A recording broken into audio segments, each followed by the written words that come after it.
Duanling Tian did not worry about his family and friends due to Huaner's presence. Apart from his family and friends, he was the only one who knew their whereabouts. Even his master, Feng Qingyang, did not know their whereabouts.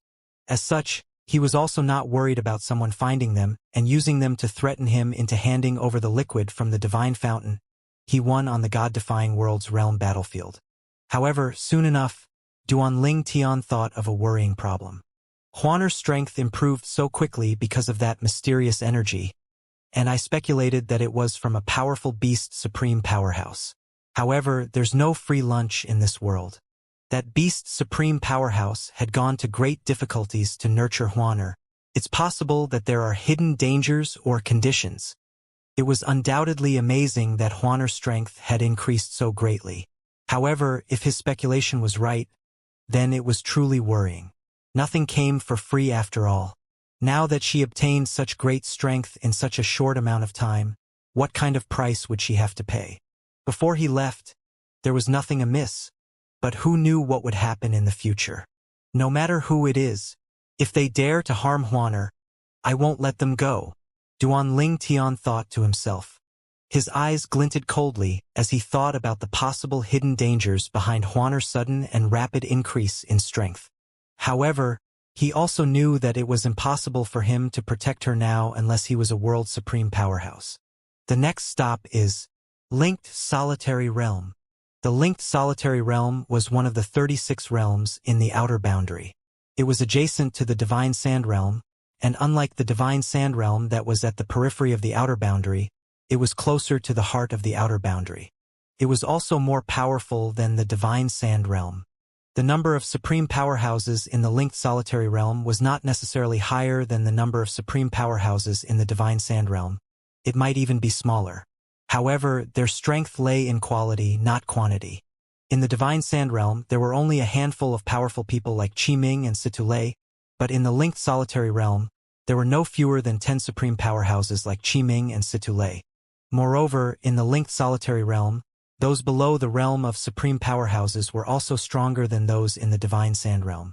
Due to its proximity to the heart of the Outer Boundary, the cultivation of the people in the Linked Solitary Realm was better than that of those in the Divine Sand Realm, which was at the periphery of the Divine Sand Realm.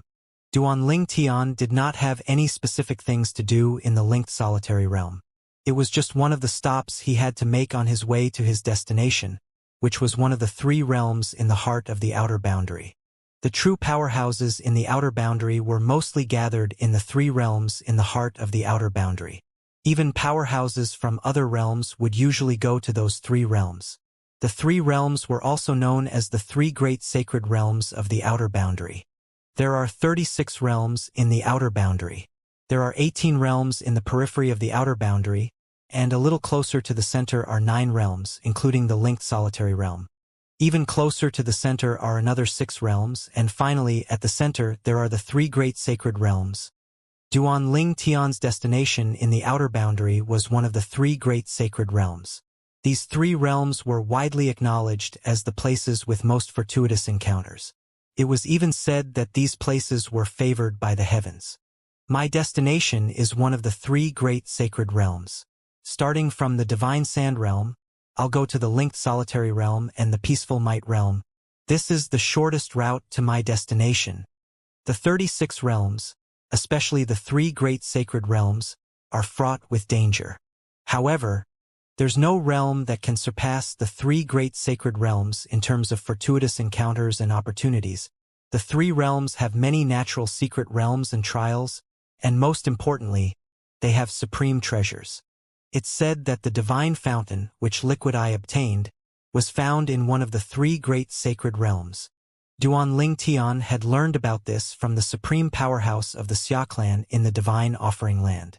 That supreme powerhouse had also told him that it was best for him to go to one of the 3 great sacred realms.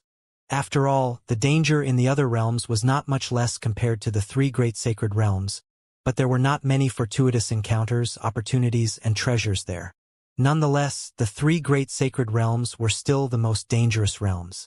In any case, due to how dangerous these realms were in the god-defying world, only those in and above the realm of advanced supreme gods would go to the Outer Boundary. According to the ancestor of the Xia clan, the transportation formations in the God-defying world directly lead to one of the three great sacred realms. This is because the God-defying world is a relatively strong world. On the other hand, the transportation formations in the weaker worlds will only bring one to one of the 33 realms, not the three great sacred realms. Duanling Tian muttered to himself with a wry smile. Just as my luck would have it, I was transported to the realm at the periphery of the outer boundary. For this reason, my journey to the three great sacred realm is a little longer. In the God-defying world, once someone becomes an advanced supreme god, there'll be a record of it. After that, they'll be sent to the outer boundary to carry out their duties in the God-defying world's base in the three great sacred realms. Some people stay for a long time in the outer boundary due to their tasks. Those who've completed their duty can also choose to stay in the outer boundary. Swoosh! The flying ship that carried Duanling Tian flew northwest at an extremely fast speed, leaving the divine sand realm for the linked solitary realm. Duanling Tian closed his eyes and cultivated in the ship as the battle of two supreme powerhouses flashed in his mind. It was the battle recorded in the floating image pearl that Situ Lei, the heaven-bearing sword saint, had given him. One of the peerless top advanced supreme gods wielded a prime divine artifact and also used the mastery Tao, one of the four Taos of heaven and earth. Although his law had yet to reach the paramount stage, he was still much stronger than anyone below the realm of supreme powerhouses whom Duanling Tian had met. Even Duanling Tian did not think he could defeat him. If I were to face him, even with my sword Tao that is much stronger than his mastery Tao at most, I'll be able to fight to a draw with him, Duanling Tian thought to himself. As for the other peerless top advanced supreme god, he did not use any weapons or the four Taos of heaven and earth. He only used his law of space, and that was enough to suppress his opponent. When the peerless top advanced supreme god who comprehended the law of space moved, the space would shake in his wake and spatial cracks would appear. With just a thought, the space around his opponent began to distort, forming a terrifying force that imprisoned his opponent. In just a blink of an eye, he defeated his opponent. So strong! Although this was not the first time that Duanling Tian viewed the recording, he was still shocked by how powerful the peerless top advanced supreme god, who comprehended the law of space, was. It was just a sparring session. If it were a life or death battle, the opponent would have died countless times over. However, because it was just a sparring session, the peerless top advanced supreme god did not go all out when fighting. However, it was still a great help to Duanling Tian. Floating image pearls that contain the life or death battles between peerless top advanced supreme gods or peerless top advanced supreme god and projections of supreme powerhouses are much more valuable. Duanling Tian continued to replay the scenes of the battle of the peerless top advanced supreme god who comprehended the law of space in his mind, studying the changes in the surrounding space as the other party moved. He vaguely felt like he had understood something. Duanling Tian was so immersed in this that he lost all track of time. It was not until he heard the world-cleansing divine water's voice that he returned to his senses. Little Tian, someone's tailing you? The world-cleansing divine water said solemnly. It seems like he harbors bad intentions. Duanling Tian opened his eyes and saw a black that gradually grew bigger and bigger in the flying ship's mirror image. In just a moment, he saw that the other party was a man dressed in a loose black robe. Green flames burned around the other party's body, and he was like a saber as he flew over, looking as though he was going to cleave the world in two. The law of fire, but with green flames? I can sense the saber Tao as well, Duanling Tian muttered under his breath. When the other party drew closer, Duanling Tian narrowed his eyes as the figure of a person he had only met once appeared in his mind. Upon recognizing the other party, Duanling Tian muttered to himself, "It seems like the Green Billow City's Meng clan doesn't intend to let Li Feng go for marrying Wang Luoyu. I'm afraid the only person who can make the Green Flame Saber King personally take action is the new supreme powerhouse from the Meng clan." Duanling Tian's eyes glinted coldly as he looked at the saber-like figure in the distance. He thought to himself, the new supreme powerhouse from the Meng clan didn't personally take action. Instead, he sent the Green Flame Saber King. It seems like he can't even be bothered to deal with me personally. The other party was Tan Shouteng, the Green Flame Saber King. Based on what Duanling Tian had heard from the guests of the wedding, Tan Shouteng was at most stronger than Wang Kuei, the clan leader of the Wang clan.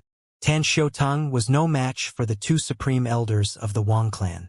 However, if Wang Kuei used the trump cards that had been passed down for generations in the Wang clan, there was a chance that he would be able to fight to a draw with Tan Shouteng.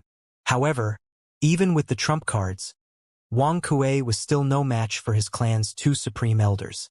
At this time, the world-cleansing divine water asked worriedly, if he's sent by the new supreme powerhouse from the Meng clan, do you think the supreme powerhouse is watching secretly? If you defeat or kill the Green Flame Saber King, will he make a move then? Duanling Tian smiled faintly as he replied, Sister Water, if the supreme powerhouse were here, do you think he'd waste time by sending Tan Shouteng to attack me? He would have attacked directly. He must have sent Tan Shouteng here alone because he's confident the latter can kill me. Perhaps, only after I kill Tan Shouteng will he realize that he'll have to personally make a move to kill me. It did not cross Duanling Tian's mind at all that Tan Shouteng was sent by Meng Yuzhang, the young master of the Meng clan. After all, in his eyes, Meng Yuzhang was just a good-for-nothing young master.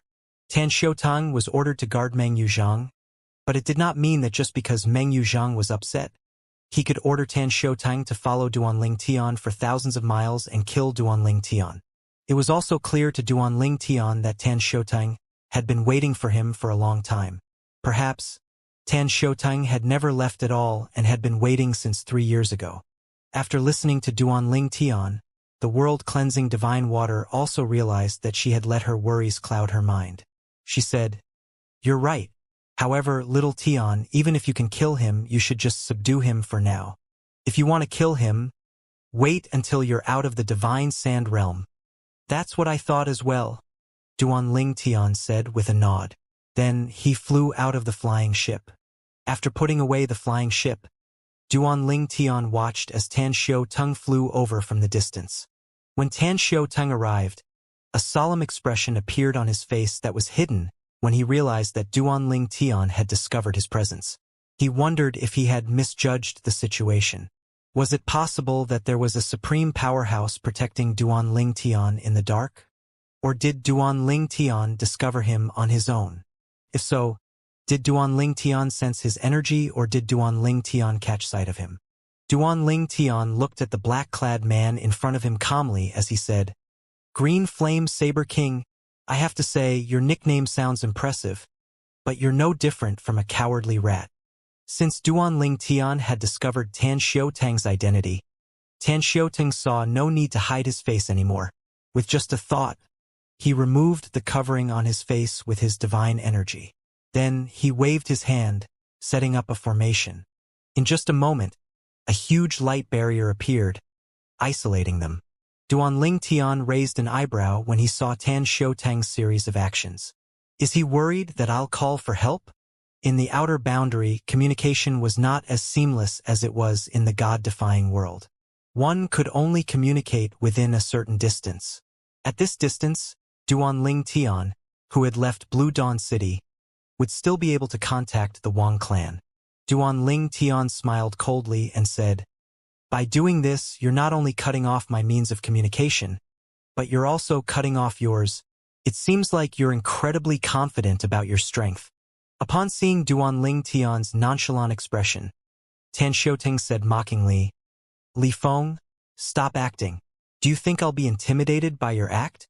Brat, I'm not easily fooled or intimidated. You're not even 10,000 years old.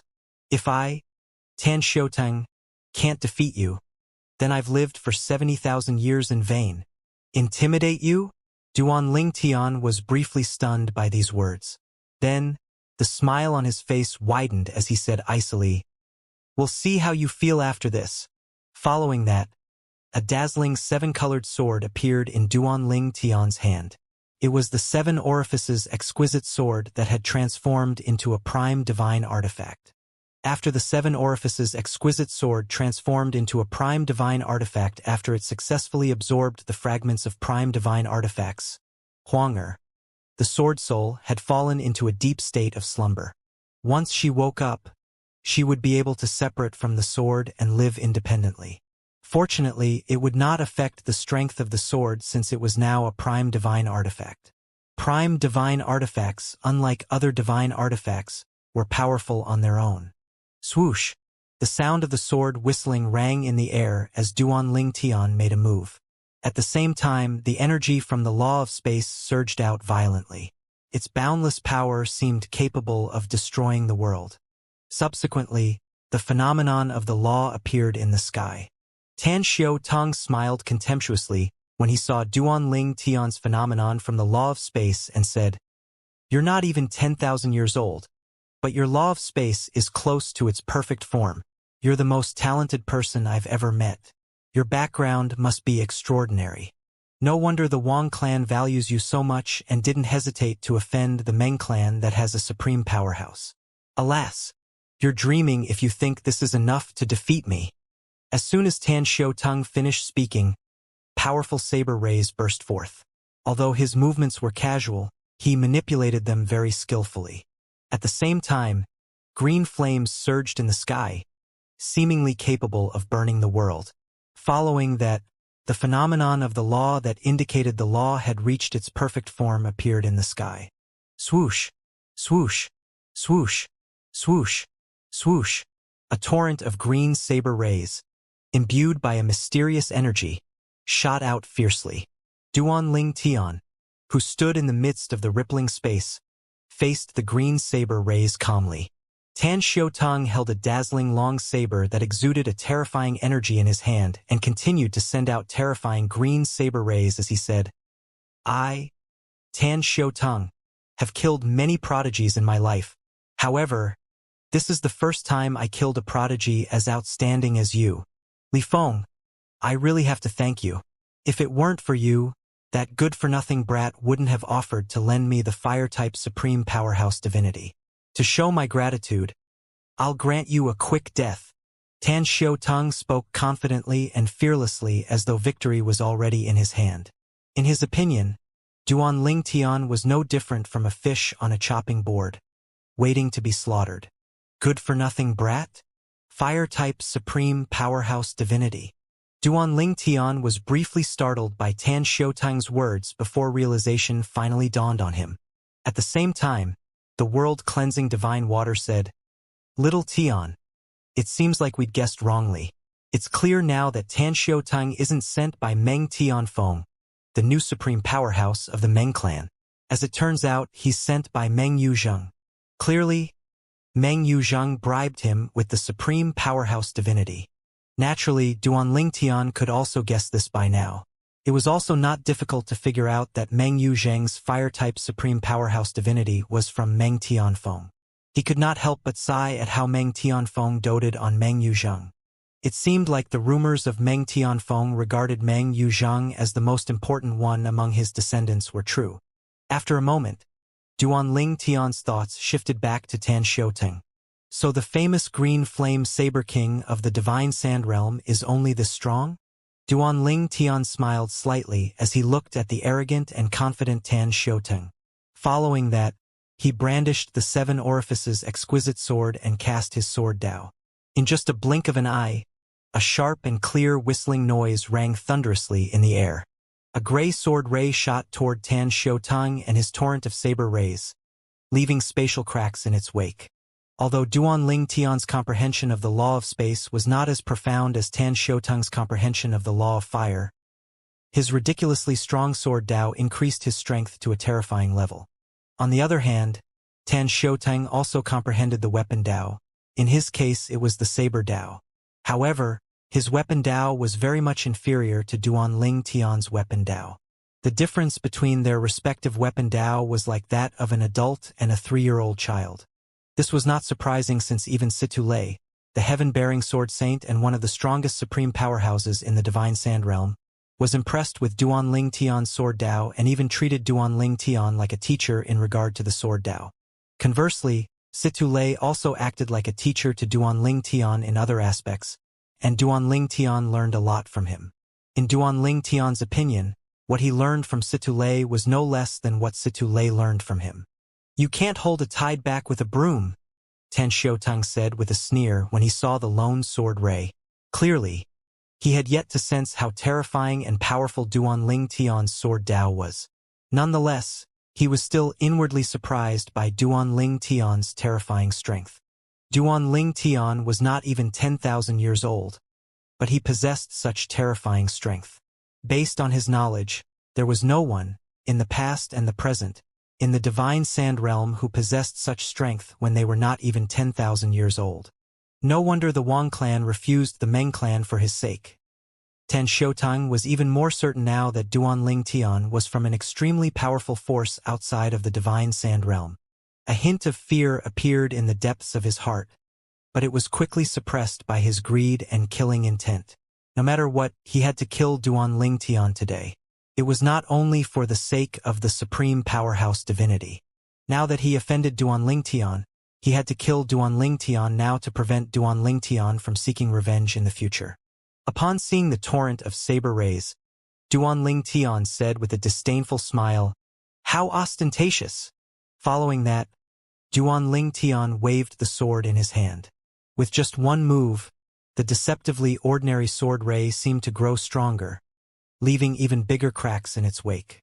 Although its light was not particularly bright, the whistling sound it generated when it moved was thunderous. Compared to the torrent of saber rays, the lone sword ray looked very simple. Boom!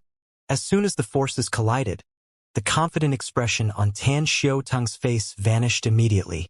He could sense the horrifying strength of the sword ray. Apart from the law of space that had yet to reach the perfect form, he could sense the sword Dao as well. The energy from the sword Dao was like violent waves, beating him over and over again. In the beginning, Tan Xiaotang could withstand it a little. However, it became more and more difficult for him to resist. His face was red from the effort he exerted, and he let out a roar, activating his bloodline power. With that, he was finally able to withstand the force of the sword ray. Alas, in the next moment, Tan Xiaotang discovered two figures that resembled Duan Ling Tian flying toward him with swords in their hands. His expression changed drastically again. The sword ray isn't the extent of his strength? At this moment, Tan Xiaotang's heart shook. He, who felt like he was standing on top of the world earlier, now felt like he had fallen into hell. His heart pounded in his chest as he thought to himself in shock and disbelief. His sword Dao, how could it be so strong? At this time, I can only hope that he won't be able to maintain his sword ray for long.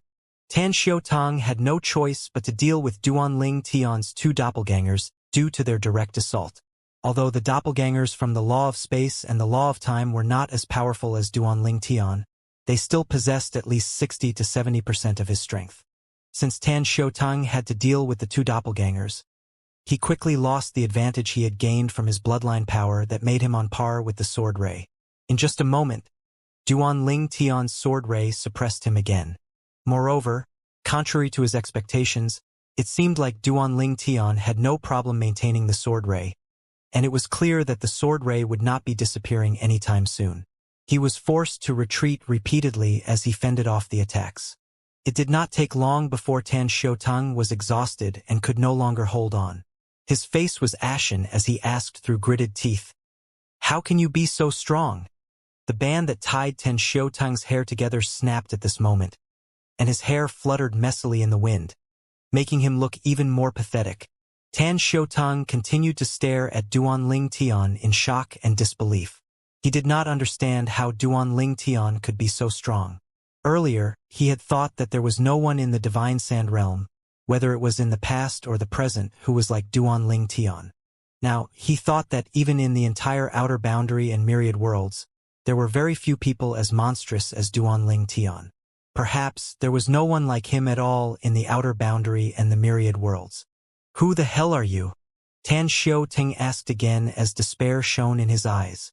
He was seriously injured, but his opponent was completely unharmed. He was wrong earlier. It was him, not Duan Ling Tian, who was like a fish on a chopping board, waiting to be slaughtered. If he had fled with all his might in the beginning, he still had a chance. but now he was injured, so it was impossible for him to escape. He was helpless, and he knew that death was imminent.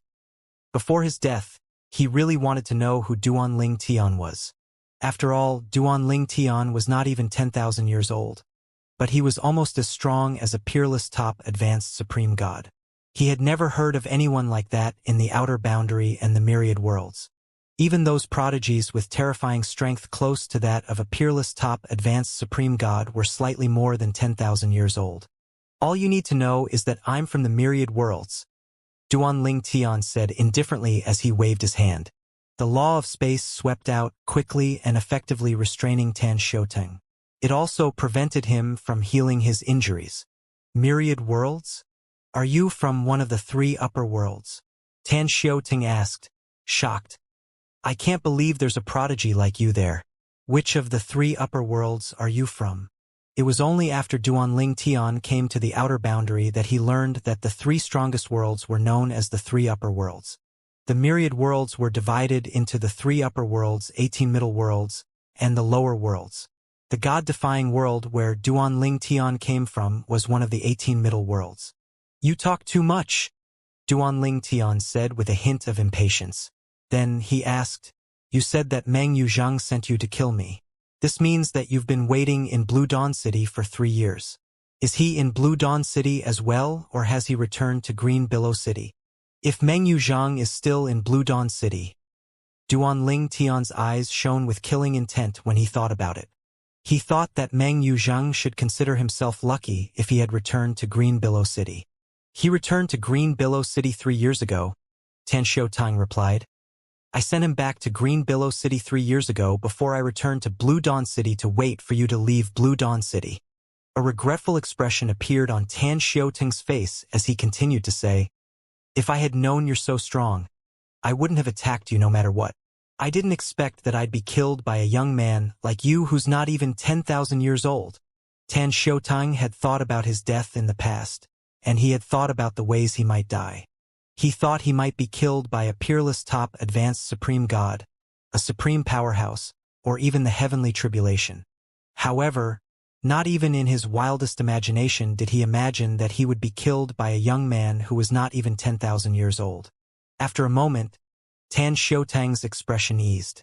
It was as though he had completely accepted his fate at this moment as he said, however, if I think about it from another angle, I won't die in vain if I'm killed by a heaven-defying prodigy like you.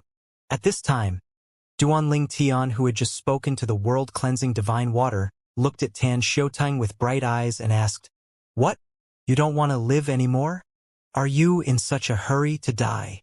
In just a blink of an eye, the killing intent that Duanling Tian exuded suddenly disappeared without a trace. Ha! Upon hearing Duanling Tian's words, Tan Xiuteng frowned in confusion. Then he asked, sir, does this mean that you plan to let me go?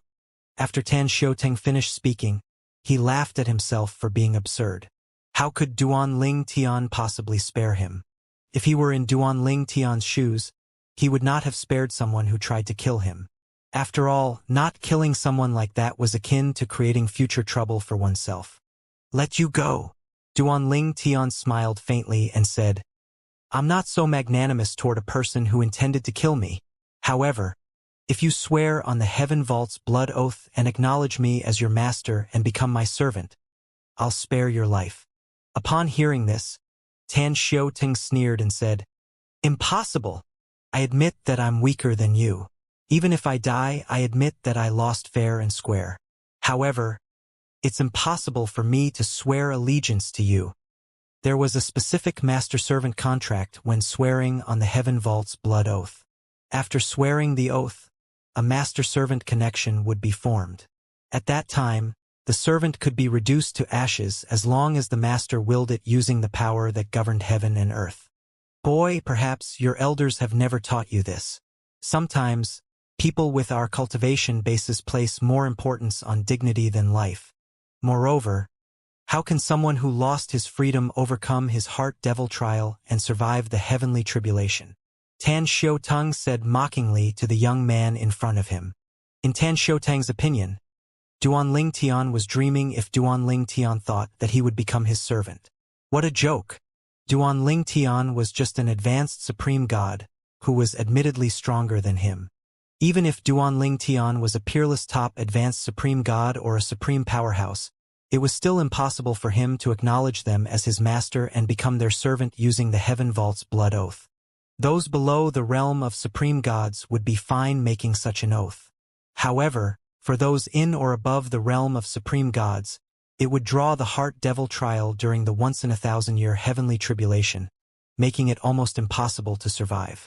This was a flaw of the master-servant contract by swearing on the Heaven Vault's blood oath. As such, many of those below the realm of supreme gods who had sworn on the Heaven Vault's blood oath did not dare to break into the realm of supreme gods even if they were capable of doing so, unless their master took the initiative to null the Heaven Vault's blood oath. Otherwise, they would almost surely die when they faced their heavenly tribulation. You think I'm aware of that? Duan Ling Tian glanced at Tan Xiaoteng indifferently as he said, I've not finished my words yet. Yes, I asked to make a master-servant contract by swearing on the Heaven Vault's blood oath. But I wasn't asking you to make a lifelong contract with me. The contract will last until 1 year before your heavenly tribulation arrives. This won't affect your chances of surviving the heavenly tribulation at all. I guarantee that I won't kill you after that. You'll regain your freedom, and you have a year to prepare for your heavenly tribulation. Tan Xiaoteng was stunned by Duan Ling Tian's words. Then, the mocking smile on his face vanished, replaced by a solemn expression. His eyes flashed as he asked in a deep voice, Are you telling the truth? If Duan Ling Tian was telling the truth, then Tan Xiaoteng was not averse to it. After all, the reason why those in the realm of supreme gods would rather die than make a master-servant contract and swear on the Heaven Vault's blood oath was due to the certainty of death when facing the heavenly tribulation. However, if the contract was terminated a year before his heavenly tribulation as Duan Ling Tian suggested, it would not affect him at all. Moreover, if he agreed to make this contract, his life would also be spared. He now had two choices. Agree to become a servant for hundreds of years and his life would be spared, or disagree and die. He knew that most people would choose the former. Of course, Duan Ling Tian replied expressionlessly. With your strength, is there a need for me to lie to you? I'm only suggesting this because I just left the myriad worlds and came to the outer boundary not too long ago, and I'm unfamiliar with this place. After you help me familiarize myself with the outer boundary, do you think you'd still be of use to me? At that time, having you with me will only be a burden. Although Tan Xiaoteng's expression soured when he heard Duan Ling Tian's words at the end, he knew that Duan Ling Tian was not lying. If Duan Ling Tian were familiar with the outer boundary, Duan Ling Tian really would have no use for him, a defeated opponent, at all. Duan Ling Tian continued to say, Apart from helping me to familiarize myself with the outer boundary, there's also one thing I want you to do. I want you to lure Meng Yuzheng out. Don't worry, you don't need to kill him. I'll do it myself. Tan Xiaoteng's expression froze briefly when Duan Ling Tian said that he wanted him to lure Meng Yuzheng out. However, his expression eased and he sighed in relief when Duan Ling Tian promptly said he did not have to kill Meng Yuzheng. After all, killing Meng Yuzheng, the direct descendant of a supreme powerhouse, was not a trivial matter. It was fine if the supreme powerhouse did not care. However, if the supreme powerhouse wanted to, he could trace back to the scene of his descendant's death with his blood that could help him find the culprit. Perhaps, others did not know how important Meng Yuzheng was to Meng Tianfeng, the new supreme powerhouse of the Green Billow City's Meng clan, but Tan Xiaoteng, who served Meng Tianfeng, was different. If Meng Tianfeng only treated Meng Yuzheng like an ordinary descendant, how could Meng Tianfeng have given Meng Yuzheng the supreme powerhouse divinity? When Tan Xiaoteng first heard that Duan Ling Tian wanted him to lure Meng Yuzheng out of the Meng clan, he had been sure that Duan Ling Tian wanted him to kill Meng Yuzheng as well. However, although he was hesitant, he did consider agreeing in order to survive now. He even thought that after he killed Meng Yuzheng, he would be leaving the Divine Sand Realm with the person in front of him. Perhaps Meng Tianfeng would not be able to track him down. Moreover, if he killed Meng Yuzheng, he knew that Duan Ling Tian would not allow Meng Tianfeng to find him easily. After all, if Meng Tianfeng found him, it would not be difficult to find out that Duan Ling Tian was the mastermind. At that time, Meng Tianfeng would definitely kill Duanling Tian as well. Nonetheless, Tan Shouteng was very happy when he heard that he did not have to kill Meng Yuzhang and only had to lure Meng Yuzhang out, which was a trivial matter. He felt the burden on his shoulders disappearing immediately. Finally, Tan Shouteng looked at Duanling Tian and said in a deep voice, "Very well. Since I don't have to kill him, I have no problem with this. If that's all, I'll swear on the Heaven Vault's blood oath now." "All right," Duanling Tian said indifferently with a nod. Following that, Tan Shouteng swore on the Heaven Vault's blood oath and made a master-servant contract with Duanling Tian. However, when he was making the contract, he finally discovered that the name of the person in front of him was not Li Feng, but Duanling Tian. He was understandably surprised. His name is Duanling Tian? So Li Feng is a fake name. However, Tan Shouteng quickly recovered and thought that it was only natural for Duanling Tian to use a fake name. In his opinion, Duanling Tian needed to hide his true identity to avoid danger. After all, who knew if other forces from the myriad worlds would try to kill him after he left the protection of the supreme powerhouse in the world that he came from? Since Duanling Tian came to the outer boundary to cultivate, Duanling Tian naturally did not have any protection. After all, if Duanling Tian was constantly protected, how could he grow any stronger? A blade needed to be sharpened. It was impossible to grow stronger if one was constantly coddled and protected. In the past, the strongest people in the three major worlds also risked their lives when they were young and braved all kinds of danger. Their experience contributed to their current strength and status. It's impossible for someone to be secretly protecting him now. If he were so overprotected, he wouldn't have been able to achieve so much at this age. After Tan Shouteng completed the master-servant contract and swore on the Heaven Vault's blood oath, a phenomenon briefly appeared in the sky.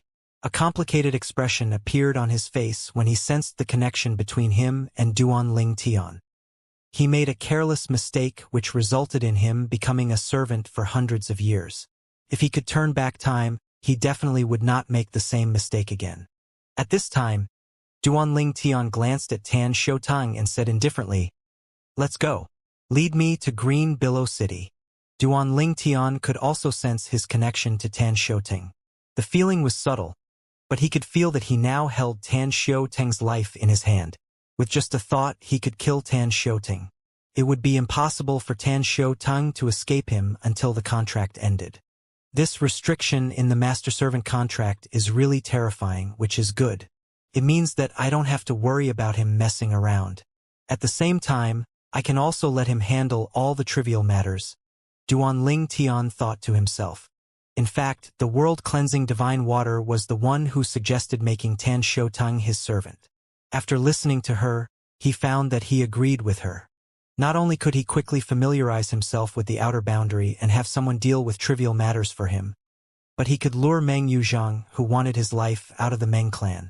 He was simply killing two birds with one stone. In exchange for those things, Duanling Tian did not mind sparing Tan Shouteng's life at all.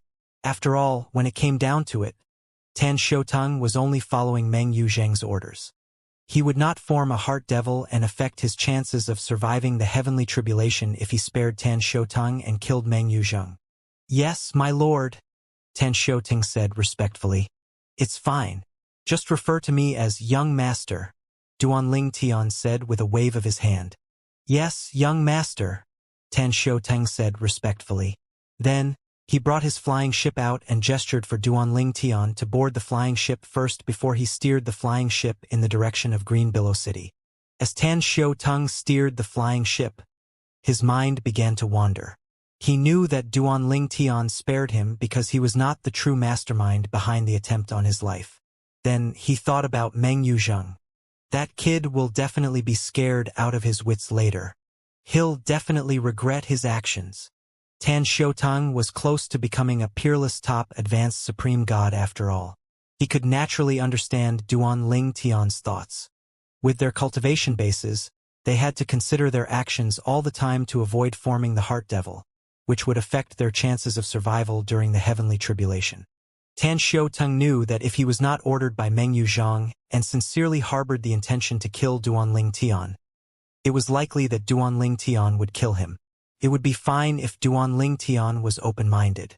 If not, Duanling Tian would have to kill him so that he would not form the heart devil that would affect his heavenly tribulation. Fortunately, I was only ordered to kill him, Tan Xiaoteng thought to himself as he sighed in relief.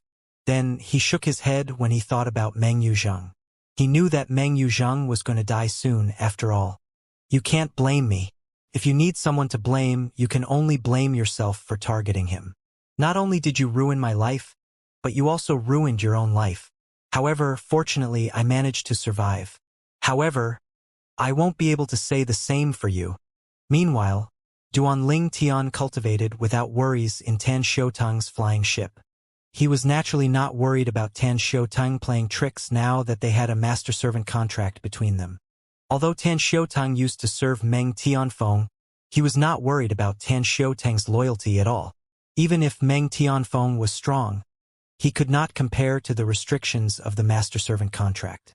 After all, he would be able to sense it if Tan Xiaoteng harbored malicious intentions toward him, and he could literally kill Tan Xiaoteng with just a thought.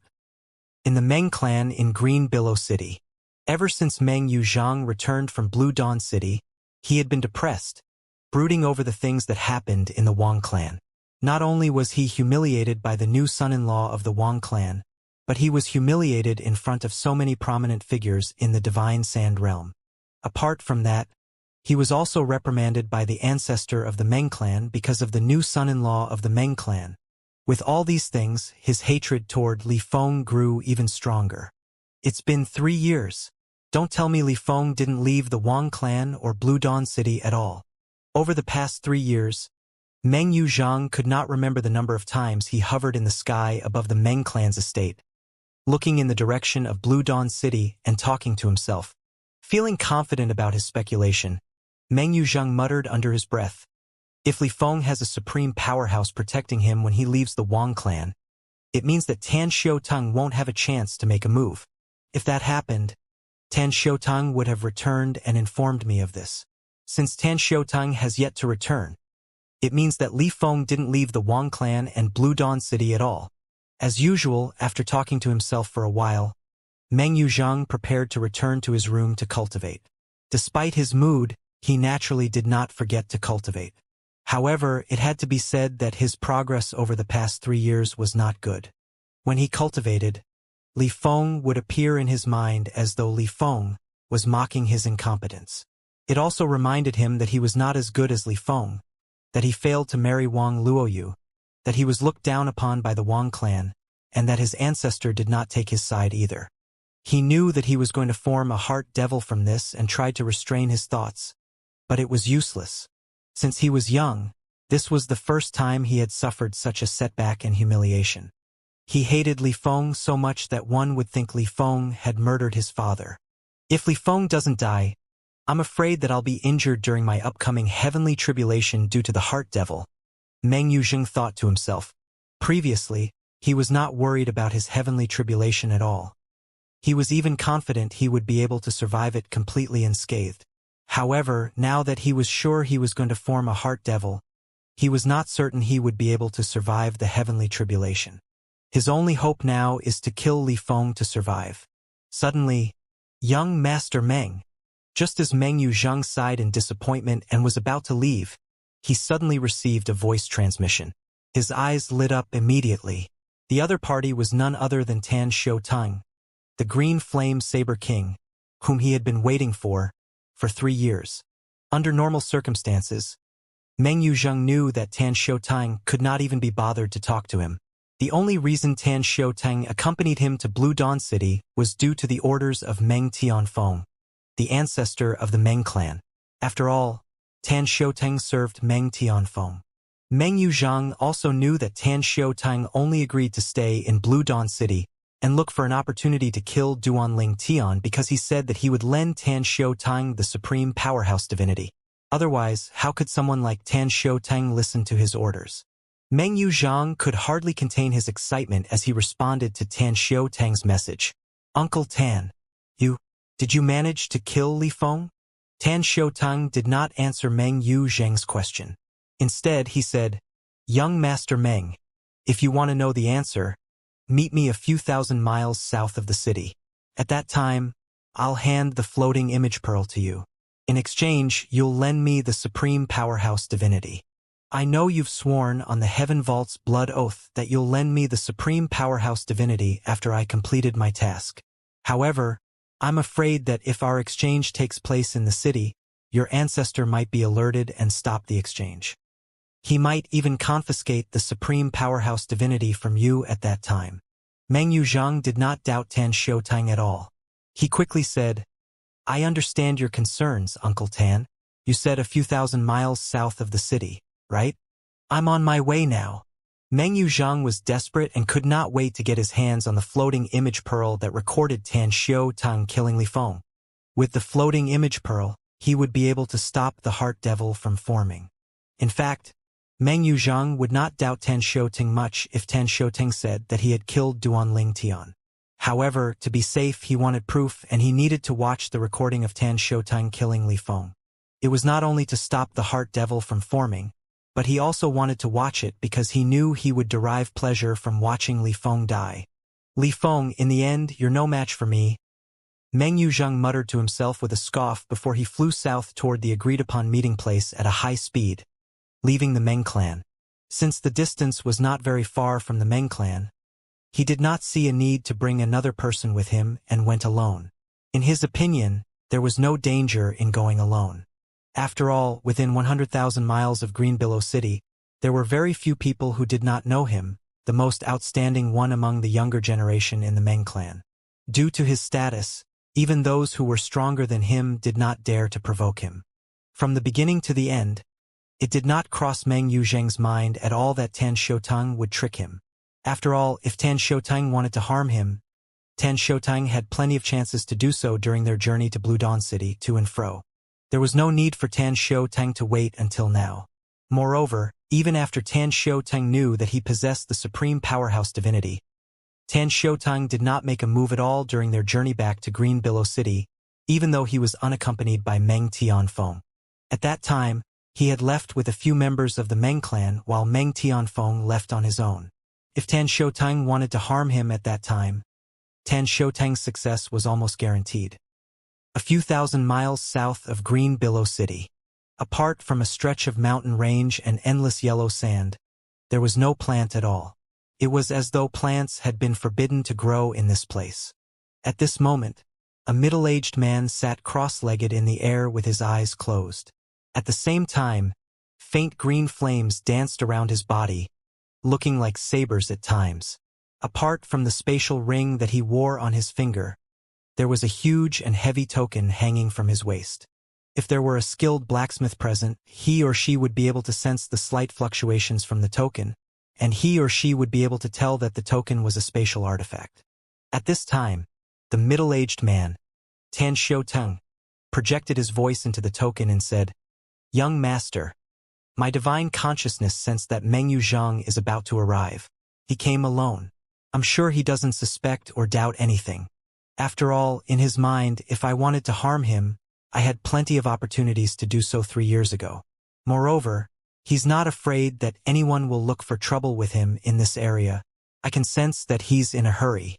It's obvious that he can't wait to get his hands on the floating image pearl that supposedly contains the recording of your death. Duanling Tian, who was in the spatial artifact, responded indifferently when he heard Tan Xiutang's words. In fact, it would be more convenient if Duanling Tian had hidden in Tan Xiutang's little world. However, it was fine for someone weaker to enter one's little world, but the same could not be the same for someone stronger. As such, he did not force Tan Xiutang, who was clearly worried about this, even if he could force Tan Xiutang to do so due to the master-servant contract. As soon as Duanling Tian responded, someone exclaimed, Uncle Tan, you're finally back after 3 years. When Meng Yuzhang arrived, Tan Xiutang opened his eyes and rose to his feet. Then, he feigned an apologetic expression and said, I'm sorry for making you come all this way. However, I'm really worried. Meng Yuzhang did not wait for Tan Xiutang to finish speaking and quickly interjected. Uncle Tan, you don't have to explain yourself. I understand. Where's the floating image pearl that recorded you when you killed Li Feng? Hurry up and show me. Meng Yuzhang did not think that Tan Xiutang would turn against him, so he did not care to listen to Tan Xiutang's explanation at all. He even thought that it was only natural for Tan Xiutang to have such concerns. If it were him, he would have been worried as well. Upon seeing the eager expression on Meng Yuzhang's face, Tan Xiutang looked even more apologetic as he said, "Young Master Meng, for the sake of safety, what do you think about conducting the exchange in my spatial artifact? If you're not willing, we can go somewhere further away. I know you swore on the Heaven Vault's blood oath, but supreme powerhouses are too strong." Just like before, Meng Yuzhang interjected, "Uncle Tan, I understand your concerns. There's no need to go to another place. I'll enter your spatial artifact." Supreme powerhouses were very strong and possessed many means. Although Meng Yuzhang had a good relationship with Meng Tianfeng, he did not know what kind of means Meng Tianfeng possessed. As such, he did not hesitate and agreed to Tan Xiutang's request. He did not want to waste time and move to another place. What Meng Yuzhang wanted most now was to watch the recording of Tan Xiutang killing Li Feng. After that, he would be able to stop his heart devil from forming. "Li Feng, did you think someone like you is worthy of opposing me?" Meng Yuzhang thought to himself disdainfully. Meanwhile, Tan Xiutang quickly showed an expression of gratitude after hearing Meng Yuzhang's words. He said, "Thank you for your understanding, young master. Please don't resist. I'm going to send you into my spatial artifact now." "All right." Meng Yuzhang looked eager. He wished he was already in Tan Xiutang's spatial artifact at this moment. Tan Xiutang raised his hand, and a gentle stream of energy shrouded Meng Yuzhang, who did not resist at all, into the spatial artifact. As soon as Meng Yuzhang disappeared into the spatial artifact, Tan Xiutang's eyes flashed as he looked in the direction of Green Billow City. Then, he quickly fled in the opposite direction at top speed. At the same time, Tan Xiutang tossed out the formation compass he had prepared beforehand.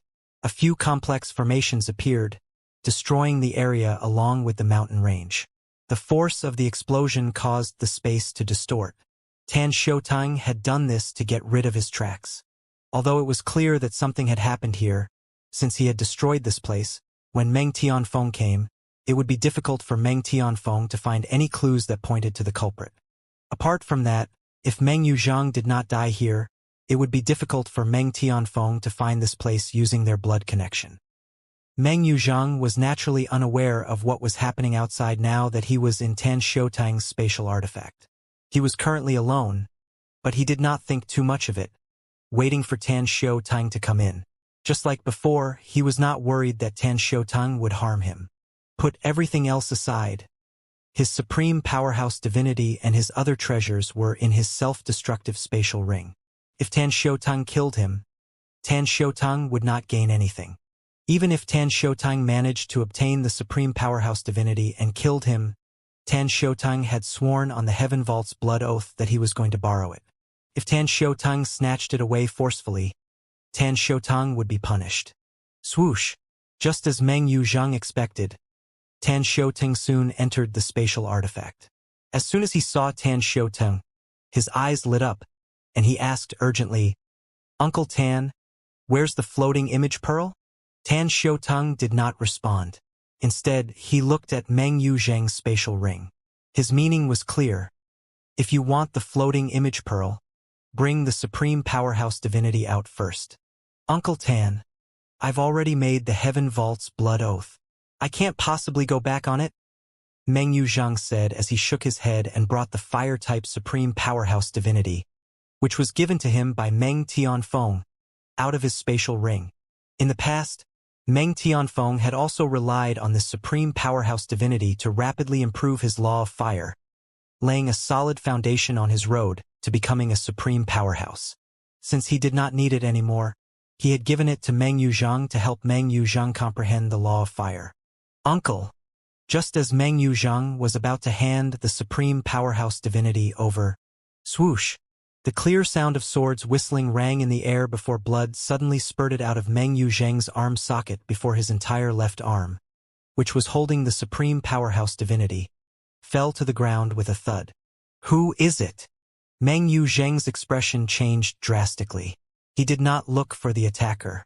Instead, he quickly mobilized his divine energy and channeled it into the supreme powerhouse divinity that lay in the hand of his severed left arm. Once his divine energy touched the supreme powerhouse divinity, he would be able to return it to his spatial ring immediately. Alas, although his speed was fast, there was someone who was faster than him. Swoosh! Another stream of divine energy landed on the supreme powerhouse divinity before it suddenly vanished. Clearly, it had been brought into the spatial ring of the owner of the divine energy. From the beginning to the end, Tan Xiaotong only stood motionlessly in the distance as he silently watched everything unfold. Since he did not forcefully seize the supreme powerhouse divinity, he did not break his Heaven Vault's blood oath. Meng Yu Zheng's face was ashen as he swept his eyes past Tan Xiaotong before he looked around. Following that, another figure appeared silently like a ghost. The figure belonged to a handsome purple-clad young man. As soon as Meng Yu Zheng saw the other party, his expression changed drastically. His eyes were filled with shock. He could not believe that he would see the other party here. He exclaimed, "Why are you here?"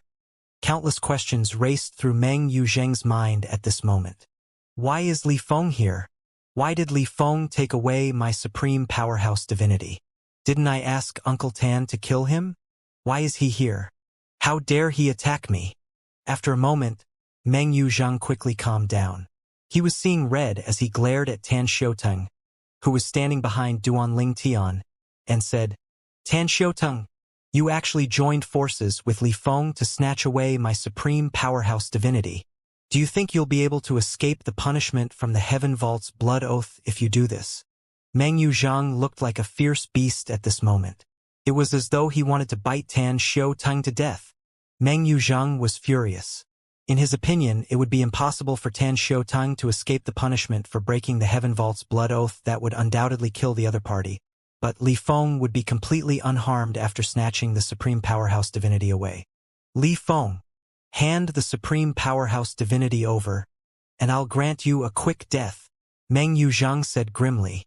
At the same time, he said to Tan Xiaotong through voice transmission, "Tan Xiaotong, it's impossible for you to escape punishment from the Heaven Vault's blood oath. However, I'll nullify the oath if you kill Li Feng for me." Meng Yu Zheng did not care about Tan Xiaotong at all at this moment. In fact, it did not even matter if he lost the supreme powerhouse divinity. Unless Duanling Tian was willing, it was impossible for him to snatch the supreme powerhouse divinity back. Moreover, now that Meng Tianfeng was a supreme powerhouse, it would not be difficult for him to obtain another fire-type supreme powerhouse divinity. The most important thing to him now was that Li Feng had to die. Tan Xiaotong chuckled after listening to Meng Yu Zheng. He said, "Meng Yu Zheng, did you think I asked the young master to snatch the supreme powerhouse divinity away from you?" "Young master." Meng Yu Zheng's expression changed slightly. After listening to the way Tan Xiaotong addressed Duanling Tian, a foreboding feeling rose in his heart. At this moment, Duanling Tian said with a sneer, "Meng Yu Zheng, Tan Xiaotong has nothing to do with this. I took the supreme powerhouse divinity on my own accord. I'm the mastermind behind this whole matter. He didn't tell me to do anything. As such, he did not violate the Heaven Vault's blood oath, and there'll be no punishment." Meng Yu Zheng looked skeptical as he gritted his teeth and asked in a low voice, "Li Feng, do you think I'll believe you? Mastermind? Do you even have the capability to be a mastermind of anything?" Despite his words, the foreboding feeling in Meng Yu Zheng's heart continued to intensify. He speculated that the mysterious force behind Li Feng must have intervened and rescued Li Feng before Tan Xiaotong could kill Li Feng. Then, Li Feng must have threatened Tan Xiaotong into acting against him. Tan Xiaotong looked at Meng Yu Zheng indifferently and said, "Meng Yu Zheng, it's up to you to believe it or not. However, it's the truth. I did follow your orders. I went after the young master to kill him after he left the Wang clan and Blue Dawn City." Meng Yu Zheng did not let Tan Xiaotong finish speaking before he roared, "Tan Xiaotong, you're an idiot. Didn't I tell you to only make a move when you've confirmed that no one was secretly protecting him? Meng Yuzheng thought that the person protecting Duanling Tian had to be stronger than Tan Shoutang and easily stop Tan Shoutang from killing Duanling Tian. Out of desperation, Tan Shoutang must have led Duanling Tian to him. Tan Shoutang sneered. Meng Yuzheng, when I was leaving my mark in the Divine Sand Realm, you weren't even born yet. Do you think I'd be able to come this far if I were stupid? Obviously. I only made a move after I ascertained there was no one else around. Then, Tan Shoutang paused for a moment and looked at Duanling Tian respectfully. His gaze was slightly complicated as he continued to say, however, I didn't expect the young master to be so outstanding. His strength is close to that of a peerless top advanced supreme god despite being under the age of 10,000. How could I possibly be a match for someone like that? If the young master didn't spare me, I wouldn't be alive now. Tan Shoutang's words were like a clap of thunder in Meng Yuzheng's ears. After a moment, he said skeptically, Tan Shoutang, do you think I'm a fool? Do you think I'll believe your nonsense? How's it possible for someone who's not even 10,000 years old to possess strength that's close to that of a peerless top advanced supreme god? Such a person has never been heard of in the outer boundary and the myriad worlds, let alone the divine sand realm. However, despite his words, Meng Yuzheng, in fact, believed Tan Shoutang. After all, he was clearly in a disadvantageous position at this moment. There was no need for Tan Shoutang or Duanling Tian to lie to him. Moreover, it would also explain why the Wang clan refused him and risked defending the Meng clan for the other party. They were about the same age, but the difference between their strength was like an insurmountable chasm. If Duanling Tian could read Meng Yuzheng's mind now, he might not be able to resist telling Meng Yuzheng that they were not around the same age. He was barely 2,000 years old.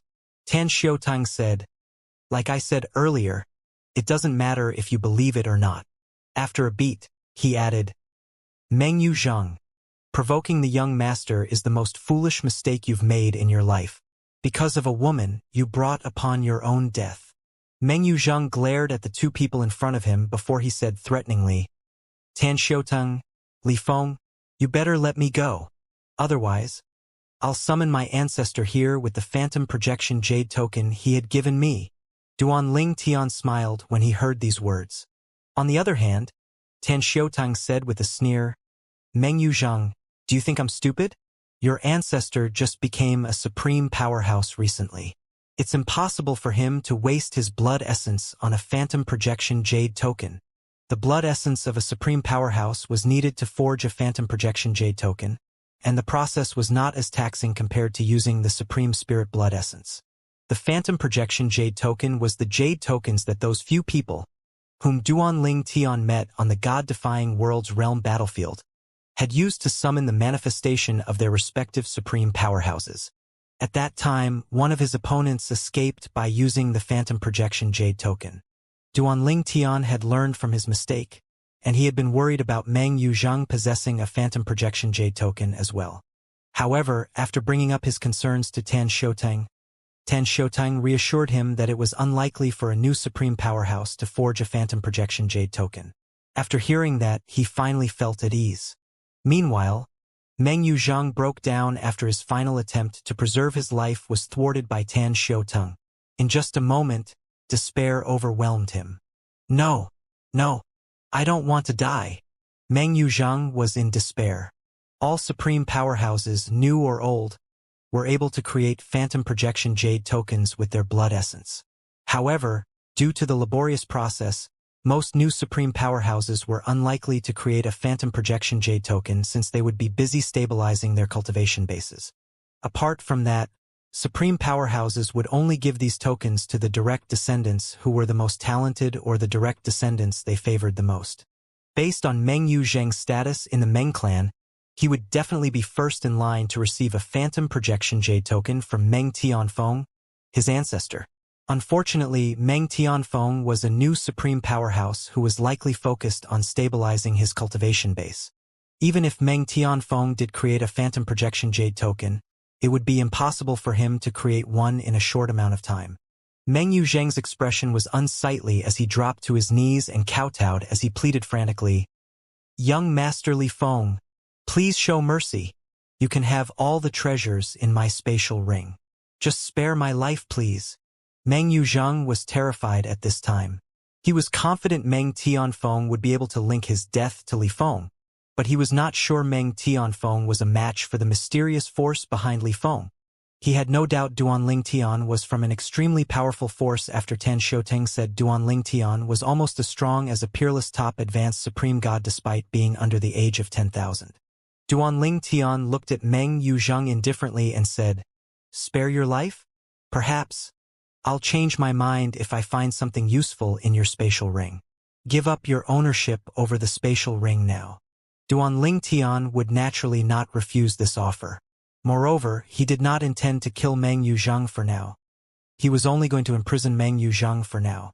According to the world-cleansing divine water, Meng Tianfeng, the supreme powerhouse of the Meng clan, would be able to link Meng Yuzheng's death to him through their blood connection. As such, now was not the right time for him to kill Meng Yuzheng. He was not strong enough to take on Meng Tianfeng for now. Meng Yuzheng took a deep breath and mustered up his courage to say, "Young Master Li Feng, I'm not doubting you. But is it possible for you to swear on the Heaven Vault's blood oath first that you won't kill me after I relinquish my ownership of the spatial ring?" Duanling Tian raised an eyebrow. The corners of his lips curled up into a contemptuous smile as he said, "You may keep your spatial ring and go to hell. Do you really think I care that much about your possessions?" Following that, Duanling Tian flashed and vanished out of sight. Meng Yuzheng's expression changed immediately. He did not expect Duanling Tian to be so decisive and difficult to deal with. In the end, he gritted his teeth and hurriedly relinquished his ownership of the spatial ring. Then, he pleaded again, "Young Master Li Feng, I've already done as you instructed. Please spare my life." Duanling Tian did appear again and did not respond to Meng Yuzheng's pleas. Instead, Tan Yuzheng raised his hand and claimed Meng Yuzheng's spatial ring. Then, he walked toward Meng Yuzheng with a sinister expression. Meng Yuzheng's expression turned grim, and he said threateningly, "Tan Xiuteng, my ancestor might be wary of Li Feng due to his background, but if you kill me, my ancestor definitely won't let you go." Meng Yuzheng feared Duanling Tian, but he did not fear Tan Xiuteng even if Tan Xiuteng was stronger than him. Tan Xiuteng smiled slightly and said, "I'm not going to kill you. I'm just going to cripple your cultivation according to my young master's instructions." Tan Xiuteng restrained Meng Yuzheng at lightning speed before his powerful divine energy that glowed green from the law of fire surged toward Meng Yuzheng. Meng Yuzheng's eyes widened as he screamed, horrified, "No!"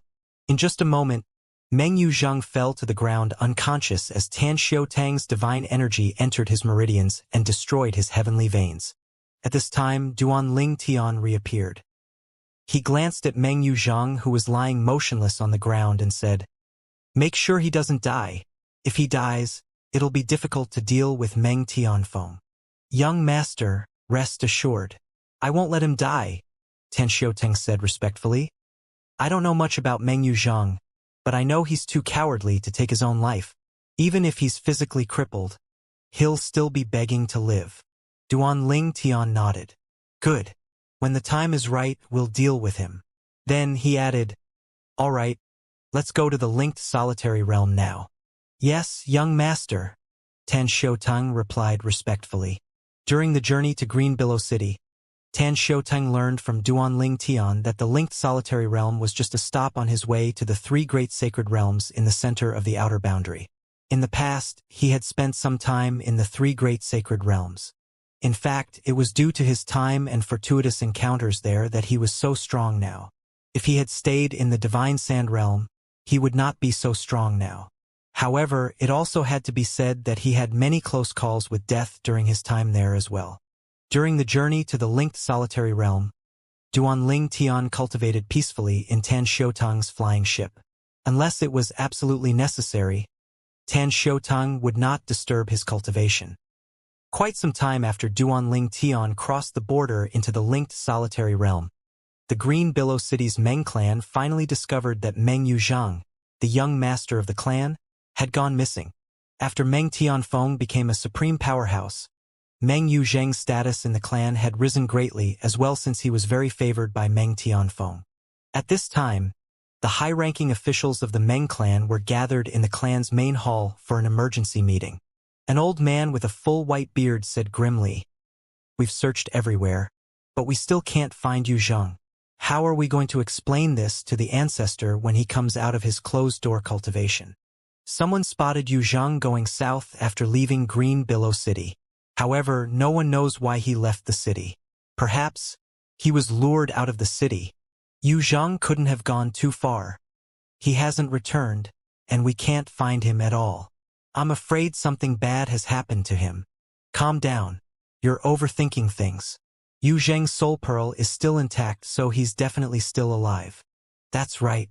What's important is that he's still alive. Yu Zheng is a direct descendant of our ancestor. Even if he's killed, our ancestor will be able to track the killer down. There's a possibility that the culprit is aware of this. That's why he didn't kill Yu Zheng. If that's the case, the culprit should reach out to us soon with his demands. I agree. Otherwise, there's no point in taking such risks. After all, our Meng clan now has a supreme powerhouse. After returning from Blue Dawn City, Meng Tianfeng had entered closed-door cultivation. When he finally emerged from closed-door cultivation and wanted to meet his precious direct descendant, he finally found out that Meng Yuzheng had gone missing. Yu Zheng is missing? Meng Tianfeng's expression is extremely dark at this moment. He raised his hand before he slit his palm with a flaming saber. Following that, he stared at the droplets of blood that floated in the air for a moment before he closed his eyes. The droplets of blood seemed to be boiling at this time. At the same time, a frown would appear on Meng Tianfeng's face every once in a while. After about a dozen breaths, he finally opened his eyes, and his expression turned grim as he said, "He's alive, but something has happened to him. Who has the audacity to abduct my direct descendant? Does he or she think I'm a pushover?" It's said that world supreme powerhouses are capable of sensing their direct descendants' situations as long as their descendants are alive. Meng Tianfeng thought to himself. As a new supreme powerhouse, he knew he could not find out the specific details of what had happened to his direct descendant, Meng Yuzheng. The culprit is likely afraid of me tracking him down, so he left Yu Zheng alive. However, does he think that I have no other means to investigate this matter? Meng Tianfeng thought to himself with a darkened expression. After that, Meng Tianfeng went to meet the clan leader of the Meng clan so they could investigate the matter. Initially, Meng Tianfeng had been confident that they would be able to quickly investigate the matter and see results. However, he nearly had a stroke when he heard the report from the clan leader of the Meng clan. He did not expect that Meng Yuzheng, whom he doted on the most, was a good-for-nothing troublemaker and had many enemies outside. "Old ancestor, I'm afraid there are too many suspects, and it's not efficient for us to investigate from this angle," the clan leader of the Meng clan said with a wry smile. This was the first task given to him by Meng Tianfeng, who had just become a supreme powerhouse. He naturally wanted to prove himself and complete the task. Alas, no one expected that Meng Yuzheng had made so many enemies without anyone in the clan knowing about it. Moreover, most, if not all, of them hated Meng Yuzheng to the bones and wanted him dead. Duanling Tian was unaware that the Meng clan and Green Billow City were in chaos after Meng Yuzheng went missing. At this time, he and Tan Shoutang had arrived in Guilan City, a city in the linked solitary realm. Guilan City was their final stop before they made their way to the peaceful Might realm. The two realms were part of the 6 realms that were closest to the 3 great sacred realms of the outer boundary. Before coming to Guilan City, Duanling Tian and Tan Shoutang had visited a few other cities in the linked solitary realm to gather information and purchase cultivation resources. Guilan City had a flight prohibiting formation and a group of guards patrolling the sky. As such, Duanling Tian and Tan Shoutang had to walk into the city. Unlike the other cities that were governed by powerful clans, Guilan City was governed by a powerful force called the Colossal Heaven Army. Young Master, it said that the Colossal Heaven Army used to be nomadic. Then, when their leader became a supreme powerhouse, they conquered and settled down in Guilan City. Tan Xiaotang said. The city was renamed after the colossal heaven army took over. It said that the leader named Guilan City to remember his late wife Bai. There are many rumors about the leader's legendary feats. He was almost comparable to a peerless top advanced supreme god before he became a supreme powerhouse. Shortly after becoming a supreme powerhouse, he defeated the 3 supreme powerhouses from the 3 major clans that governed this city in the past. Ever since then, he was widely acknowledged as one of the strongest supreme powerhouses in the linked solitary realm. After conquering the city, the colossal heaven army seized all the properties that belonged to the 3 major clans. Everyone knows that the businesses here are mostly owned by the high-ranking officials in the colossal heaven army. Apart from that, there were rumors that their deputy leader had become a supreme powerhouse 1,000 years ago, but no one has been able to verify the rumor. Duanling Tian's curiosity was piqued after listening to Tan Xiaotang's words. Unlike the other cities, the main street was abnormally quiet and clean even though there were many people milling about. The people spoke in hushed voices as though they were afraid of something. Tan Xiaotang continued to say, "It's said that the late wife of the leader of the colossal heaven army liked peace and quiet. As such, people are prohibited from making noise in the city. A warning will be given to those who violate the rules, and repeated offenders will be expelled from the city." Realization dawned on Duanling Tian upon hearing these words. He continued to wander the city, looking for cultivation resources that were useful to him, his family, and his friends. Although he had come here to look for ways to rescue Kur, he did not forget to look for things that might be useful to his family and friends. Before arriving in Guilan City, Duanling Tian had a feeling his time in Guilan City would be different from his time in the other cities. His feeling was proven right when he saw a handsome white-clad young man who was about 180 centimeters tall. The other party had a pair of distinct eyebrows and distinct blue hair that fluttered in the wind when he walked. Duanling Tian's expression changed immediately when he saw the other party in the sea of people. Upon sensing Duanling Tian's gaze, the handsome young man asked, "Do you know me?" Following that, Duanling Tian felt a bone-chilling aura sweep over him and suppress his divine energy in just an instant. Meanwhile, when Tan Xiaotang sensed the domineering energy, his body trembled, and his eyes widened in shock. He gulped before he exclaimed inwardly, "A supreme powerhouse?" Tan Xiaotang had met a few supreme powerhouses in his life and could usually identify them. He was not extremely surprised to meet a supreme powerhouse in Guilan City. Most supreme powerhouses could easily blend in with the crowd as long as they did not display their strength. Earlier, he had noticed the blue-haired young man, but he did not think the other party was a supreme powerhouse. This supreme powerhouse is much stronger than the Green Billow City's Meng Tianfeng. Tan Xiaotang thought to himself.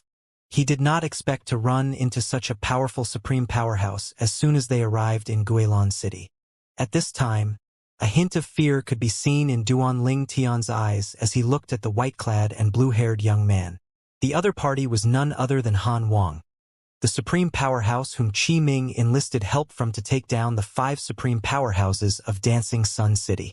At that time, Qi Ming and Han Wang had joined forces and triumphed over the 5 supreme powerhouses of Dancing Sun City. Duanling Tian had even witnessed the death of one of the 5 supreme powerhouses. As though it had happened recently, he could vividly remember how blood had rained down on Dancing Sun City when the supreme powerhouse died. At this time, Han Wang smiled faintly and said, "Young man, I remember you. You were in the inner city of Dancing Sun City that day. You're the only human below the realm of supreme powerhouses to have escaped from Dancing Sun City alive." Although Han Wang was fighting the other 5 supreme powerhouses with Qi Ming that day, he was aware of Duanling Tian's spectacular performance at that time. Duanling Tian had also caught Qi Ming's attention at that time. Unbeknownst to Duanling Tian, if Han Wang did not stop Qi Ming at that time, Qi Ming would have killed Duanling Tian. Duanling Tian had survived the massacre of Dancing Sun City thanks to Han Wang's intervention. Duanling Tian was surprised that Han Wang recognized him. When he returned to his senses, he said respectfully, "I didn't expect Senior Han Wang to recognize an insignificant person like me." Insignificant? Han Wang shook his head and said, "Someone with your strength under the age of 10,000 years old is extremely rare in the outer boundary and the myriad worlds. You're the most talented person I've met in my life." At this time, how could Duanling Tian not know that he had caught Han Wang's attention back in Dancing Sun City? In fact, he thought it was likely that Han Wang had seen him defeat Tameng Sha and spare Tameng Sha's life. When Qi Ming and his troop of demons charged into Dancing Sun City, Han Wang was not present. He only appeared when Qi Ming called out to him after the 5 supreme powerhouses of Dancing Sun City appeared. It was likely that Han Wang was hiding nearby and observing everything, including Duanling Tian's battle with Tameng Sha. "Senior Han Wang, you're overpraising me," Duanling Tian said humbly. "I'm only able to possess such strength due to many fortuitous encounters. It's all thanks to my good luck." "Good luck," Han Wang said with a faint smile. "Young man, you're too humble." Duanling Tian only smiled awkwardly. At the same time, he felt much more at ease after Han Wang withdrew his domineering and chilling energy. Meanwhile, Tan Xiaotung heaved a sigh of relief inwardly when he saw that Han Wang did not seem to have any ill intentions. When he recovered his senses, he wondered inwardly, "Han Wang, why does this name sound so familiar?" After thinking about it for a moment, Tan Xiaotung's expression changed and his eyes widened in shock. A few years ago, Tan Xiaotung had heard rumors of a supreme powerhouse called Han Wang, who was living in seclusion in the Divine Sand Realm. It was said that after Han Wang arrived in the Divine Sand Realm, a member of a clan with a supreme powerhouse had offended him. As a result, he crippled the other party.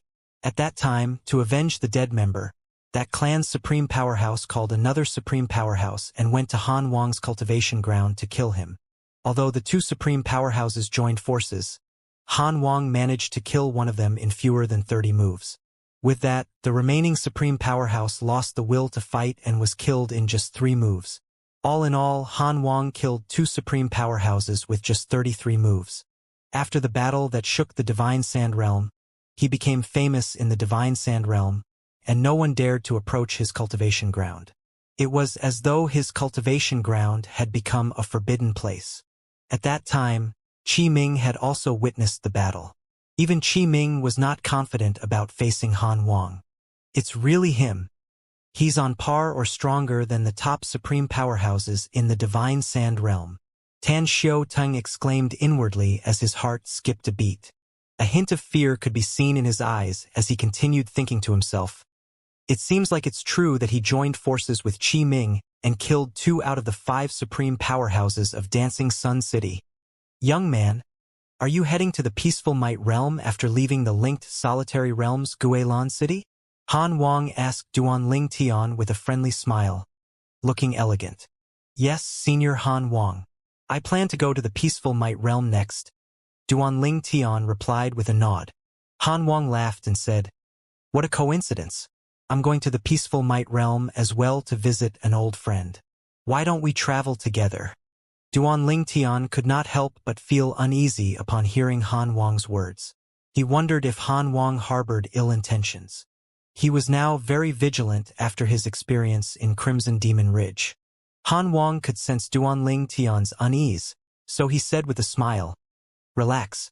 I suggested that we travel together because I have a favor to ask of you."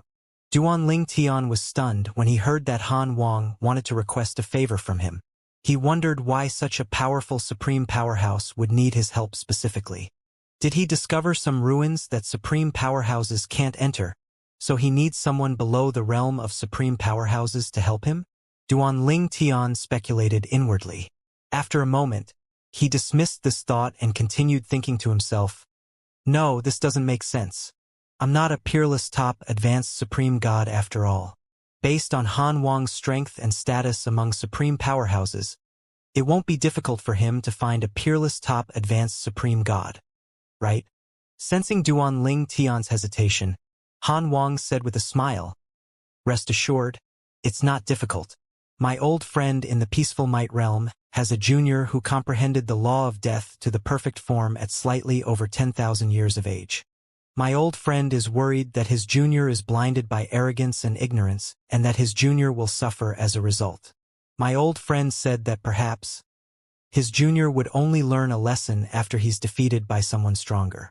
It doesn't matter if the opponent is younger, but it's even better since you're younger. You might not be able to defeat him, but I'm certain that you're at least on par with him. At that time, his ego will suffer a blow, and it'll humble him. His smile widened as he continued to say, "If you help me and my old friend, I won't be stingy with my rewards. I believe my old friend won't be stingy with his reward either. Well, what do you think? Don't you think this is an easy job?" Duanling Tian thought to himself in shock. He comprehended the law of death to the perfect form at slightly over 10,000 years of age. A person like that was considered a top prodigy in the outer boundary and the myriad worlds. With this innate talent, he would definitely become a supreme powerhouse as long as he did not die prematurely. However, Duanling Tian did not take Han Wang's comment about how he might not be able to defeat the other party. After all, he had held back much of his strength when he was in Dancing Sun City. Moreover, he had grown stronger since that time when he was confident that he was on par with Qi Ming's 3 subordinates who possessed strength that was almost comparable to a peerless top advanced supreme god.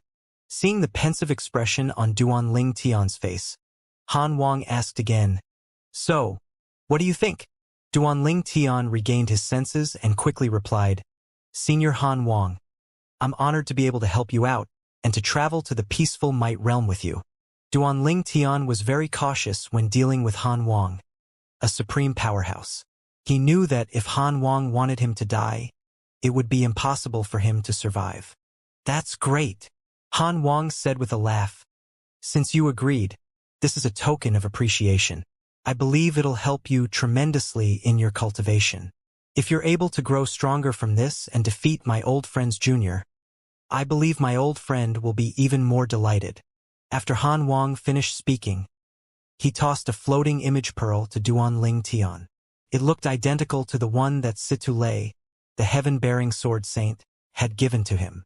Similarly, the recording in the floating image pearl could not be duplicated, and doing so would cause the floating image pearl to self-destruct. The restriction was very strong that even supreme powerhouses could do nothing about it.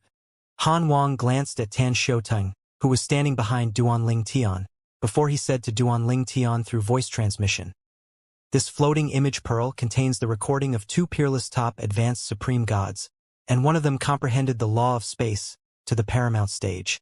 Duanling Tian's eyes widened in shock upon hearing Han Wang's words. His breathing quickened when he realized that he had obtained a precious treasure. After receiving the floating image pearl from Situ Lei, he understood how useful the recordings were. His law of space, which had been stagnant, improved greatly after he studied the recording from the floating image pearl that Situ Lei had given him. As such, he had no doubt the new floating image pearl he had just obtained would help him improve his law of space greatly. After all, Han Wang's floating image pearl was even more precious than that of Situ Lei. The latter's floating image pearl only contained the battle of a peerless top advanced supreme god with a cultivator who was not a peerless top advanced supreme god. On the other hand, the former's floating image pearl contained the battle between 2 peerless advanced supreme gods. It was a supreme treasure in both the outer boundary and the myriad worlds. When Duanling Tian returned to his senses, the floating image pearl was already hovering in front of him. At the same time, Han Wang said, "I'm staying in the residence of the leader of the Colossal Heaven Army. Once you're done with your business in the city, look for me there. Tell the patrolling team that you have a meeting with me." Following that, Han Wang's chilling energy dissipated, and he vanished in just a blink of an eye. Duanling Tian reached out for the floating image pearl and quickly put it away in his spatial ring. He took a deep breath to calm down his excitement as he thought to himself, "Why did Senior Han Wang give me the floating image pearl in advance? Isn't he worried that I'll run away with it? No, it's impossible for me to run away with it. Not only would it be easy for him to track my movements with his divine consciousness in Guilan City, but there are also the members of the Colossal Heaven Army who are likely watching me like a hawk." Based on Han Wang's words before he left, it was obvious that he had a good relationship with the leader of the Colossal Heaven Army. Needless to say, Duanling Tian was not so foolish as to run away with Han Wang's floating image pearl. Moreover, he was a man of his word.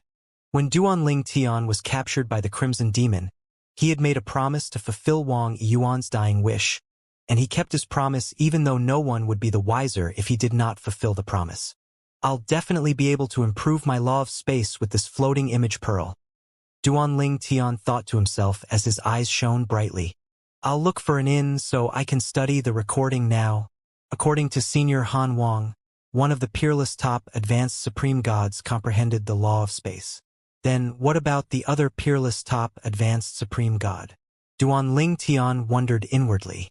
He could not wait to study the recording in the floating image pearl at all. Driven by his curiosity and anticipation, Duanling Tian quickly found an inn and got 2 rooms for himself and Tan Xiuteng. At the same time, Tan Xiuteng wondered why Duanling Tian went to an inn when they had just arrived at Guilan City. Moreover, with their cultivation bases, the journey to Guilan City was not tiring at all. For this reason, they did not need to rest. Nonetheless, he was certain that Duanling Tian had his reason for doing so. The floating image pearl must contain some precious recordings. The young master clearly lost his composure earlier. Tan Xiuteng thought to himself as his heart skipped a beat. At the very least, it must have the recording of at least one peerless top advanced supreme god. It's likely that the peerless top advanced supreme god who had a very profound comprehension of the law of space. Even supreme powerhouses coveted this kind of floating image pearl. After all, there were not many supreme powerhouses who comprehended the law of space to the paramount stage. Such a floating image pearl could help them further their comprehension of the law of space. Duanling Tian was unaware of Tan Xiuteng's thoughts. In fact, he did not care even if Tan Xiuteng knew about the floating image pearl's content. After all, before the Heaven Vault's Blood Oath's master-servant contract ended, Tan Xiuteng would not be able to harm him at all. Let's see what law the other peerless top advanced supreme god comprehended. Duanling Tian brought a few formation compasses out and secured his room before he brought the floating image pearl out. After extending his divine consciousness into the floating image pearl, he found himself in complete darkness. Soon enough, he found that he was seeing the endless void, which was the space between myriad worlds and the outer boundary. It was a place where many supreme powerhouses stayed to cultivate and comprehend the Tao. I heard that only supreme powerhouses or peerless top advanced supreme gods are capable of recording peerless top advanced supreme gods due to their movements. This recording has been tuned to slow down the speed of their movements.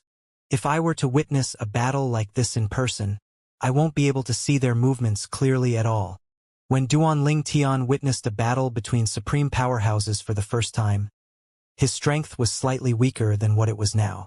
Although peerless top advanced supreme gods were weaker than supreme powerhouses, it would still be difficult for Duanling Tian to see their movements clearly. Swoosh! At this moment, a tall and muscular middle-aged man dressed in a long green robe appeared before Duanling Tian's eyes. He looked dignified and aloof. As soon as he appeared, it was as though he became one with his surroundings.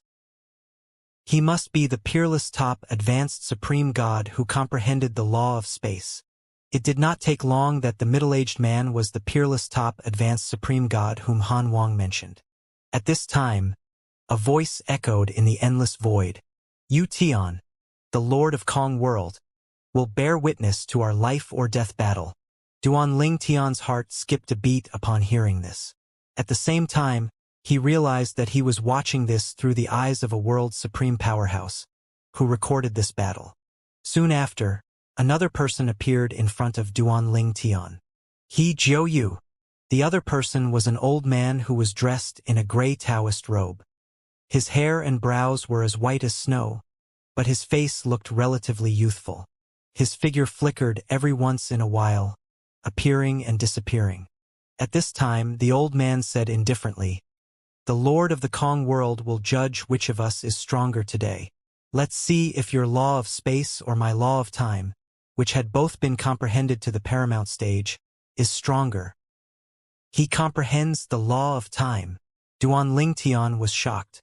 His law of time was close to the perfect form, and it was only slightly weaker than his law of space. I'm sure Senior Han Wang didn't expect that I comprehend the law of time as well. A life-or-death battle between two peerless top advanced supreme gods who comprehended the law of space and the law of time respectively. Nothing is more valuable to me than this at this moment. Duan Ling Tian could not contain his excitement at all at this moment. Duan Ling Tian heard someone sigh before saying, "Gentlemen, is this necessary? Both of you are peerless geniuses. The outer boundary and the myriad worlds will suffer a loss if either one of you dies. Stop this nonsense." The person who had spoken was the Lord of the Kong world. "Lord, nothing can change my mind. Only one of us will survive if neither of us becomes a supreme powerhouse today." The two peerless top advanced supreme gods' gazes were filled with determination and fighting spirit. The two peerless top advanced supreme gods were forcing themselves to break through with a life-or-death battle? Duan Ling Tian knew it was much more difficult for peerless top advanced supreme gods to become supreme powerhouses. The path to becoming a peerless top advanced supreme god was difficult, and the path to becoming a supreme powerhouse after that was even more difficult. Among the peerless top advanced supreme gods in the outer boundary and the myriad worlds, perhaps, only less than 10% successfully became supreme powerhouses. Perhaps, these two peerless top advanced supreme gods were also at their wits' end. Perhaps the two peerless advanced supreme gods are at their wits' end, Duan Ling Tian said inwardly. He speculated that the duo must have lived a long time and was not confident about facing their upcoming heavenly tribulation and resorted to such a drastic measure to break through. If my speculation is right, since they were not confident about surviving their heavenly tribulation, they had to be at least 100,000 years old. Duan Ling Tian thought to himself. Subsequently, Duan Ling Tian dismissed his thoughts and turned his attention back to the life-or-death battle that was about to begin. He had to watch the battle carefully, after all. Apart from the laws they comprehended, he would be able to gain valuable insight as well due to their rich combat experience. Although he had rich combat experience as well, it naturally could not compare to the two peerless top advanced supreme gods whom he speculated to be about 100,000 years old. The Lord of the Kong world said, "Very well, gentlemen. I'll stand guard and make sure no one takes advantage of the situation while both of you fight." After saying that, the Lord of the Kong world sighed heavily, already lamenting the imminent death of one of the duo. Duan Ling Tian's heart pounded loudly in his chest, and he could feel adrenaline coursing in his veins as he waited for the life-or-death battle between the two peerless top advanced supreme gods to start. It was going to be the most epic battle he had ever seen. After all, when the supreme powerhouses fought in Dancing Sun City, he could not catch their movements at all. Let alone supreme powerhouses, if he were to witness this battle between two peerless top supreme god, he would not have been able to see their movements clearly as well. "Let's begin," one of the two peerless top advanced supreme gods said. The two peerless top advanced supreme gods made a move in unison. Duan Ling Tian watched as the law of space and the law of time, which had been comprehended to the paramount stage, clashed. He was mesmerized and engrossed in watching this amazing display until it ended with the death of the peerless top advanced supreme god who comprehended the law of space. So the law of space isn't a match for the law of time. Duan Ling Tian argued with himself inwardly. No, that's not necessarily the case. The peerless top advanced supreme god who comprehended the law of time won because he planned his moves meticulously. For experts, small details place crucial roles in winning a battle, after all. I have to say, I didn't know the law of time could be used in such a way. Duan Ling Tian realized how formidable the law of time could be after watching the battle. His law of time would not stand a chance against the peerless top advanced supreme god's law of time at all. Let's watch it again. Duan Ling Tian lost count of the number of times he had watched the battle. However, he was able to further his comprehension of the law of space and the law of time as time passed. The law of time is even more amazing than I expected. How amazing! It can make time flow rapidly in a specific place. However, I can break the restriction from the law of time with the law of space's teleportation profundity.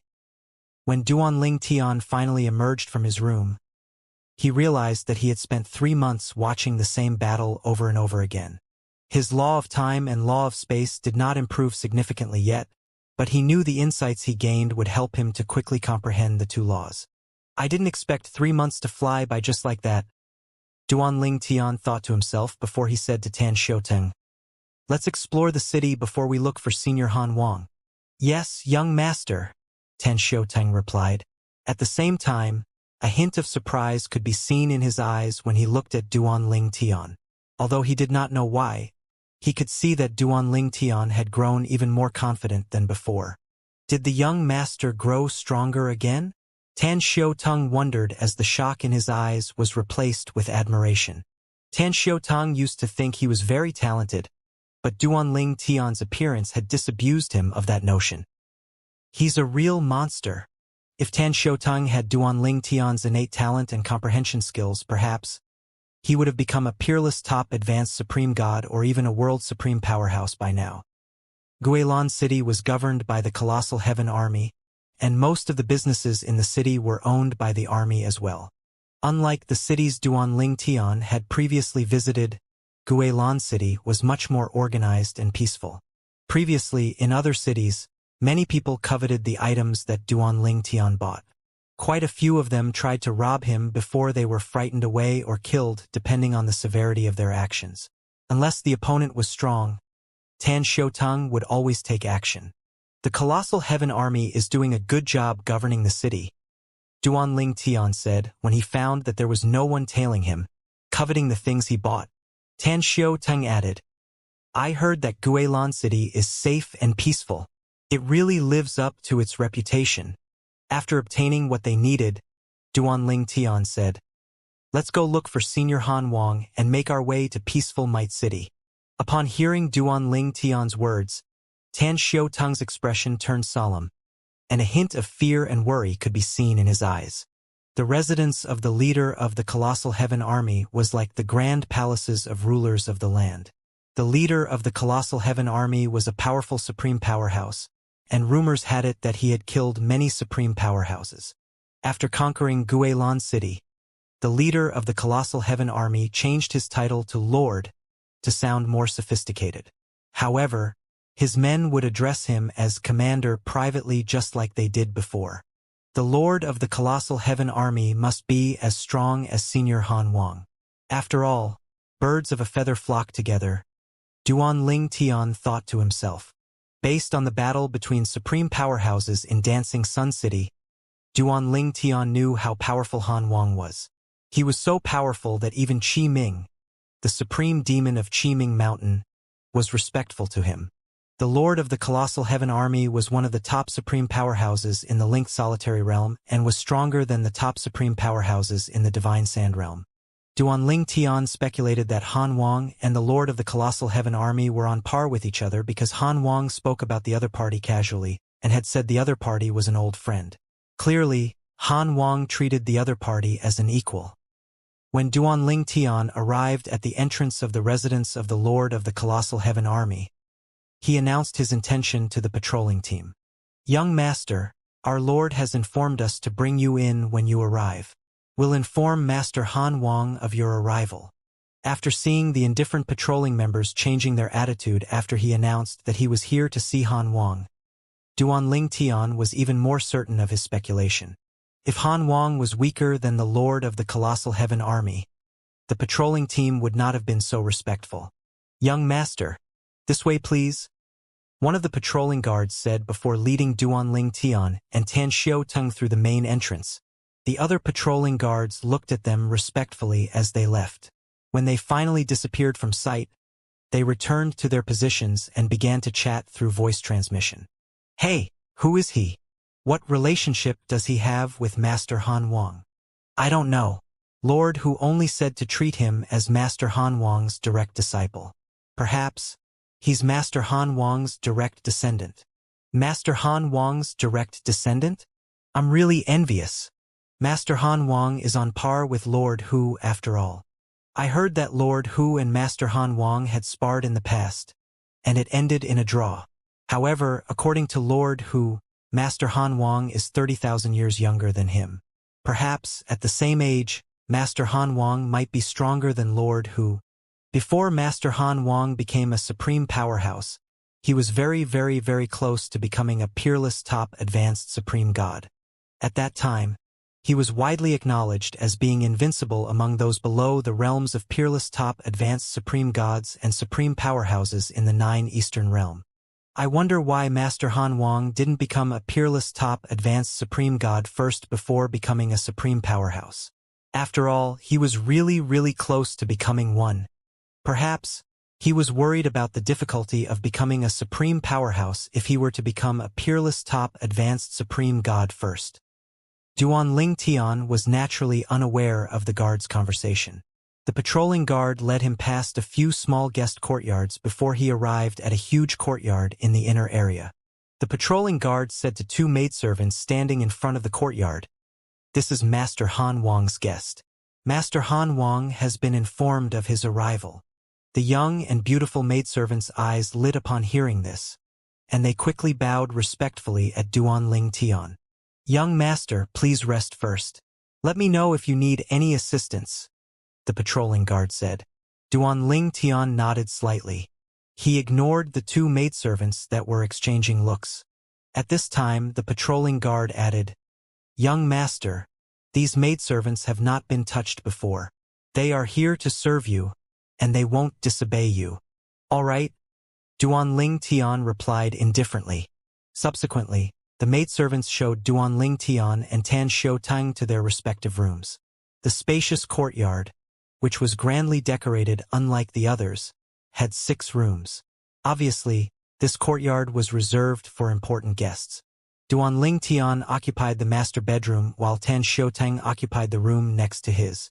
"It seems like I have Senior Han Wang to thank for this treatment." Duan Tian naturally knew that he was only treated as a distinguished guest because of Han Wang. There were at least a dozen cultivators in the Colossal Heaven Army who were on par with Duan Tian.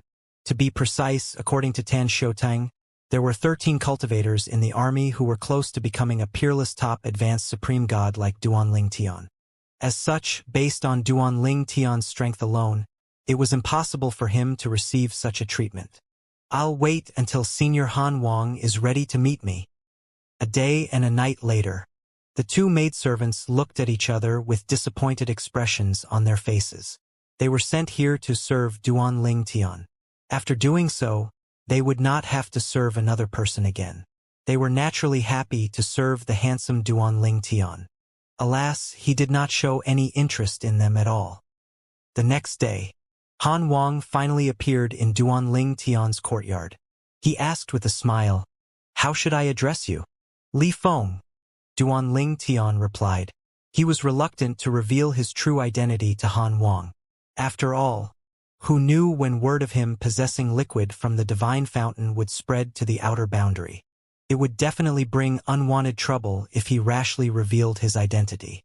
Who knew if Han Wang would covet the liquid from the divine fountain? It was not that he questioned Han Wang's character, but he was just being cautious. After all, Han Wang was not just a supreme powerhouse, but a powerful supreme powerhouse. Han Wang did not think too much about it and did not think that Li Feng was just a pseudonym.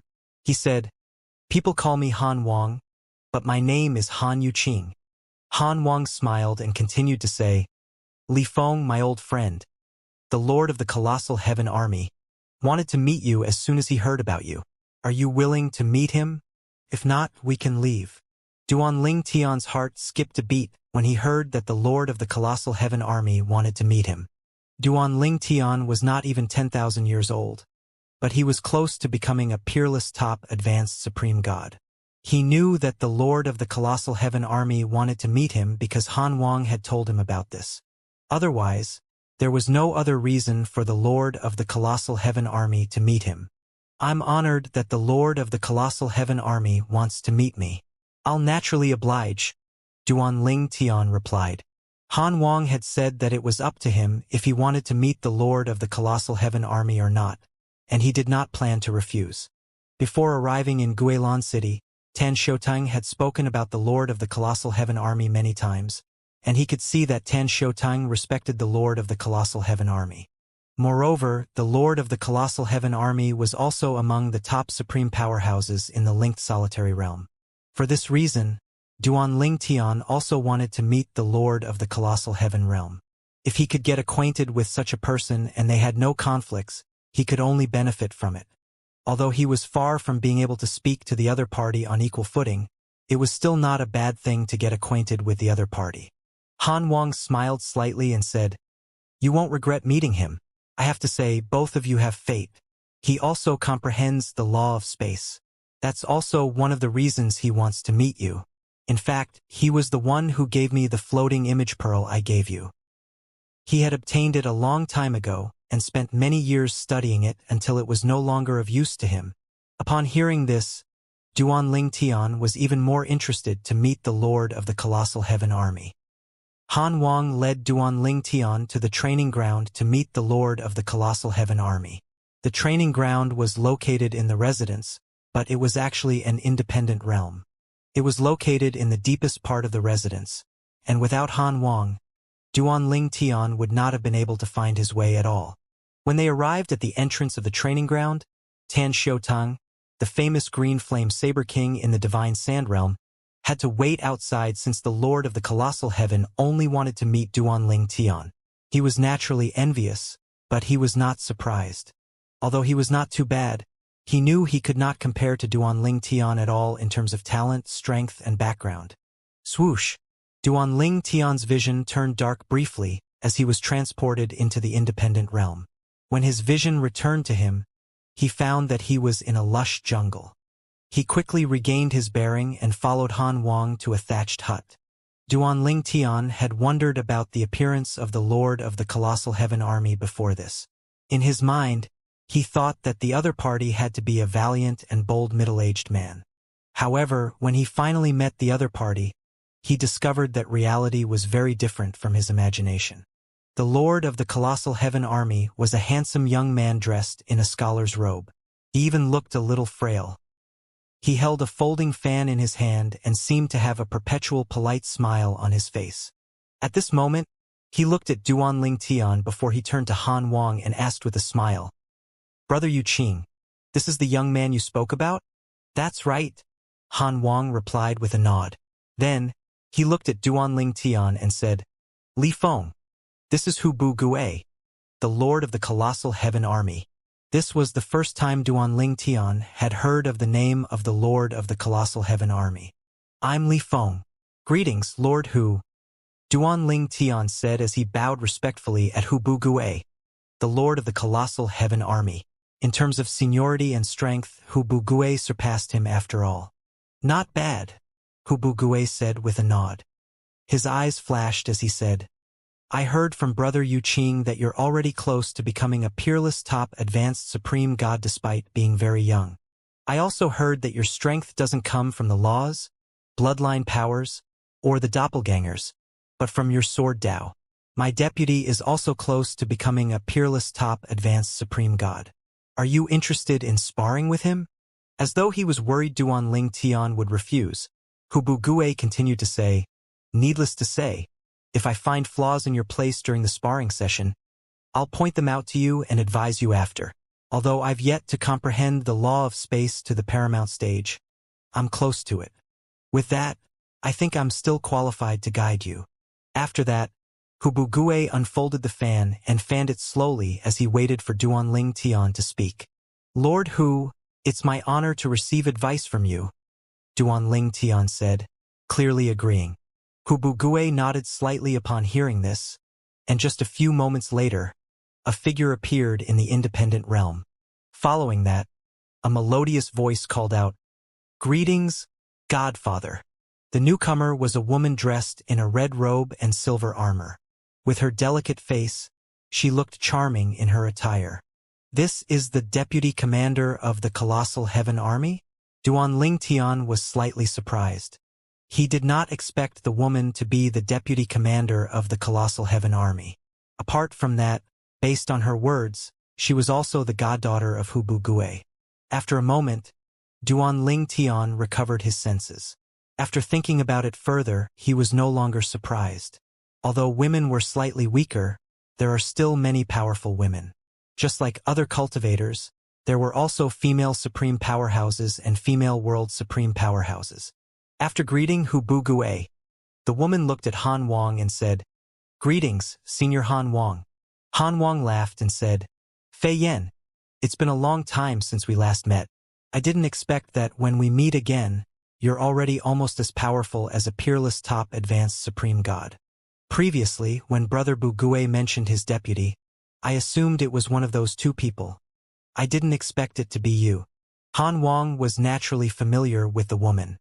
She was Hu Bugui's goddaughter. She was now almost 20,000 years old, and her innate talent and comprehension skills were excellent.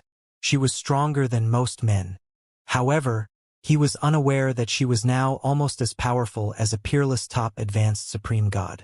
Han Wang turned to Duanling Tian and said with a smile, "Li Feng, Fei Yan had already comprehended the law of space to the perfect form, and now, she must be stronger. Apart from her law of space, she also comprehended the Mastery Dao. The Mastery Dao was one of the four Daos of heaven and earth. Apart from the Sword Dao, Duanling Tian had also comprehended the Mastery Dao. However, his Mastery Dao was far inferior to his Sword Dao. You might be able to learn from her as well when you spar with her," Han Wang added. As soon as Duanling Tian learned that Hu Fei Yan also comprehended the law of space to the perfect form, he had already begun to look forward to sparring with her. It was only natural for him to gain insight if he sparred with an opponent whose law of space was more profound than his. It would depend on him how much he could gain from their exchange. Initially, Duanling Tian only agreed to spar with Hu Fei Yan because he wanted Hu Bugui's advice. However, now, even if Hu Bugui did not offer to advise him, he would still want to spar with Hu Fei Yan. After all, he also comprehended the law of space and the Mastery Dao, and this was a good opportunity to improve himself. Hu Fei Yan looked at Duanling Tian with an expression of shock, skepticism, and confusion on her face. Although it was brief, there was also a hint of contempt. She could sense that the purple-clad young man in front of her was very young. She did not know his exact age, but she knew he could not be older than 10,000 years old. She found it puzzling that she was asked to spar with someone who was not even 10,000 years old.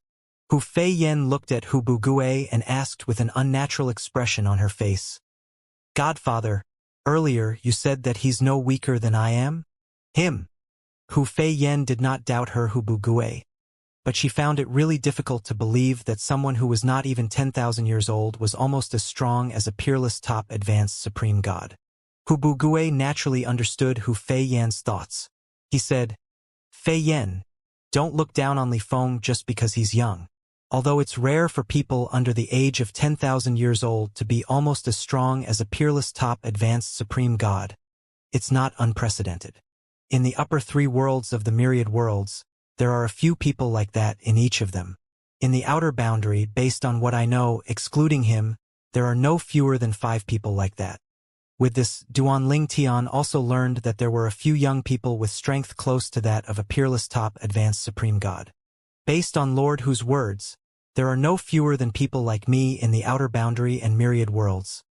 Duanling Tian thought to himself. However, Duanling Tian was not surprised by this revelation. After all, since he was able to do it, there was no reason others could not do it. Moreover, there were also those who enjoyed superior cultivation resources and stayed in a superior environment. Despite his diligence, Duanling Tian also knew very well that he would not have been able to achieve so much without fortuitous encounters. Without the fortuitous encounters, it would be very difficult for him to catch up to the top prodigies in the outer boundary and the myriad worlds, let alone surpass them. Most people, including the 2 supreme powerhouses in front of Duanling Tian, only knew that he was younger than 10,000 years old. It was likely that they assumed that he was about 8,000 or 9,000 years old. They would be thoroughly shocked if they find out that he was only about 2,000 years old now. It was almost impossible for even the top prodigies in the outer boundary and the myriad worlds to achieve what he had achieved at his age. Meanwhile, after listening to Hu Bugui, Hu Fei Yan, who had felt slightly contemptuous earlier, wore a serious expression on her pretty face immediately. Before she flew up high into the sky, she said, "Since you've said so, Godfather, I'll spar with him." Then, she turned to Duanling Tian and said, "Please follow me." All right. Duan Tian did not waste time and flew up into the sky to spar with the powerful woman in front of him. According to Hu Bu-Gui, the lord of the colossal heaven army, Hu Fei-Yen was almost as strong as a peerless top advanced supreme god. Not only that, but she had also comprehended the law of space and one of the four Taoists of heaven and earth.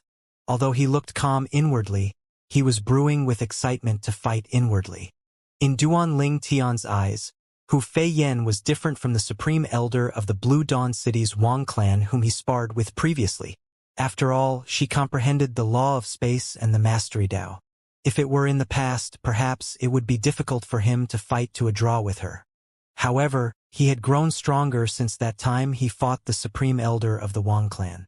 It was not impossible for him to fight him on equal footing, but he was not very confident about defeating her. Unless Hu Bu-Gui exaggerated her strength, he did not think he would be able to defeat her and would likely fight to a draw with her. However, that was only if he did not rely on the divine tree of life and the 5 divine elements in his little world. With their power, he was sure he could defeat her. However, he did not plan to rely on them.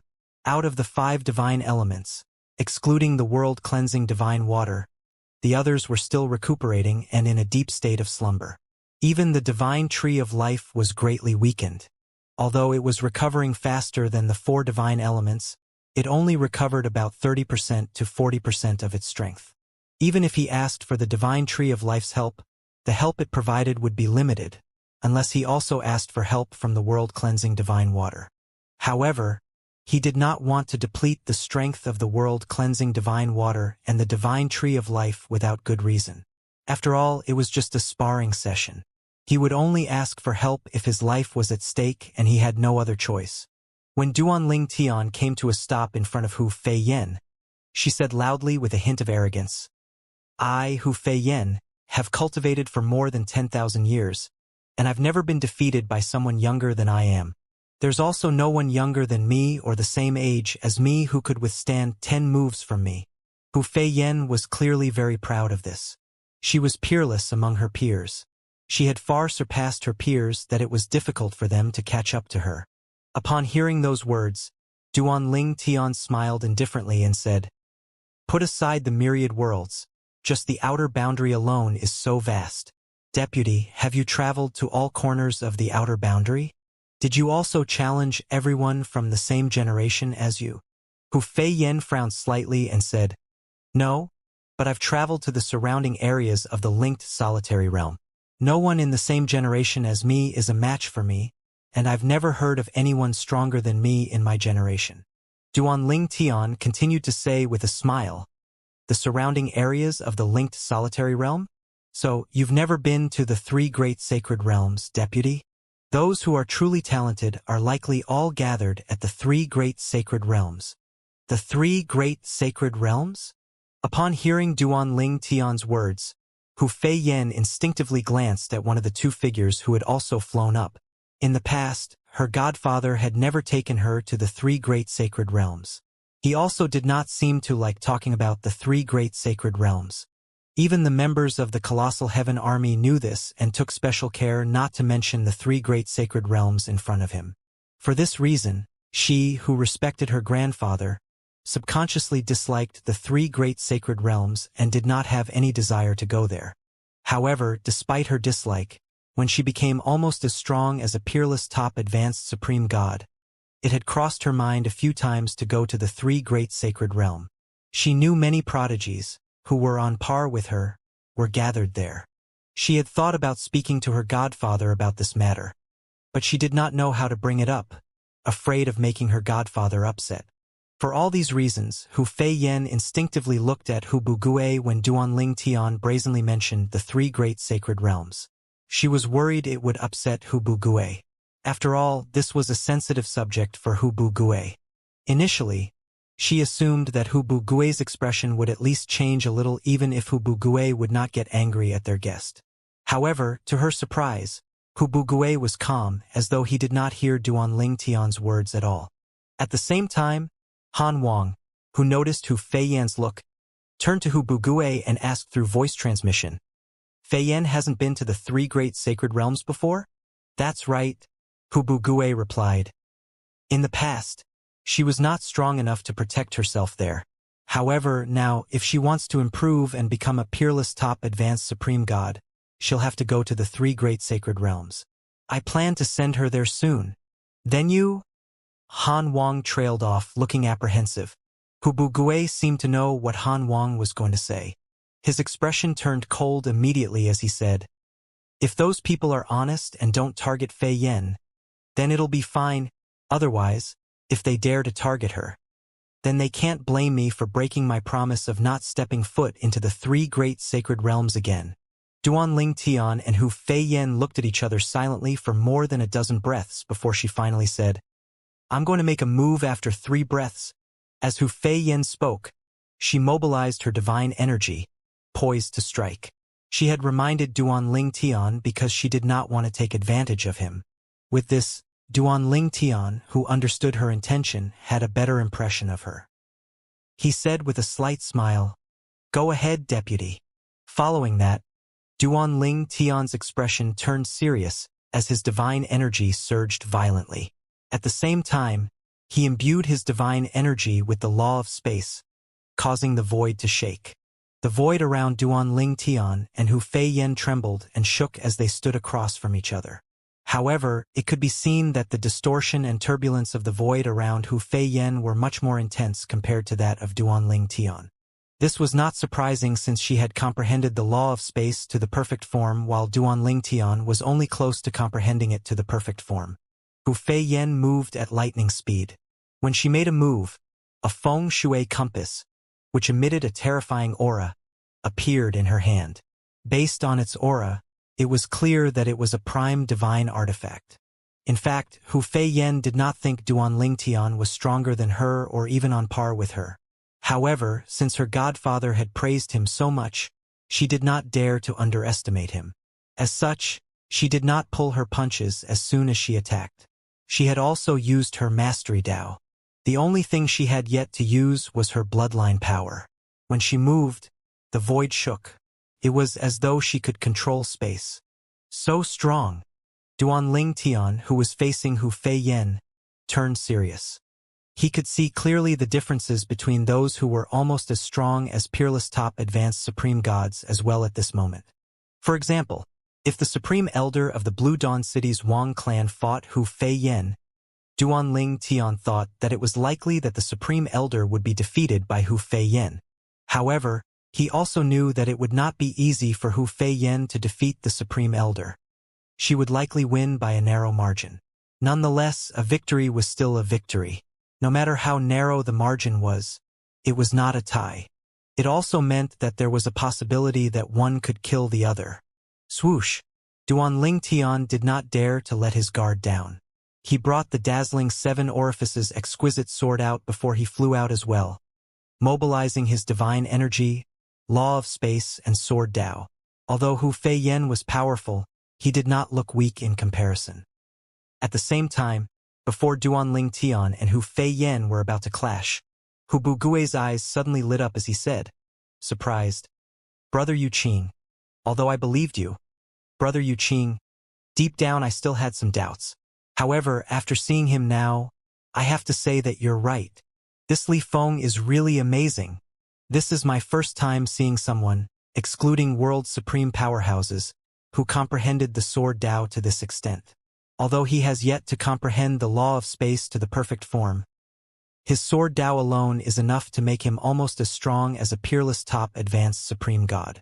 If he comprehends the law of space to the perfect form, he'll be invincible among those below the realm of peerless top advanced supreme gods." Hu Bugue continued to look at Duan Ling Tian with bright eyes and an expression of amazement on his face. Swoosh! Boom! Duan Ling Tian's domineering sword chi collided with the opposing force that seemed capable of controlling space, causing the void to ripple. Fortunately, this place had the protection of a supreme powerhouse. Otherwise, spatial cracks would have already appeared. The duo was almost as powerful as peerless top advanced supreme gods. When they collided, it would naturally create spatial cracks even if the space in the outer boundary was much more stable than that of the myriad worlds. I have seen someone whose sword Dao wasn't any weaker than his. The other party was a peerless top advanced supreme god. It's a pity that he failed to become a supreme powerhouse in the end, Han Wang said. Although he knew Duanling Tian was strong, he was still surprised by his performance. With his sword Dao, if he comprehends the law of space to the perfect form and enters the realm of supreme powerhouses, he might not be any weaker than us, Hubugue said with an emotional sigh. Then, as though he had thought of something, he added, Brother Yu Qing, he's a monstrous prodigy. I have a feeling he's aiming to become a peerless top advanced supreme god. If you have a chance, you should dissuade him. After all, once he becomes a peerless top advanced supreme god, the path to becoming a supreme powerhouse will become infinitely more difficult. In both the outer boundary and the myriad worlds, very few peerless top advanced supreme gods successfully became supreme powerhouses after all. Hubugue shook his head. A hint of envy could be seen in his eyes when he spoke. After all, if a peerless top advanced supreme god successfully became a supreme powerhouse, he or she would be almost as strong as a world supreme powerhouse. If one's comprehension of the four Tao's of heaven and earth was profound, it would not take long for one to become a world supreme powerhouse after that. There's no need for you to worry about this, Han Wang said nonchalantly with a slight smile as he watched the two evenly matched opponents fight. Moreover, do you think a monstrous prodigy like him needs my input in this matter? Based on his sword Dao, if he comprehends the law of space to the perfect form and enters the realm of peerless top advanced supreme gods before becoming a supreme powerhouse, I think there's a possibility that he might directly become a world supreme powerhouse. Han Wang's gaze was complicated at this moment. After all, there were only a few dozen known world supreme powerhouses in both the outer boundary and the myriad worlds. Even if there were reclusive world supreme powerhouses whom no one knew about, it was impossible for their number to exceed 50 in both the outer boundary and the myriad worlds. World supreme powerhouses stood at the peak in the outer boundary and the myriad worlds. They could easily kill ordinary supreme powerhouses with just a thought. Although Hubugue and Han Wang were relatively strong, even if they joined forces, they were still far from being a match for a world supreme powerhouse. They would not even be able to escape from a world supreme powerhouse. That was how strong world supreme powerhouses were. After listening to Han Wang, Hubugue nodded and said, That's true. Someone like him must already have a plan. Considering his young age, I'm certain he'll choose to become a peerless top advanced supreme god first. Hubugue felt that he had been rash earlier with his words. If he were in Li Feng's shoes with this high innate talent and comprehension skills, he might also choose to become a peerless top advanced supreme god first. With that, he had a chance of directly becoming a world supreme powerhouse after breaking through. Even Hubugue, who could easily kill 2 or 3 weaker supreme powerhouses, was in awe and fearful of world supreme powerhouses. At this time, the eyes of Han Wang, who was watching the fight, suddenly lit up before he said, They exchanged more than 100 moves, but neither of them had yet to gain the upper hand. Based on Fei Yan's stance, it seems like she'll use her bloodline power soon. Hubugue took a look before he nodded and sighed softly. Although Fei Yan is older than Li Fei, she doesn't have Li Fei's composure at all. She's already lost her cool. Han Wang said with a smile, It's normal. Based on what they'd shown so far, Fei Yan seems a little stronger, but his combat experience is richer than hers. It's hard to imagine how a young man who's not even 10,000 years old has such a rich combat experience. Han Wang was truly surprised by Duanling Tian's combat experience. It was not inferior to that of cultivators below the realm of supreme powerhouses whom he had met. You're right. Although Fei Yan won't be able to defeat him, she's indeed a little stronger. She should be able to suppress him slightly, but they're still evenly matched. Fei Yan is obviously anxious because of this. She'll likely use her bloodline power to gain the upper hand. But he can also use his bloodline power or doppelgangers. I wonder if his doppelganger or bloodline power is stronger than Fei Yan's bloodline power. At the same time, a red light burst forth from Hu Fei Yan's body, causing her hair tie to snap. Her originally long black hair that was fluttering in the wind seemed to be dyed red at this moment. At the same time, blood qi lingered around her. A grim expression could be seen on her delicate and beautiful face. She was like a completely different person at this moment. Hu Feiyan's transformation was not limited to just her appearance and temperament, but her strength had risen greatly as well after she used her bloodline power. For a moment, Duan Tian even had the illusion that Hu Feiyan was no longer human, but a cold and terrifying bloodthirsty monster. Boom! Hu Feiyan used her prime divine artifact at this time, and an even stronger spatial storm began to rage. It did not take long before spatial cracks finally appeared. What a powerful bloodline power! Duan Tian had witnessed many people using their bloodline powers in the past. However, he felt that Hu Feiyan's bloodline power was the strongest he had seen, excluding the bloodline powers of the 5 supreme powerhouses of Dancing Sun City, which he could not see clearly. He felt like her bloodline power was much more terrifying than that of the supreme elder of the Wang clan. Although the Wang clan did not currently have a supreme powerhouse, they used to have one and were the descendants of a supreme powerhouse after all. It was only natural that the bloodline powers of descendants of supreme powerhouses were powerful. Perhaps, Supreme Elder Wang Jingrao's bloodline power isn't that strong because he's not a descendant, but is only distantly related to the supreme powerhouse? Duan Tian quickly dismissed his thoughts. After all, he did not have time to ponder on this matter when he was facing the ferocious Hu Feiyan. He quickly summoned his doppelganger from the law of space. Swoosh! Another Duan Tian appeared immediately. Despite his expressionless face and lifeless eyes, he was not much weaker than the real Duan Tian. With the doppelganger from the law of space, Duan Tian did not lose ground to Hu Feiyan. His improvement in the law of space had naturally made his doppelganger stronger, much stronger than he had expected. He also knew that his improvement in the law of space was not the only reason his doppelganger had grown so strong. It was also because his cultivation base had stabilized. The fight went on for another few hundred moves before Hu Bugue, the lord of the colossal heaven army, finally stopped them.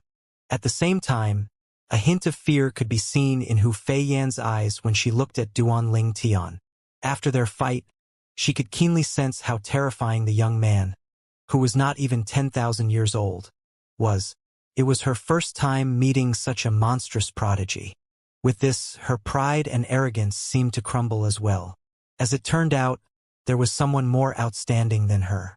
In the past, her godfather had often told her that there were many monstrous prodigies in the outer boundary, and she had also heard about it from others. However, she did not think too much about it. She thought that perhaps the rumors were exaggerated. After all, the rumors about her in the surrounding areas of the linked solitary realm were exaggerated as well. She had heard people saying that she was close to becoming a peerless top advanced supreme god, and that she was not even 10,000 years old. However, at that time, she was not only more than 10,000 years old, but her strength was nowhere close to that of a peerless top advanced supreme god. I'm nowhere as talented as he is. Although the fight ended in a draw, Hu Feiyan was unsurprisingly disappointed. After all, their strength might be similar, but she was much older than Duan Tian.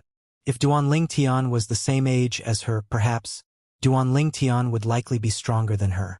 Seeing the disappointment on Hu Feiyan's face, Duan Tian said, "Your strength is impressive, deputy.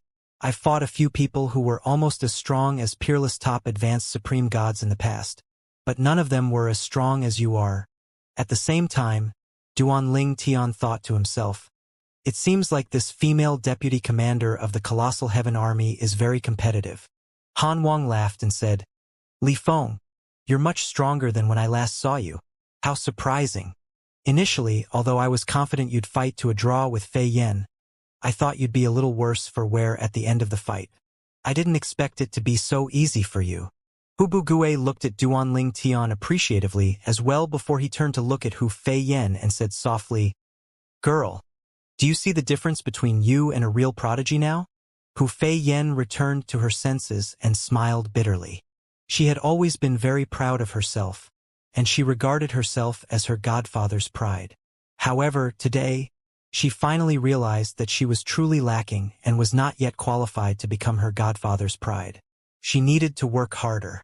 The eyes of Hu Fei Yen, the youngest deputy commander of the Colossal Heaven Army, shone with determination at this moment. However, the determination was soon replaced by shock when she heard Hu Bugui's following words. Li Feng is traveling to the peaceful Might Realm with Brother Yu Qing. You're free to go with them. They might go to the 3 great sacred realms too, so you can follow them. Even if they decide not to go, you should still go and gain more experience. Hu Fei Yen looked at Hu Bugui in shock and disbelief. It was as though she was looking at a stranger. After all, her godfather had never hidden his dislike for the 3 great sacred realms. For a moment, she even wondered if he was possessed. Godfather, you. Hu Bugui was naturally aware of his goddaughter's thoughts. He said casually, I didn't mention the 3 great sacred realms in the past because you weren't strong enough to go there on your own. However, with your strength now, you can adequately protect yourself as long as you're not reckless. Then, he added through voice transmission, before leaving, I'll give you 3 drops of Supreme Spirit Blood Essence. Since there are only 3, you should only use them when it's absolutely necessary. Needless to say, neither Han Wang nor Han Wang heard the last part of Hu Bugui's words. Han Wang likely would not have any reaction, but Duanling Tian would have been shocked and amazed by Hu Bugui's generosity. Hu Bugui looked at Han Wang and said with a smile, Brother Yu Qing, when you're on your way to the peaceful Might Realm, please tell this girl more about the 3 great sacred realms. All right? Han Wang said with a nod. Then, he said to Hu Fei Yen with a smile, I plan to leave Guilan City immediately after this. However, since you're coming with us, I'll wait for you to make preparations. Senior Han Wang, I don't have much preparation to make, Hu Fei Yen said. A hint of excitement and anticipation could be seen in her eyes at this time. She did not hide her desire to go to the 3 great sacred realms at all at this moment. Soon after, Duanling Tian left the linked solitary realm. Apart from Tan Shouteng, now there were 2 people with him, Han Wang and Hu Fei Yen.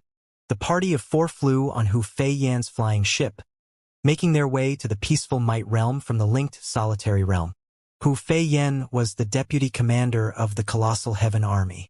As such, people in and around the linked solitary realm and the peaceful Might Realm were familiar with her flying ship. As such, no one dared to provoke them, and their journey was very smooth. It was also for this reason that they decided to use her flying ship.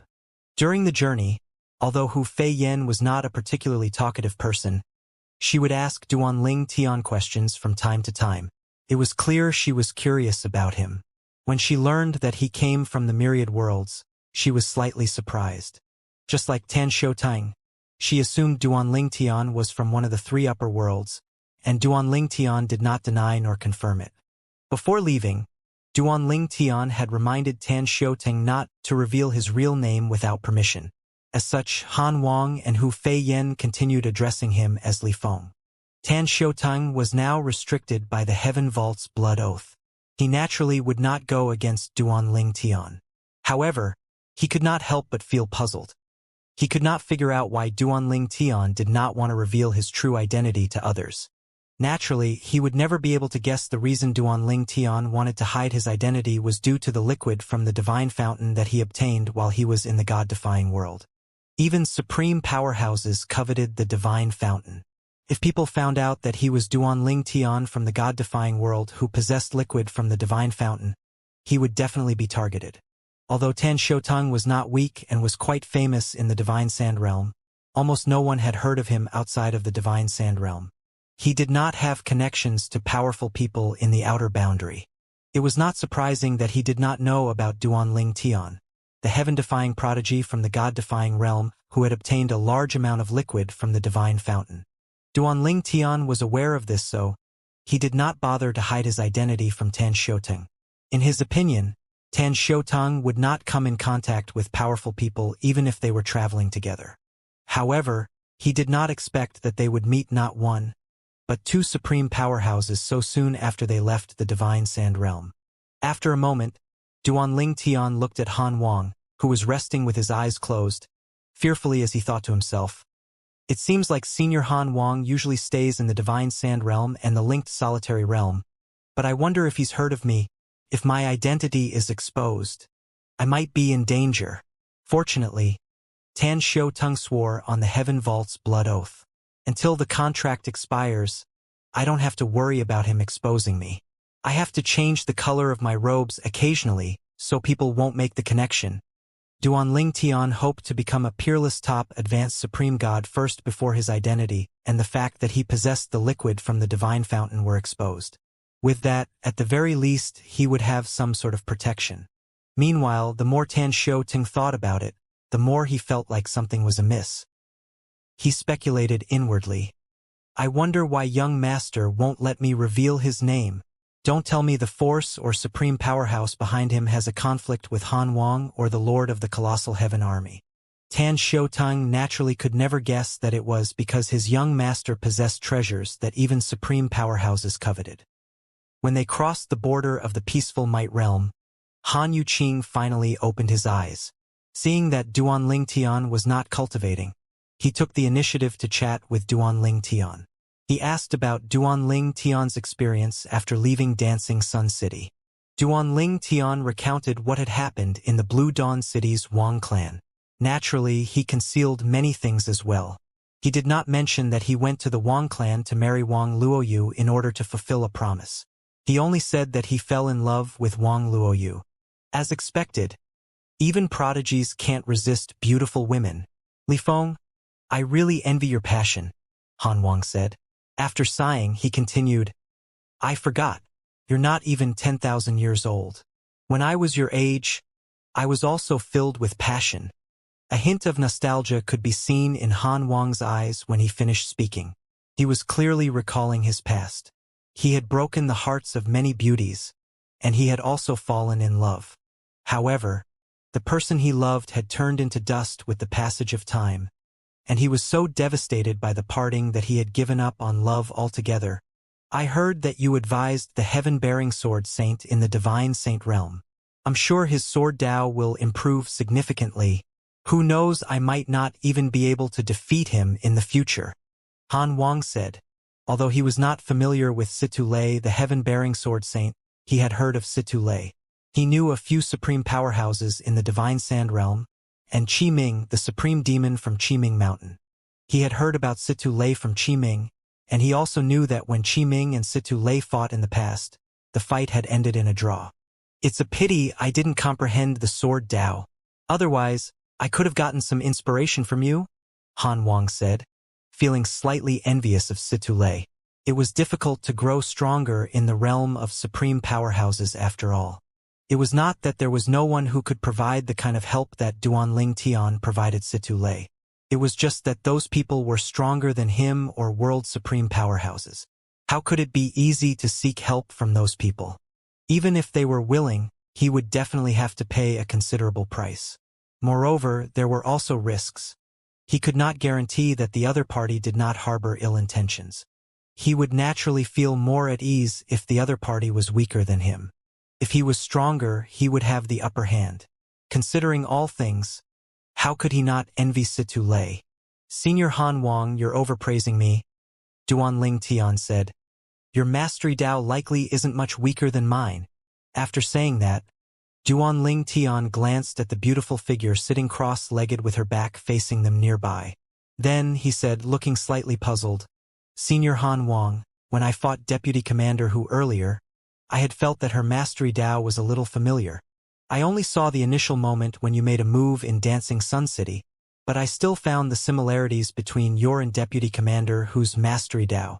Han Wang said with a smile, Li Feng, you have quite a keen sense. That girl, Fei Yan, comprehended the rudimentary form of the mastery Dao on her own. Later on, I formally guided her. I see. Han Wang's explanation completely resolved Duanling Tian's doubts. As it turned out, Han Wang was Hu Fei Yan's teacher in the Mastery Dao. After that, Han Wang took the initiative and told Duanling Tian about the descendant of his old friend in the peaceful Might Realm. The other party was a prodigy who comprehended the law of death to its perfect form before reaching 10,000 years old, and he was not any weaker than Hu Fei Yan before her breakthrough. Currently, although he was slightly weaker than Hu Fei Yan, he was younger than Hu Fei Yan. he would likely be stronger than Hu Fei Yen at her age. Since Fei Yen has broken through, he likely won't think much of it if he were defeated by her. Only someone like you who's about his age and has the strength to defeat him can humble him, Han Wang said. An expression of pity appeared on Tan Xiaotang's face when he overheard Han Wang's words. He truly pitied the descendant of Han Wang's old friend.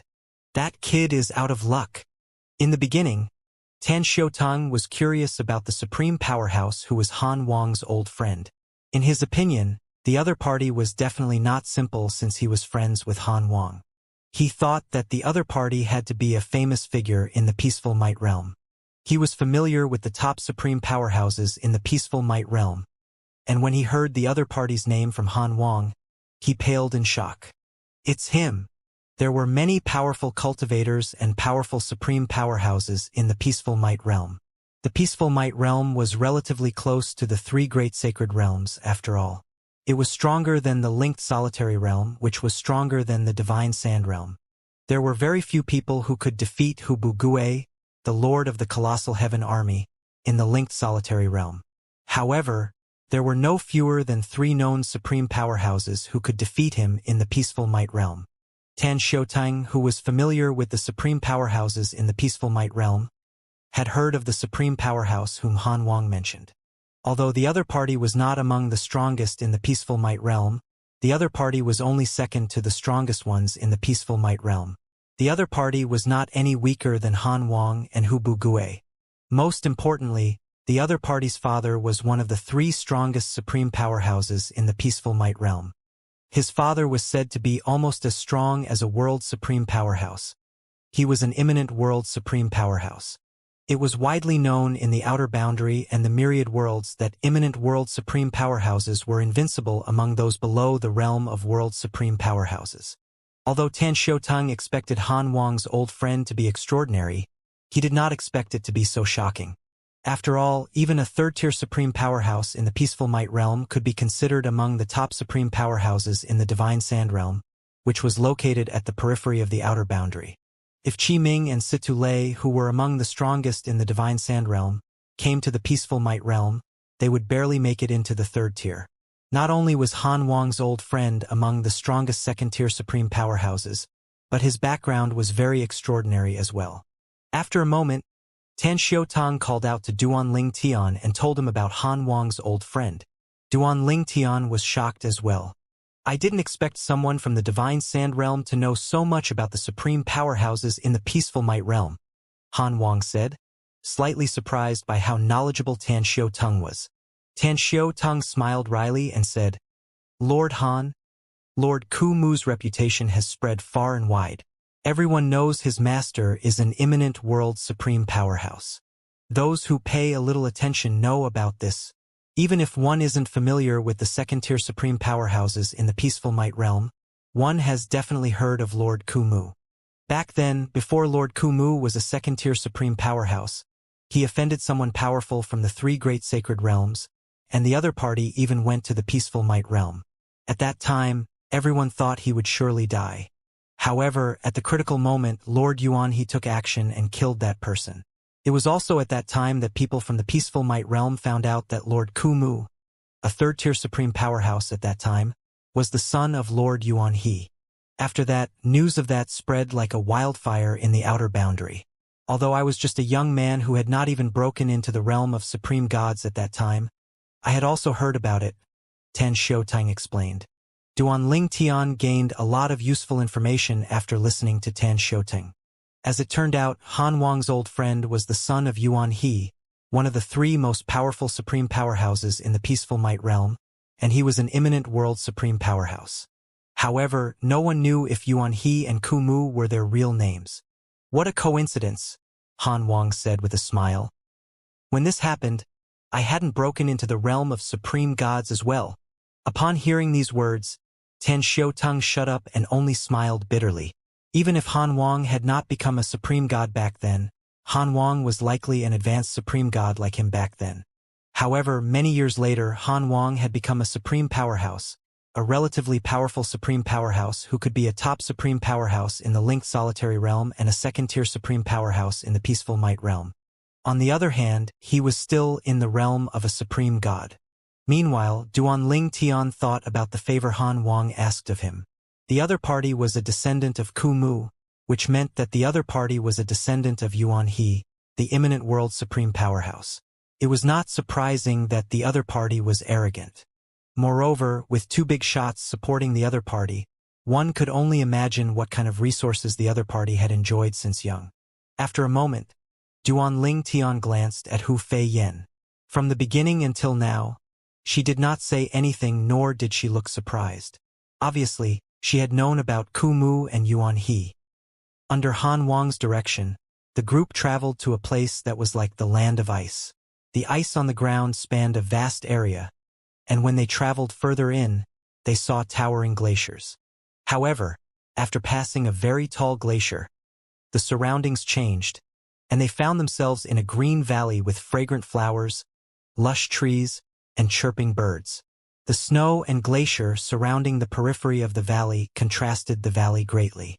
Duanling Tian and Tan Xiuteng were slightly surprised by the abrupt change. Seeing the surprise on the duo's faces, Han Wang asked with a smile, "After seeing this, did both of you think that my old friend comprehends the law of life?" Tan Xiuteng nodded while Duanling Tian looked at Han Wang skeptically. "If it's not the law of life, then what is it? Is it the divine tree of life? However, if it is, won't it greatly exhaust the energy of the divine tree of life in the Supreme Powerhouse's little world? I don't think many Supreme Powerhouses would waste the energy of their divine tree of life on something so extravagant, right? After all, the divine tree of life could help them during critical moments." "My old friend comprehends the law of wood, not the law of life," Han Wang said with an emotional sigh. "This place is constructed by the divine tree of life in his little world. It's impossible for me to act so extravagantly and use my divine tree of life in such a manner. However, he's different. Although our strength is about the same, the divine tree of life in his little world used to be the divine tree of life of a world supreme powerhouse. For this reason, this kind of consumption of energy is nothing at all to his divine tree of life. It can easily be replenished with just one breath." Duanling Tian was stunned by Han Wang's words. The divine tree of life used to belong to a world supreme powerhouse? This means that Senior Ku Mu obtained it after the death of a world supreme powerhouse? However, it's certain that the world supreme powerhouse didn't die from the heavenly tribulation. Otherwise, the divine tree of life would have been destroyed by the heavenly tribulation as well. Even world supreme powerhouses who stand at the peak of the outer boundary and the myriad worlds can't escape death. Was he killed by another world supreme powerhouse? Did a few world supreme powerhouses join forces to kill him? What an amazing divine tree of life. I wonder if Senior Ku Mu discovered it himself, or did his father give it to him? Many thoughts raced through Duanling Tian's mind after he heard Han Wang's words. The divine tree of life in Ku Mu's body was obtained by his father in the past. At that time, his father helped him place the tree in his little world. A large part of his strength comes from that powerful divine tree of life, Han Wang continued to say. Duanling Tian nodded in understanding. Ku Mu was powerful, but his father was even more powerful. His father also managed to obtain a World Supreme Powerhouse's divine tree of life after the World Supreme Powerhouse's death. That kind of divine tree of life was undoubtedly a peerless treasure. Those capable of killing World Supreme Powerhouses were naturally World Supreme Powerhouses themselves. Under normal circumstances, the murderer would seize the dead World Supreme Powerhouse's divine tree of life, unless the dead World Supreme Powerhouse managed to send his divine tree of life to the turbulent space before his death. Although the divine tree of life of a World Supreme Powerhouse was not comparable to a World Supreme Powerhouse, its strength was naturally extraordinary. Let alone finding such a divine tree of life, even if one managed to find it, it would be difficult to convince it to acknowledge one as its master. Since Yuan He, Ku Mu's father, managed to obtain and Ku Mu managed to obtain its approval, it could be seen that the duo had extraordinary means as well. Senior Han Wang wants me to spar with the descendant of such a powerhouse? Duanling Tian thought to himself, feeling slightly helpless. At the same time, he decided that he would hold back slightly when sparring with the other party even if he was stronger. He might not know the other party, but there was no doubt that the other party's background was extraordinary. It was best not to offend such a person. At this time, Han Wang swept his gaze around the paradise-like valley in the midst of a land of snow before he called out, "Brother Kumu, I'm here." Swoosh, swoosh, swoosh, swoosh, swoosh. In just a moment there were movements in the valley. Countless vines flew out and entangled in the air before it finally turned into a figure. The figure belonged to a skinny old man dressed in a loose gray robe. He was so thin that it seemed as though a gust of wind could blow him away. However, his eyes were sharp, unlike those of an old man. The old man laughed and said, "Brother Yuqing, I've been waiting for you for a long time. Previously, you told me that you found a prodigy below the age of 10,000 who can help me educate my incompetent great-great-grandson. Is he the young man next to you?" The old man shifted his gaze to Duan Ling Tian after he finished speaking. Duan Ling Tian froze before his body began to tremble from the paralyzing fear that crept up on him. He felt as though his life and death were out of his control at this moment. Just like that, he could tell how terrifying the old man was. After a moment, Duan Ling Tian took a deep breath and mobilized his divine energy, law of space, and sword Dao before he resisted and destroyed the pressure bearing down on him. Then he said, "Greetings, Senior Kumu. I'm Li Feng." Kumu, the old man, widened his eyes imperceptibly as he thought to himself, shocked.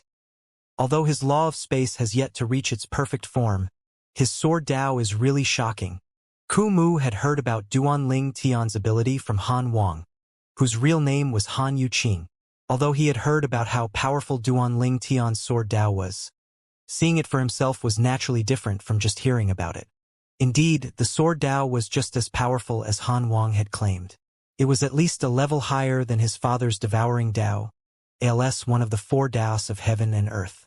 It's really unbelievable that a young man who's not even 10,000 years old manages to comprehend the sword Dao to this extent.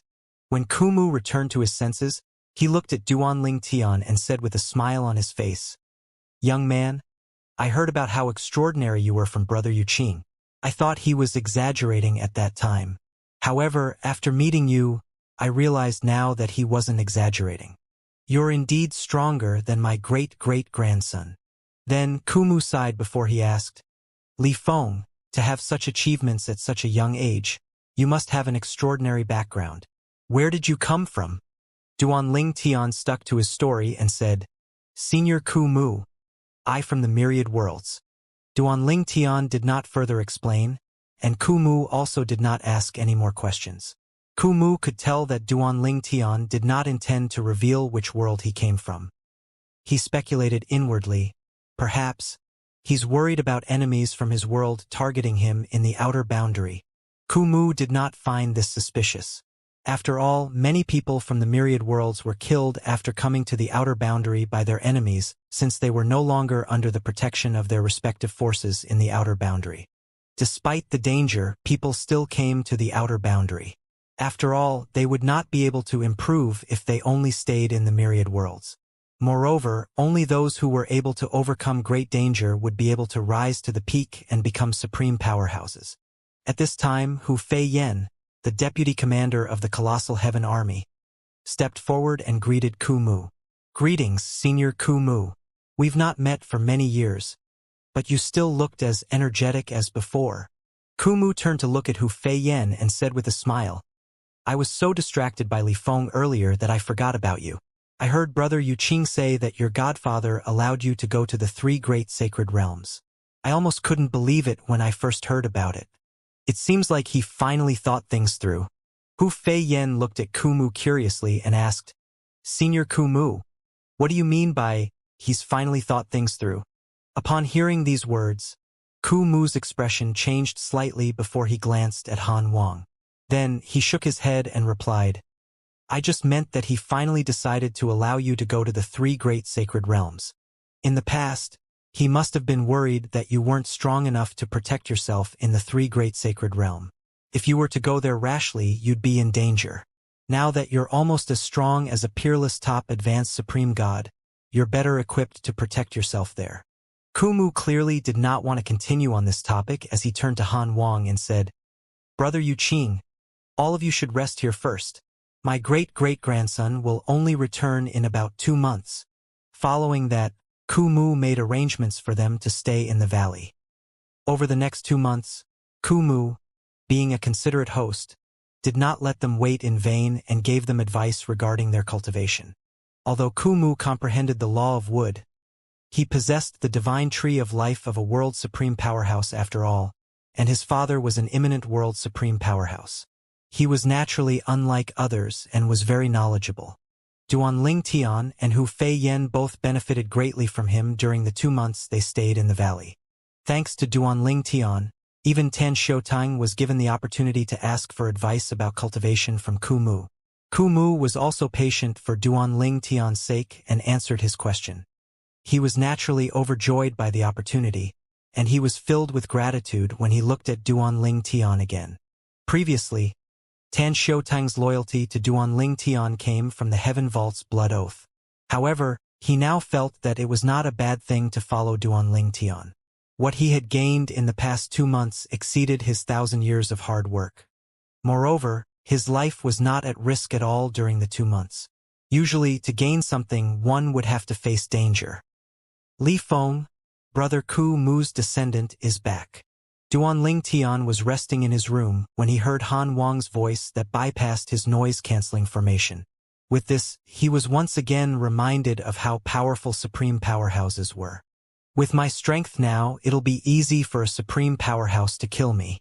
It won't be any harder than cutting grass or killing a chicken." Duanling Tian felt slightly helpless, but he grew even more determined to grow stronger. "It's time to fight." Duanling Tian naturally knew that now that Kumu's great-great-grandson had returned, he would have to spar with the other party soon. Duanling Tian had delayed going to the 3 great sacred realms to spar with Kumu's great-great-grandson. According to Kumu and Han Wang, Kumu's great-great-grandson had grown arrogant due to his talent. Even Kumu was helpless against his great-great-grandson. He even felt that Kumu did not achieve as much as he did when Kumu was his age, and that he would definitely surpass Kumu in the future. Based on what he had heard, Duanling Tian already knew that the other party was arrogant and felt that he was above his peers because his peers were inferior to him. Although Kumu's great-great-grandson had heard about top prodigies in the 3 great sacred realms and the myriad worlds who were not even 10,000 years old but were already almost as strong as a peerless top advanced supreme god. However, he did not think much about it. After all, he had only heard about them and had never met them before. Kumu did not allow him to go to the 3 great sacred realms, so he did not have a chance to meet such prodigies at all. For this reason, he dismissed those rumors and thought that they were exaggerated. After greeting Han Wang, a tall and aloof handsome young man dressed in a dark blue robe looked at Duanling Tian and asked, "Are you the person my great-great-grandfather mentioned? He said that you're not even 10,000 years old, but you're stronger than I am." At the same time, Duanling Tian sensed a wave of divine consciousness sweeping toward him. Since the other party was only a supreme god, he could have easily blocked the other party's divine consciousness, but he did not do so, allowing the other party to probe his age. If one's age was below 10,000 years, it could be easily confirmed with divine consciousness. In the outer boundary and the myriad worlds, the age of 10,000 seemed to be the differentiator.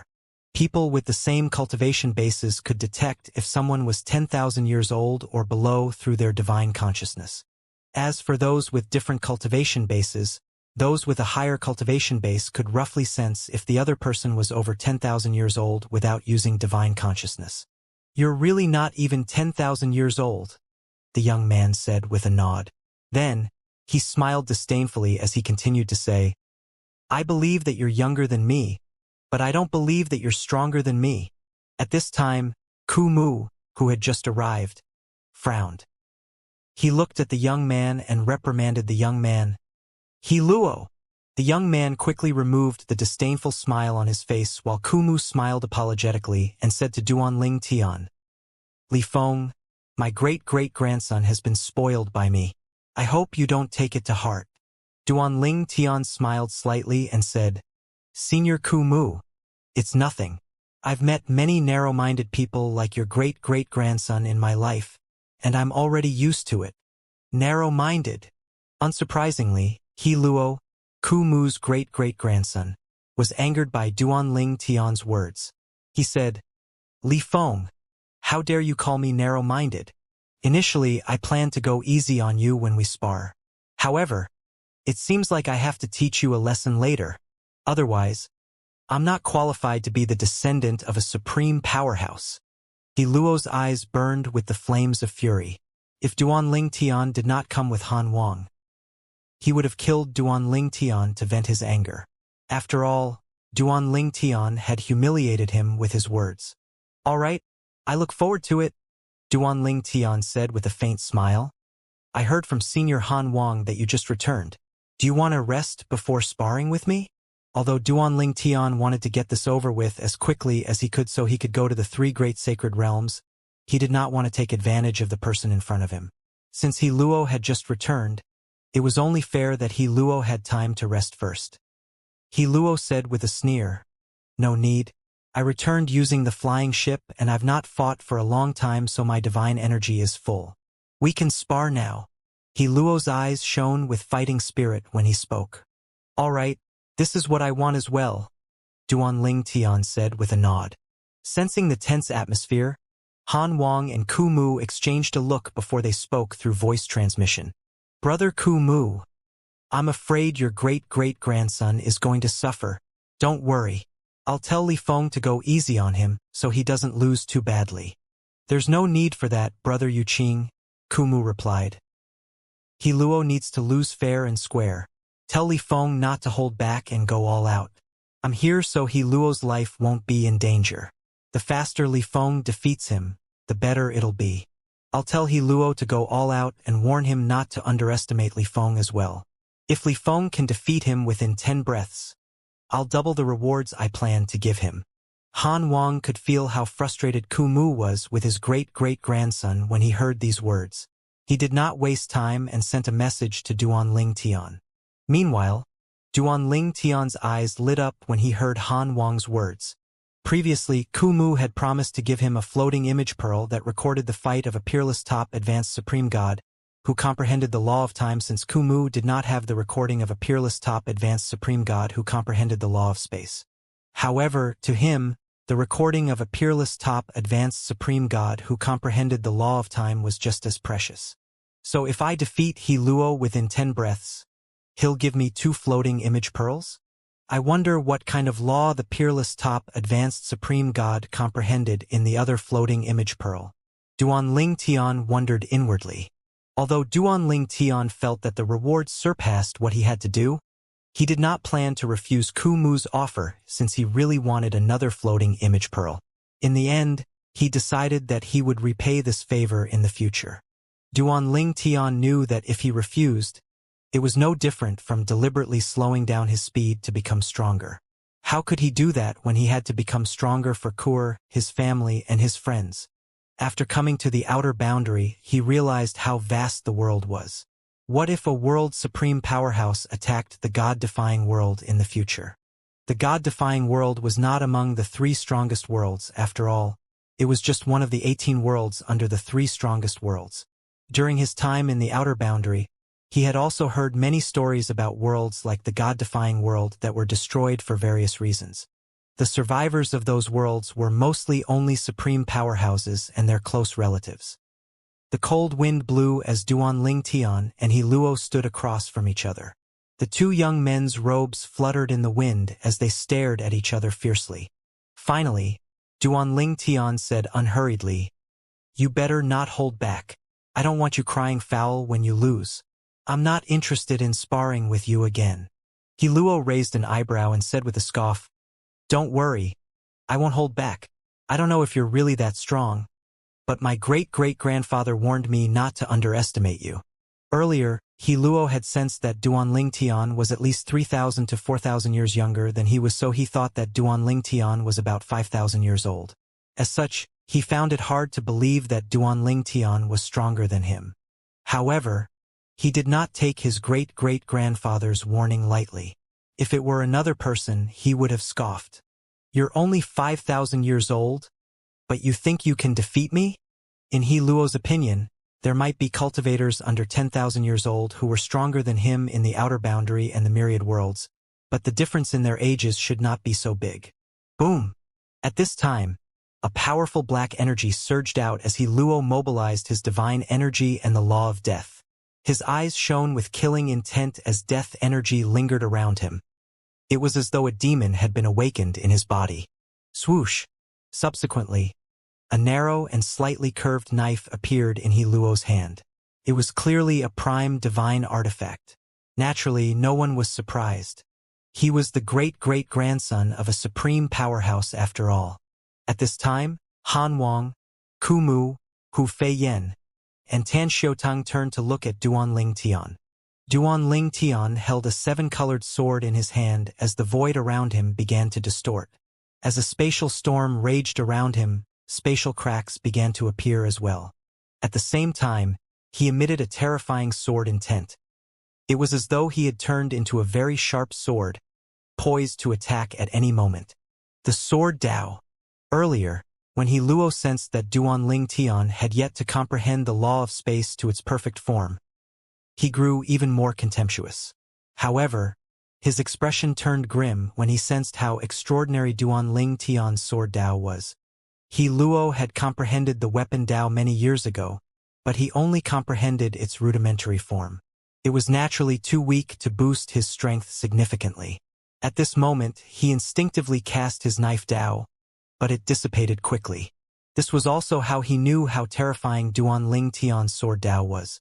Duanling Tian's sword Dao had quickly suppressed his knife Dao before the fight even started. How's this possible? How did he comprehend the sword Dao to such an extent when he's so young? Did he inherit the legacy of a world supreme powerhouse? He Luo speculated inwardly. Needless to say, legacies from world supreme powerhouses were superior to those from other supreme powerhouses. He Luo quickly recovered from his shock and scoffed. Although Duanling Tian's sword Dao was extraordinary, Duanling Tian's law of space was weak. As such, he did not think that Duanling Tian was stronger than him. However, he now knew that he could not afford to underestimate Duanling Tian. Swoosh!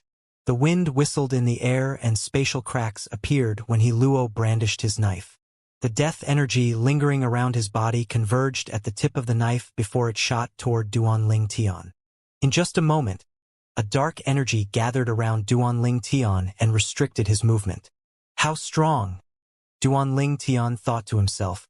The death energy was rather powerful. It disrupted the space around him and prevented him from teleporting away. After all, he could only use the teleportation profundity in a stable space. The law of death, before reaching the perfect form, naturally could not disrupt space, but after it reached the perfect form, it was not difficult to disrupt the space to prevent teleportation. Han Wang's eyes widened upon seeing this. Then, he turned to Ku Mu and said, "Brother Ku Mu, your great-great-grandson's law of death has improved significantly. If he improves his law of death or makes progress in his knife Dao, he'll be almost comparable to a peerless top advanced supreme god." After Han Wang finished speaking, he was shocked to discover the shocked expression on Ku Mu's face. He wondered inwardly, is Brother Ku Mu unaware of He Luo's progress as well? Did He Luo just have a breakthrough in his law of death recently? Indeed, Ku Mu was unaware that He Luo's law of death had improved because He Luo only had a breakthrough while he was away. A faint smile appeared on Ku Mu's face as he thought to himself, "This brat, he has grown stronger again. It seems like Li Feng won't be able to defeat within 10 breaths." Even among those who were close to becoming peerless top advanced supreme gods, there's a difference in strength. Due to his young age, I doubt he'll be able to defeat He Luo in 10 breaths. Due to He Luo's recent improvement and Duanling Tian's young age, Ku Mu no longer thought that Duanling Tian would be able to defeat He Luo in 10 breaths. Although he knew of cultivators like Duanling Tian who was not even 10,000 years old but were almost as strong as a peerless top advanced supreme god in the outer boundary and the myriad worlds who were capable of doing so, he did not think Duanling Tian was among them. Restraining profundity. Duanling Tian knew that forcefully freeing himself from He Luo's restraint now with his brute strength was not the best move. It would waste his time even if he was confident he could free himself. When he freed himself, He Luo's knife would have already arrived. As such, he decided to cast the restraining profundity to dispel the death energy and to stabilize the space around him to free himself. Teleportation profundity. Following that, Duanling Tian vanished into thin air after freeing himself from He Luo's restraint. He Luo's tactic was to restrain Duanling Tian with the law of death before delivering a heavy blow. However, his plan failed when Duanling Tian broke free and teleported away. Swoosh! The powerful knife ray descended and cut a towering glacier in half. When the upper half of the glacier tumbled down, it set off an avalanche that shook the ground while a small spatial tear in the sky began to mend itself. Use your bloodline power. Otherwise, I'll be able to defeat you in 3 moves. Duanling Tian's nonchalant voice echoed in the sky, but he was nowhere to be seen. He Luo's expression darkened when he heard Duanling Tian's words. How confident! I'll show you how powerful my bloodline power is. As soon as his voice fell, He Luo cast his bloodline power. As blood qi rose from his body, his strength rose significantly and his knife turned red. At this moment, the contempt in He Luo's heart had completely disappeared. After Duanling Tian broke free from his law of death, he finally realized how strong Duanling Tian was. After all, 90% of powerhouses who comprehended the law of death to the perfect form were not capable of using it the way he had used it earlier. It was a technique that his great-great-grandfather had helped him develop. It was thanks to this technique that he was able to easily defeat opponents with the same cultivation base. However, Duanling Tian managed to free himself without using his doppelgangers or bloodline power. This alone showed how strong Duanling Tian was. Under such circumstances, how could he dare to be careless at this moment? Do you think I won't be able to find you if you hide? He Luo asked as his eyes flashed. At the same time, his divine consciousness swept through his surroundings. In the next moment, a knife ray shot out. When the knife ray shot out, Duanling Tian suddenly appeared in front of it. Then, he quickly disappeared again, dodging the knife ray before charging toward He Luo with the sword in his hand. Wait! Something's not right. He Luo very quickly noticed that the person in front of him lacked vitality even if he resembled Duanling Tian. Even the 7-colored sword in Duanling Tian was the same. Since he comprehended the law of death, he was very sensitive to vitality energy, unlike ordinary people. It's his doppelganger. It did not take long for He Luo to figure it out. He launched a knife ray toward the doppelganger before he flew away. Swoosh! As soon as He Luo flew away, another figure appeared where he originally stood as a gray sword ray shot out of a spatial tear. Duanling Tian had teleported away and attacked while He Luo was distracted. But He Luo reacted quickly and managed to escape. Meanwhile, the 2 supreme powerhouses watched the fight with bright eyes. As for Hu Feiyan and Tan Xiuteng, they were shocked and felt anxious for He Luo. They did not think they would be able to react in time if they were in He Luo's shoes.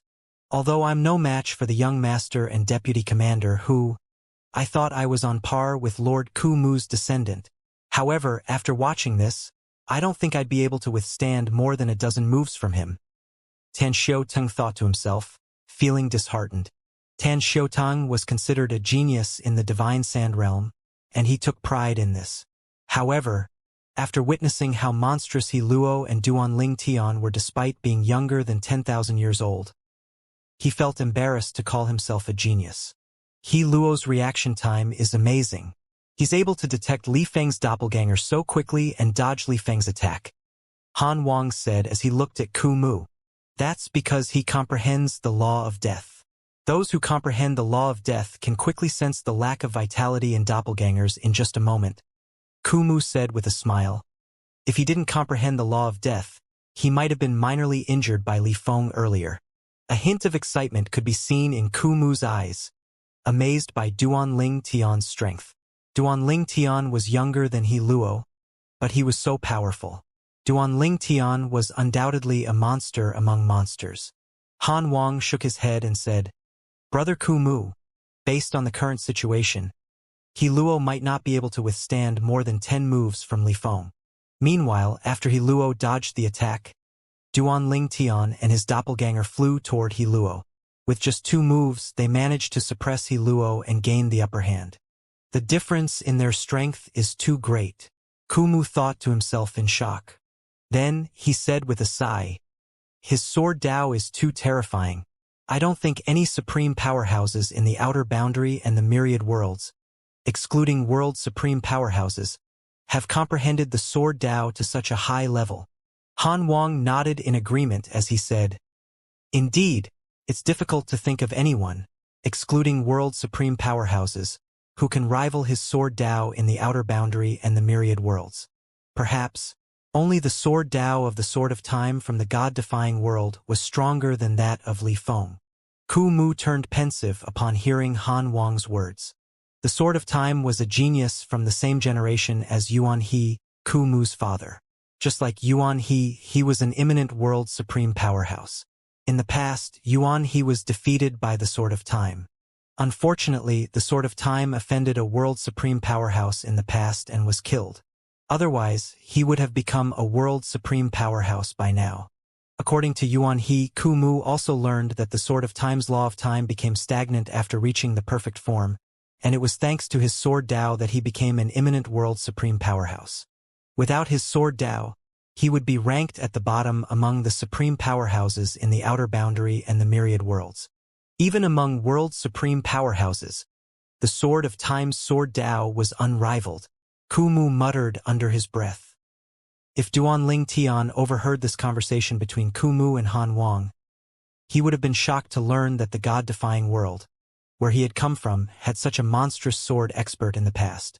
If his master, Feng Qingyang, had heard it, he would have recognized the Sword of Time that the duo mentioned. After all, he had inherited his sword skills from the Sword of Time. The Sword of Time could be considered Feng Qingyan's master and Duan Ling Tian's grandmaster. Alas, Duan Ling Tian was unaware that Feng Qingyang had inherited his sword skills from the Sword of Time. Meanwhile, Hu Feiyan shook her head and murmured to herself, he's lost the fight.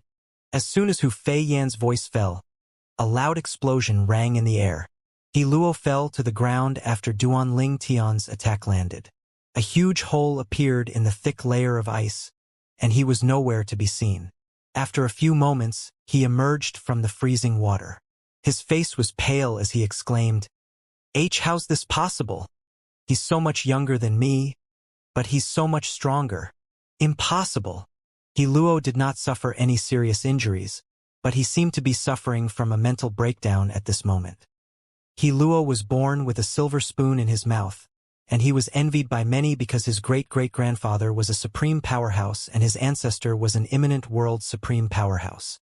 As such a descendant, it was only natural that his innate talent and comprehension skills were superior to those of his peers and even those who were older than him. Under such circumstances, it was not surprising that he became arrogant.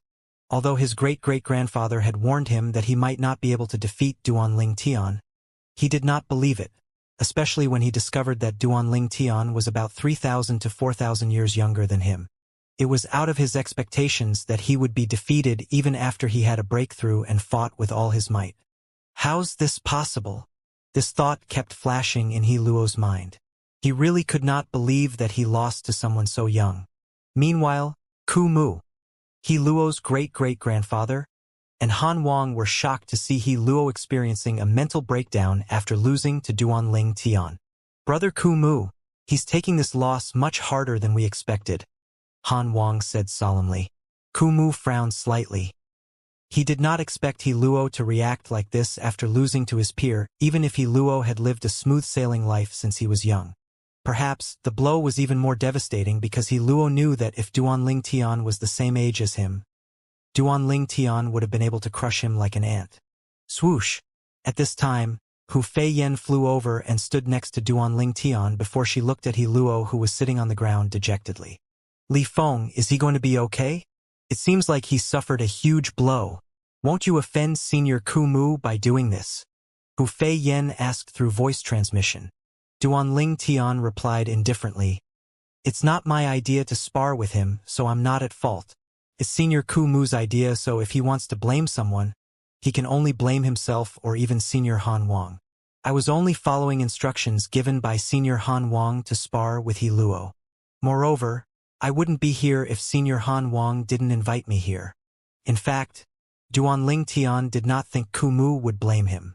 After all, even supreme powerhouses cared about their reputation. Apart from that, he could tell that Kumu and Han Wang were very close. Otherwise, Han Wang would not have spent a fortune just to help Kumu teach He Luo a lesson. Duanling Tian looked at He Luo and shook his head as he thought to himself. He Luo must have discovered that I'm much younger than him. That's why he's so shocked. He wouldn't have reacted like that if I'm only slightly younger than him. Duanling Tian was aware that those about the age of 10,000 could only roughly sense his age like Han Wang and Kumu.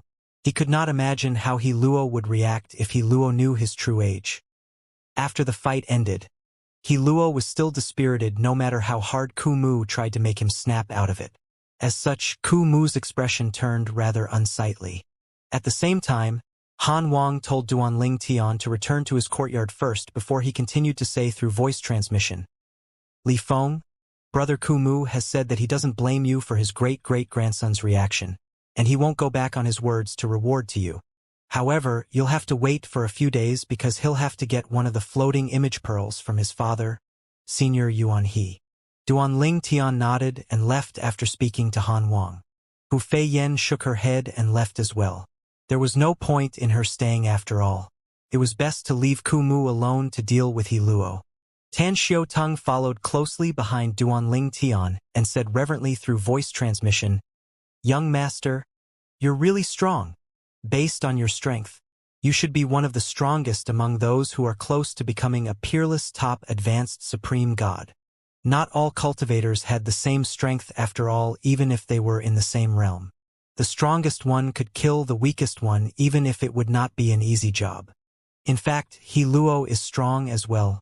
Our cultivation base might be the same, but his techniques are superior to mine. As expected of the descendant of Lord Kumu and Lord Yuan He, Tan Xiaotong said with a hint of envy.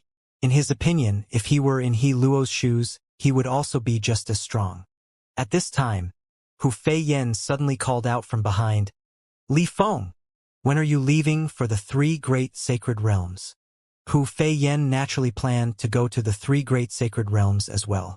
However, previously, she thought she would go alone since she was not sure if Duanling Tian or Han Wang was going as well. However, after confirming that Duanling Tian was indeed heading to the three great sacred realms, Han Wang had suggested that the duo travel together, and the duo agreed. If Hu Feiyan were weak, Duanling Tian would not have agreed to it since she would only be a burden. However, he knew she was not much weaker than him. With a strong companion, their survival chances would be higher when they go to the three great sacred realms that were fraught with danger. We'll leave in a few days. I'll let you know when we're leaving, Duanling Tian replied. He naturally would wait for the two floating image pearls promised by Kumu before he left for the three great sacred realms. The floating image pearls would help him further comprehend the law of time, which would in turn make him stronger. With that, he would be invincible among those below the realms of peerless top advanced supreme gods and supreme powerhouses in the outer boundary and the myriad worlds. After that, he would continue to work harder to become a peerless top advanced supreme god. I should be able to comprehend the law of space and the law of time to their perfect forms soon with the floating image pearls that contained the recordings of the life or death battles between peerless top advanced supreme gods. Once I comprehend both laws to their perfect forms, I might even become a peerless top advanced supreme god. Currently, most of Duanling Tian's strength came from his terrifying sword Dao. If his law of space and law of time reached their perfect forms, he believed he had a chance of becoming a peerless top advanced supreme god. Duanling Tian waited 2 days before he received the floating image pearls promised by Kumu. After that, he was going to leave for the three great sacred realms. He was not concerned about He Luo's condition after losing. If He Luo managed to recover, it might be a turning point that could propel him to another level. Duanling Tian was not worried about Kumu blaming him as well since Kumu was the one who suggested this. Kumu was the one who asked Han Wang to find a prodigy below the age of 10,000 to defeat his grandson so his grandson would not be complacent and arrogant. Most importantly, Han Wang had reassured him 2 days ago that Ku Mu did not blame him for what happened. Han Wang visited Duanling Tian and passed him the floating image pearls as he said, "He Luo is much better now. It's only a matter of time before he fully recovers. Here are the 2 floating image pearls from Brother Ku Mu as promised. He needs to keep an eye on He Luo, so he won't be able to see you off." Duanling Tian's eyes lit up upon seeing the 2 floating image pearls. After accepting them, he said politely, "Senior Han Wang, please thank Senior Ku Mu on my behalf after I leave. I won't forget this kindness, and I will repay it in the future." It was not just Ku Mu. Duanling Tian also felt grateful to Han Wang. After all, they had given him the precious floating image pearls that contained recordings of peerless top advanced supreme gods as tokens of their appreciation. Defeating He Luo was an easy task for him. As such, he felt like he had gained more than they had gained, to the point where he felt like he had taken advantage of the situation. Alas, it was an offer he could not refuse since he truly needed the floating image pearls. "All right, I'll convey your words to Brother Ku Mu," Han Wang said with a slight nod as he looked at Duanling Tian with a look of approval. Floating image pearls that contained recordings of peerless top advanced supreme gods were rare even for supreme powerhouses. However, Han Wang was willing to offer up his to Duanling Tian because he felt that there was no loss in establishing a relationship with a monstrous prodigy like Duanling Tian. As long as Duanling Tian did not die prematurely, he was certain that Duanling Tian would rise to the peak. He also knew that his good friend, Ku Mu, shared the same thoughts as him. As the saying went, great minds think alike. Han Wang looked to the side in the direction where Hu Feiyan was temporarily staying before he said again, "Apart from that, I'll have to trouble you to look after little Feiyan during your journey. She might be older than you, but her life experience is lacking compared to yours." Brother Bu Gui said that he'll owe you a favor for this. Duanling Tian smiled slightly and replied, "Senior Han Wang, rest assured, it's only natural for us to look after each other when we're traveling to the 3 great sacred realms together." "It's a relief to hear that," Han Wang said with a nod. "I won't be seeing you off, but let me know when you're leaving." "All right," Duanling Tian replied. After Han Wang left, Duanling Tian returned to his room and checked the 2 floating image pearls with his divine consciousness. His breathing hitched when he briefly saw the recording with the peerless top advanced supreme god who comprehended the law of time. I wonder what laws the other peerless top advanced supreme gods in the other floating image pearl comprehended. Duanling Tian wondered inwardly. After checking the second floating image pearl, he exclaimed inwardly, "He comprehended the law of life. Amazing." As for his opponent, he comprehended the law of fire. Duanling Tian felt extremely lucky at this moment. His comprehension of the law of life was only behind his law of space and law of time thanks to the divine tree of life in his little world. Moreover, his comprehension of the law of fire was only behind his law of life. Duanling Tian's eyes shone like the stars in the night sky as he thought to himself, "With these 2 floating image pearls, I'll be able to improve my law of life and law of fire quickly. At that time, the doppelgangers from these 2 laws will also further boost my strength." The next day, Duanling Tian sent a message to Hu Feiyan about his intention to leave. The latter quickly met up with him before they left the Winterland, with Tan Xiaoteng following closely behind. Before they left, he also sent a message to Han Wang to inform Han Wang of his departure. When Han Wang received the message, he was sitting across from an old man with a chessboard between them. The old man was none other than Ku Mu, and standing behind Ku Mu was none other than He Luo, who had fully recovered. "Little Li Feng and little Fei Yan have just left," Han Wang said to Ku Mu. Upon hearing the name Li Feng, He Luo's eyes widened slightly. Ku Mu sighed and said, "Brother Han Wang, we greatly underestimate Li Feng." Han Wang nodded. "Indeed, we really underestimated him." Then, he glanced at He Luo before he continued to say, "If He Luo didn't say anything, we wouldn't have known he's only about 5,000 years old. To think such a young person is close to becoming a peerless top advanced supreme god. I've never heard of such a prodigy in both the outer boundary and the myriad worlds." Supreme powerhouses, even with their varied levels of strength, were considered the peak existence in the outer boundary and the myriad worlds. There were not many cultivators who successfully became supreme powerhouses. Supreme powerhouses had mostly lived a long time and had seen and experienced many things. One could only imagine what it meant that the two relatively powerful supreme powerhouses, Han Wang and Ku Mu, were shocked by Duanling Tian's strength and age. "We did the right thing by establishing a good relationship with him," Ku Mu said to Han Wang. Han Wang's eyes flashed as he said with a slight smile, "I'm really curious about how strong he'll be in the future. I also wonder if he'll become a peerless top advanced supreme god first before becoming a supreme powerhouse." Kumu thought about it for a brief moment before he replied, "Do you think a monstrous prodigy like him will choose to become an ordinary supreme powerhouse? If he becomes a peerless top advanced supreme god first, he has a chance of becoming a world supreme powerhouse as soon as he breaks through. However, he'll have to comprehend the law of space to the paramount stage first before he breaks into the realm of supreme powerhouses." Duanling Tian was naturally unaware that the two supreme powerhouses were discussing him after he left. At this time, Duanling Tian, Hu Fei Yan, and Tan Xiutang were on Hu Fei Yan's flying ship. The peaceful Might Realm, where they had left, was next to the Sacred Wind Realm, one of the three great sacred realms. The three great sacred realms of the outer boundary were the Sacred Wind Realm, the Sacred Fire Realm, and the Sacred Lightning Realm.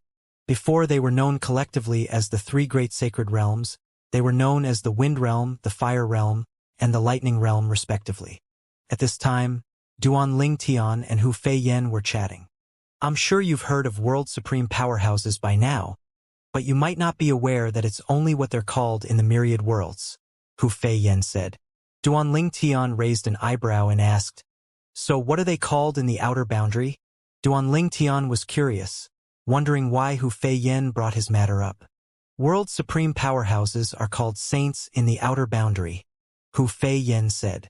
"As expected, since they're acknowledged by everyone in the outer boundary, it's only normal that they're called saints," Duanling Tian thought to himself.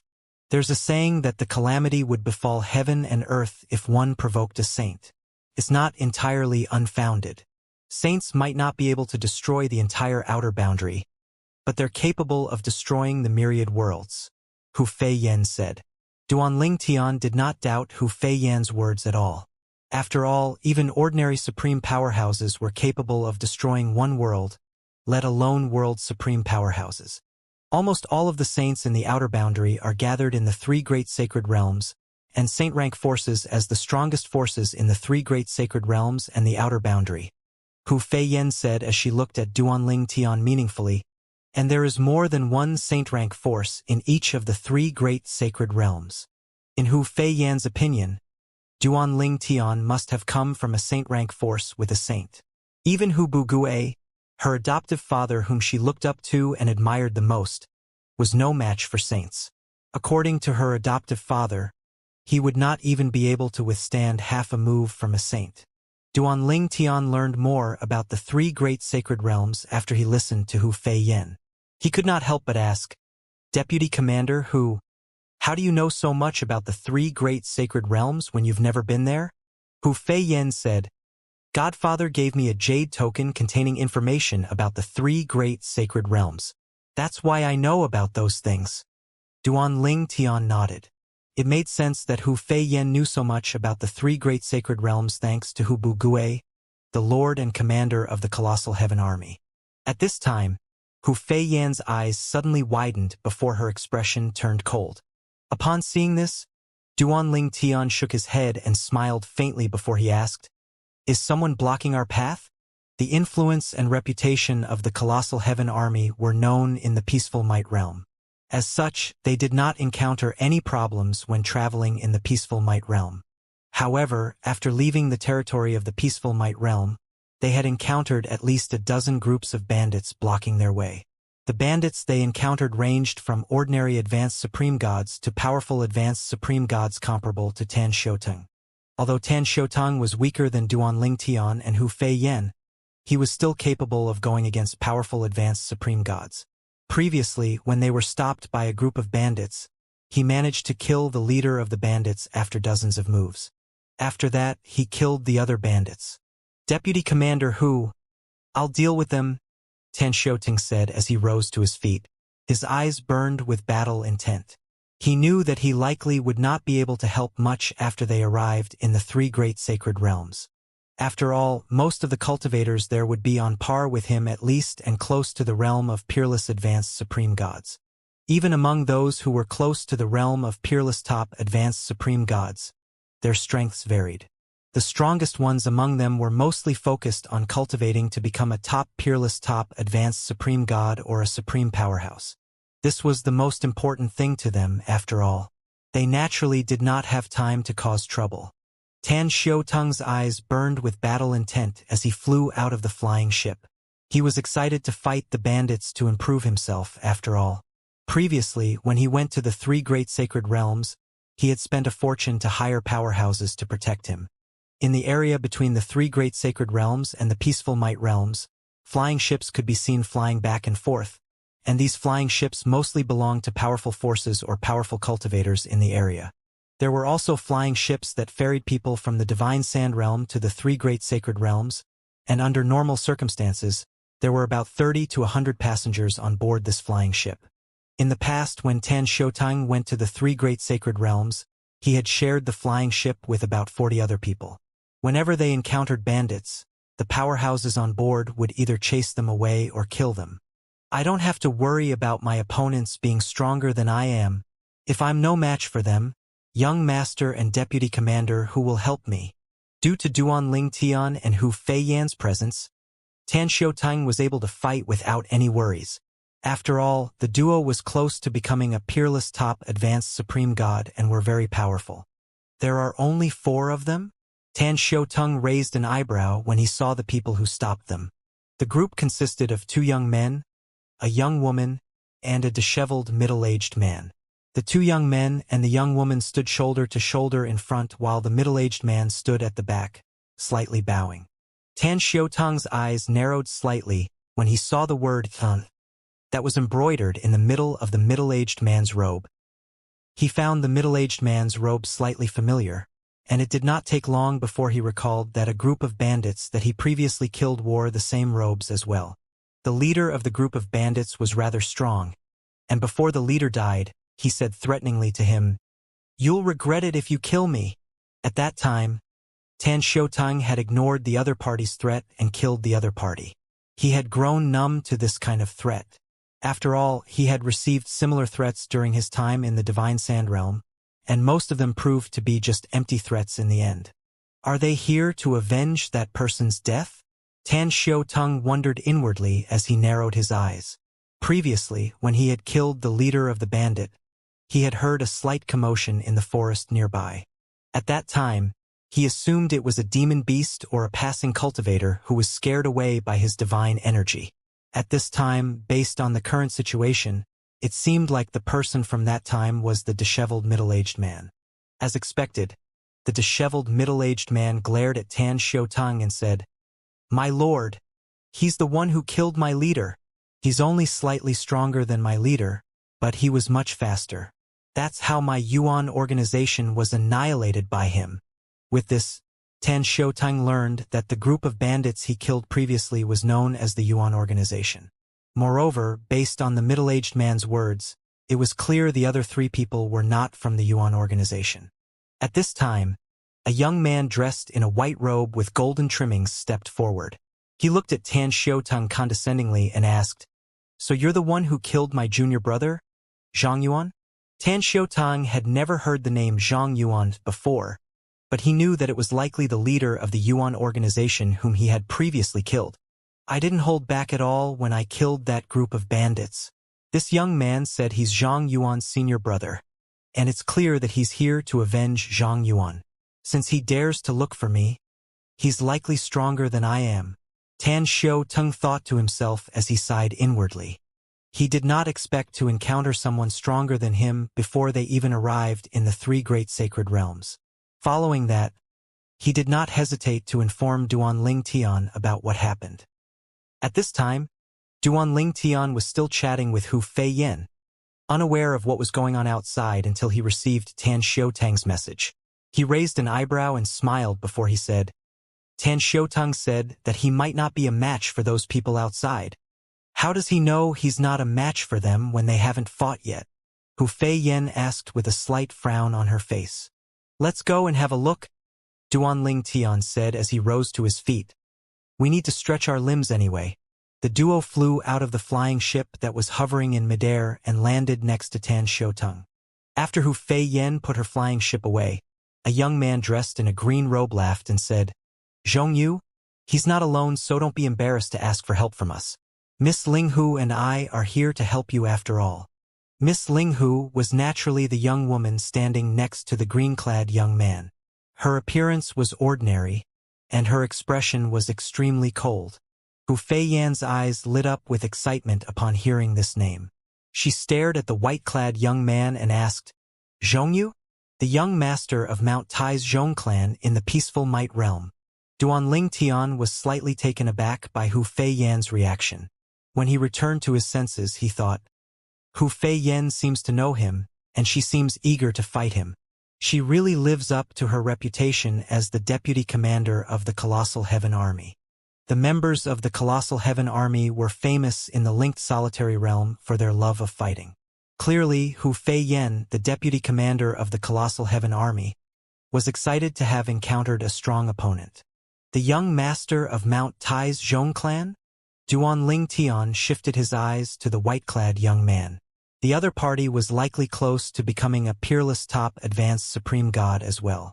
Otherwise, Hu Feiyan would not be so excited. After a moment, he shifted his eyes to the green-clad young man and the ordinary-looking young woman with an extraordinary bearing standing near Zhongyu. If he's Zhongyu, then he's definitely close to becoming a peerless top advanced supreme god. Those two spoke so casually to him, so they must be on par with him, Duanling Tian thought to himself. At the same time, he became even more vigilant. It seemed like he was going to have to join forces with Hu Feiyan to deal with their opponents. Duanling Tian thought that Zhongyu's force was likely very powerful. After all, an ordinary force would not be able to nurture such a person. On the other hand, Tan Xiutang's expression changed drastically when he heard Hu Feiyan's words. Mount Tai's Zhong clan?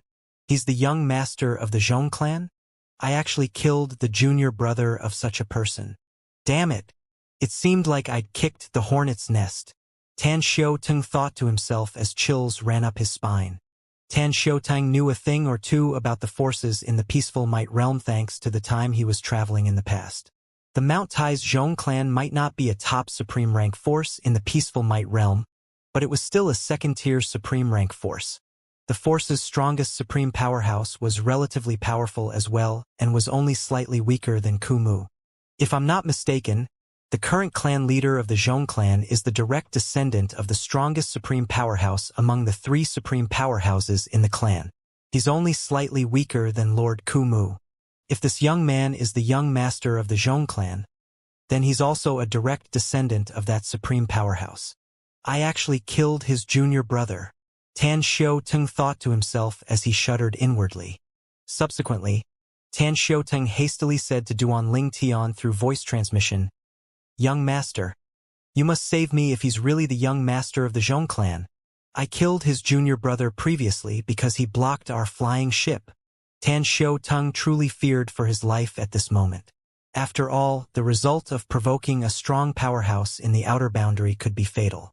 When Duanling Tian heard the fear in Tan Xiutang's voice, he could not help but ask curiously, Is the Zhong clan very powerful? While Duanling Tian and Tan Xiutang were speaking through voice transmission, the white-clad young man looked at Hu Feiyan and said arrogantly, That's right, I'm the young master of the Zhong clan. How dare you kill my junior brother? I'll appease his soul today by killing all of you. We'll see if you're capable of that, Zhongyu, Hu Feiyan said as she stepped forward. Her divine energy, which was imbued with her law of space, surged, causing spatial tears to appear. At the same time, she brought her prime divine artifact, a feng shui compass, out. The ground shook as the phenomenon of the law, which indicated Hu Feiyan had comprehended the law of space to its perfect form, appeared in the sky. Zhong Yu's expression darkened upon realizing his opponent was not simple. He recalled the eager and excited expression on Hu Feiyan's face when she learned about his identity and speculated that she was likely on par with him. At the same time, he could not help but wonder when the peaceful Might Realm had such a talented person. After all, he knew, or at least heard of, all cultivators who were close to becoming peerless top advanced supreme gods in the peaceful Might Realm, and she was definitely not among them. At the same time, the green-clad young man's eyes brightened upon hearing Hu Feiyan's words. He said to Zhong Yu with a smile, "Zhong Yu, she's as strong as you. It seems like you'll need our help. Do you know her?" Zhong Yu asked with a slight frown on his face. The green-clad young man looked at Hu Feiyan again before he said, "If I'm not mistaken, she's Deputy Commander Hu Feiyan of the Colossal Heaven Army. She's the adoptive daughter of the commander of the Colossal Heaven Army in the linked solitary realm." Zhong Yu's expression turned unsightly upon hearing this. No wonder he did not recognize her. As it turned out, she was not from the peaceful Might Realm. Zhong Yu knew almost all of the cultivators close to becoming a peerless top advanced supreme god in the peaceful Might Realm, but he also knew their weapons of choice and their strongest laws. As for those outside of the peaceful Might Realm, he might not have met them before or known them as well as those from the peaceful Might Realm, but he had at least heard of them. As such, he had heard of Hu Feiyan of the Colossal Heaven Army. He also knew that Hu Bugue, her adoptive father and the commander of the Colossal Heaven Army, was slightly stronger than his ancestor. Not only that, but according to his ancestor, Hu Bugue actually came from the three great sacred realms. There were rumors that Hu Bugue was from a saint-rank force in the three great sacred realms. It was only natural that people were wary of those who came from saint-rank forces. Zhong Yu took a deep breath, and his expression eased. After that, he cupped his fists together at Hu Feiyan and said, "So it's Deputy Commander Hu. I won't introduce myself since you already know who I am. This young man next to me is Leng Jing. He's the nephew of the clan leader of the Lang clan in Frozen Land. As for this young woman, she's the daughter of the clan leader of the Linghu clan in the Divine Gateway. Her name is Linghu." Before Zhong Yu could finish speaking, Hu Feiyan interjected, "You're Linghu Yundi? I heard that you're invincible among those below the realm of peerless top advanced supreme gods in the peaceful Might Realm." At the same time, Tan Xiaotong fell into despair when he heard Zhong Yu's introduction of his companions. The Frozen Land's Lang clan was on par with the Mount Tai's Zhong clan in the peaceful Might Realm. However, the Divine Gateway's Linghu clan was among the strongest supreme rank forces in the peaceful Might Realm. The Linghu clan's strongest supreme powerhouse was an imminent world supreme powerhouse comparable to Ku Mu's father, Yuan He. Although Zhong Yu's attitude had changed compared to before, Tan Xiaotong knew the other party would not let him go for killing the other party's junior brother. "Young master," Tan Xiaotong called out to Duan Ling Tian with a hint of desperation in his voice. In his opinion, Duan Ling Tian was his only hope now. In fact, Tan Xiaotong was not 100% certain Duan Ling Tian could save him, but he was at his wit's end. He continued to plead, frightened, "Young master, I killed those people because he was blocking our way. I was only carrying out your orders." It was not surprising that Tan Xiaotong was frightened. After all, let alone the Linghu clan, the Lang clan and the Zhong clan were forces to be reckoned with in the peaceful Might Realm. She's invincible among those below the realm of peerless top advanced supreme gods? Duan Ling Tian thought to himself. He ignored Tan Xiaotong's pleas and looked at the ordinary-looking young woman. He did not expect the other party to be so extraordinary. Even Hu Feiyan seemed surprised. "Deputy Commander Hu, you really live up to your reputation. I'm surprised you know me. The linked solitary realm is far from the peaceful Might Realm after all," Linghu Yundi said with a slight nod. Her voice was friendly, and she did not put on any airs at all. After a brief pause, Linghu Yundi added, "An elder whom I respect very much has a close relationship with your godfather. He told me several times that he would have visited your godfather in the linked solitary realm if it were not for an incident that happened in the past. He said he was too embarrassed to meet your godfather after that incident." Zhong Yu's expression darkened upon hearing these words. Hu Feiyan seemed surprised and confused. On the other hand, Tan Xiaotang's eyes brightened when he heard Ling Hu Yundi's words. Perhaps, Ling Hu Yundi would not stand on their side. But based on her words, there was a chance she might stay neutral. In his opinion, if Ling Hu Yundi did not get involved, as long as Hu Feiyan was willing, she would be able to save him. I hope, Deputy Commander, who won't object to protecting me for young master's sake, and also because of how diligent I have been. Tan Xiaoting thought to himself anxiously.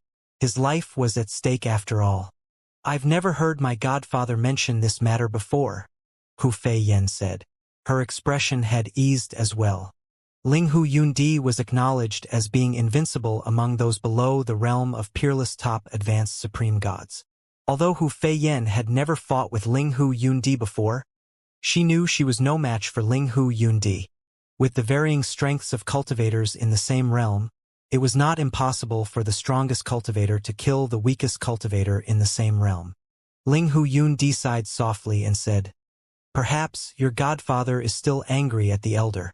This matter still weighs heavily in that elder's heart. I hope, Deputy Commander, who will speak to your godfather on my elder's behalf. He's really regretful." Hu Feiyan was startled by Ling Hu Yundi's modest behavior. At the same time, she wondered if Ling Hu Yundi's elder was also a supreme powerhouse. After a moment, she nodded and replied, "I'll relay your message to my godfather." "Thank you," Ling Hu Yundi said sincerely. Then, she glanced at Zhongyu and said tonelessly, "Zhongyu, I won't allow you to look for trouble with them. I heard that your junior brother was expelled by your master previously. He was a direct disciple of a supreme powerhouse, but instead of improving himself, he sank into depravity and even became a bandit. He should have known the risks of becoming a bandit. His actions were tantamount to seeking death. You can't blame anyone for his death." Zhong Yu's expression turned unsightly upon hearing these words. Earlier, Ling Hu Yundi had followed them here because she was bored. He thought that he could use this opportunity to get close to Ling Hu Yundi and forge a connection with the Ling Hu clan. He did not expect the situation to take a sudden twist at all. Zhong Yu took a deep breath to calm down. Then, a warm expression appeared on his face as he said, "Miss Ling Hu, I won't look for trouble with Deputy Commander Hu, but..." He trailed off and glanced at Tan Xiaotang before he continued to say, "However, I won't allow my junior brother's murderer to escape." Upon hearing these words, Ling Hu Yundi did not respond to Zhongyu. Instead, she turned to look at Hu Feiyan. If Hu Feiyan wanted to protect Tan Xiaotang, she would intervene on Hu Feiyan's behalf. She was willing to do this if it could help resolve the issue between her elder and Hu Bugue. She owed the elder for taking care of her for so many years, and she found it distressing to see her elder living in guilt. In the past, she had gone to Guilan City to meet Hu Bugue, but he refused to meet her when he found out that she was from the Ling Hu clan. As such, she hoped to resolve this matter through Hu Feiyan. Duan Ling Tian, who was silent until now, glanced at Hu Feiyan. He had gotten to know her a little better during their journey, but he was uncertain about how she would respond to the words of Zhongyu, the young master of Mount Tai's Zhong clan. After all, she had no relations with and obligations toward Tan Xiaoting. At the same time, Tan Xiaotang stared at Hu Feiyan with pleading eyes. "What do you think?" Hu Feiyan asked. At the same time, she said through voice transmission, "With Ling Hu Yundi's presence, we'll be able to save Tan Xiaotang's life now. However, the Zhong clan will definitely make a move later. Not only is Zhong Yu's father the clan leader, but his ancestor is also the strongest supreme powerhouse in the clan.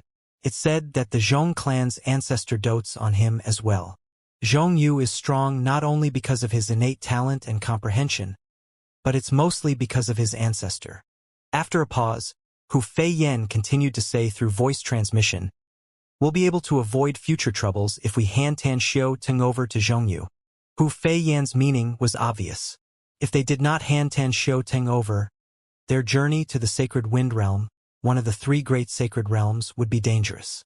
The Zhong clan's supreme powerhouse might send people after them. If they handed Tan Xiaoting over, Even if their journey would not be completely trouble-free, they would not be targeted by the Zhong clan. "Young master! You!" Tan Xiaotong called out anxiously through voice transmission when he saw Hu Feiyan looking at Duanling Tian and asking for Duanling Tian's opinion. Duanling Tian did not let Tan Xiaotong finish speaking before he said to Hu Feiyan resolutely, "Tan Xiaotong is working for me, and he's also helped us a lot during this journey. I can't hand him over. Moreover, even without Tan Xiaotong, we still would have killed the leader of the bandit." A joyful expression appeared on Tan Xiaotong's face upon hearing these words. He quickly thanked Duanling Tian profusely. He was filled with gratitude at this moment. Whether it was under orders or not, he indeed killed the leader of the bandit. It would be undoubtedly easier for Duanling Tian to hand him over to Zhongyu, the young master of Mount Tai's Zhong clan. He was not naive after all. He knew that even if Zhongyu dropped the matter now because of Ling Hu Yundi, Zhongyu would definitely not let the matter go after Ling Hu Yundi left. If he were in Duanling Tian's shoes, he would also hand himself over to Zhongyu. As such, he was surprised and delighted that Duanling Tian, whom he had only known for a short time, was determined to protect him. How could he not feel moved and grateful?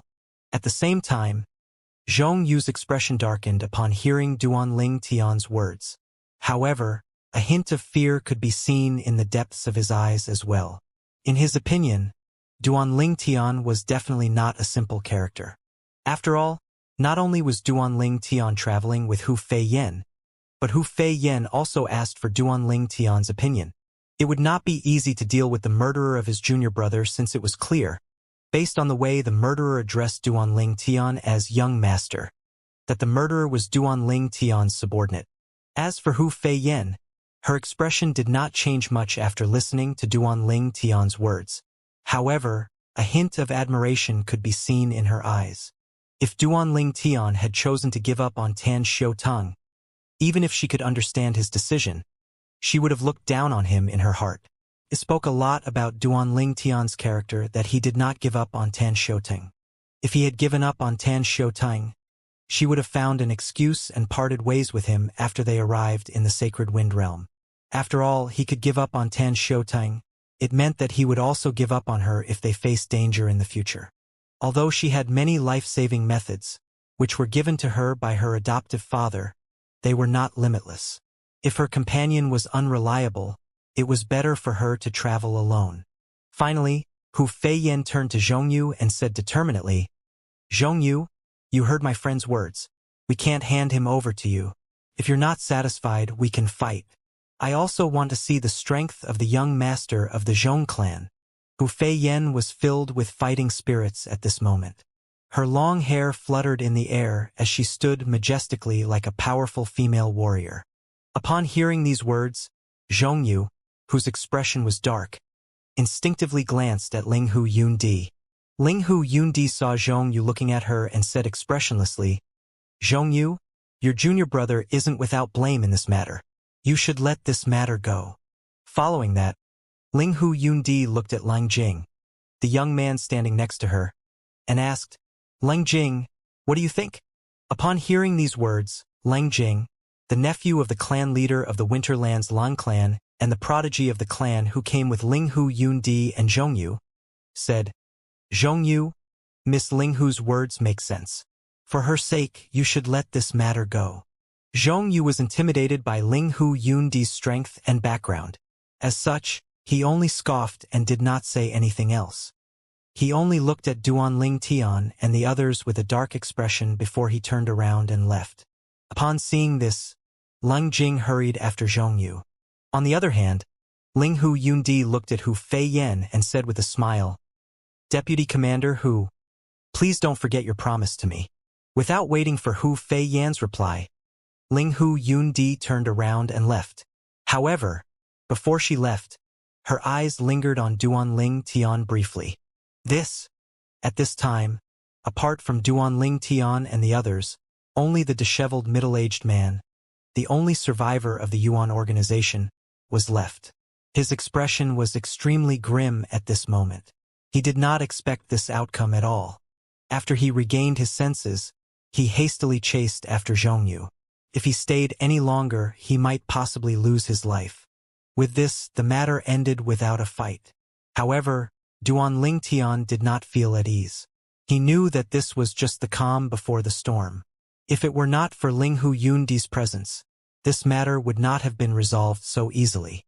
Whether it was the Zhong clan or the Leng clan, they were both powerful forces, and they were not any weaker than the Colossal Heaven Army. Zhong Yu and Leng Jing were both prodigies in their respective clans and were almost as strong as a peerless top advanced supreme god.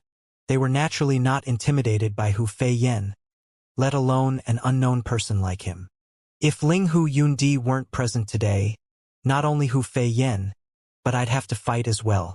After all, we can only save Tan Xiuteng if we defeat Zhong Yu and Leng Jing. Duan Ling Tian thought to himself. We're only nearing the 3 great sacred realms, but we've already encountered 3 cultivators who were almost comparable to peerless top advanced supreme gods. One of them is even acknowledged to be invincible among those below the realm of peerless top advanced supreme gods in the peaceful might realm. Duan Ling Tian thought to himself. He could not help but feel slightly fearful when he thought about Ling Hu Yundi. Since Ling Hu Yundi was widely acknowledged as being invincible among those below the realm of peerless advanced supreme god in the peaceful might realm, she was undoubtedly powerful. As such, Duan Ling Tian was not very sure if he could defeat her even if he went all out and asked for help from the world-cleansing divine water and the divine tree of life. Perhaps they would fight to a draw at most. There was even a possibility that he might be at a slight disadvantage. After all, he had not comprehended any of his laws to the perfect form. His strength mostly came from his sword Dao.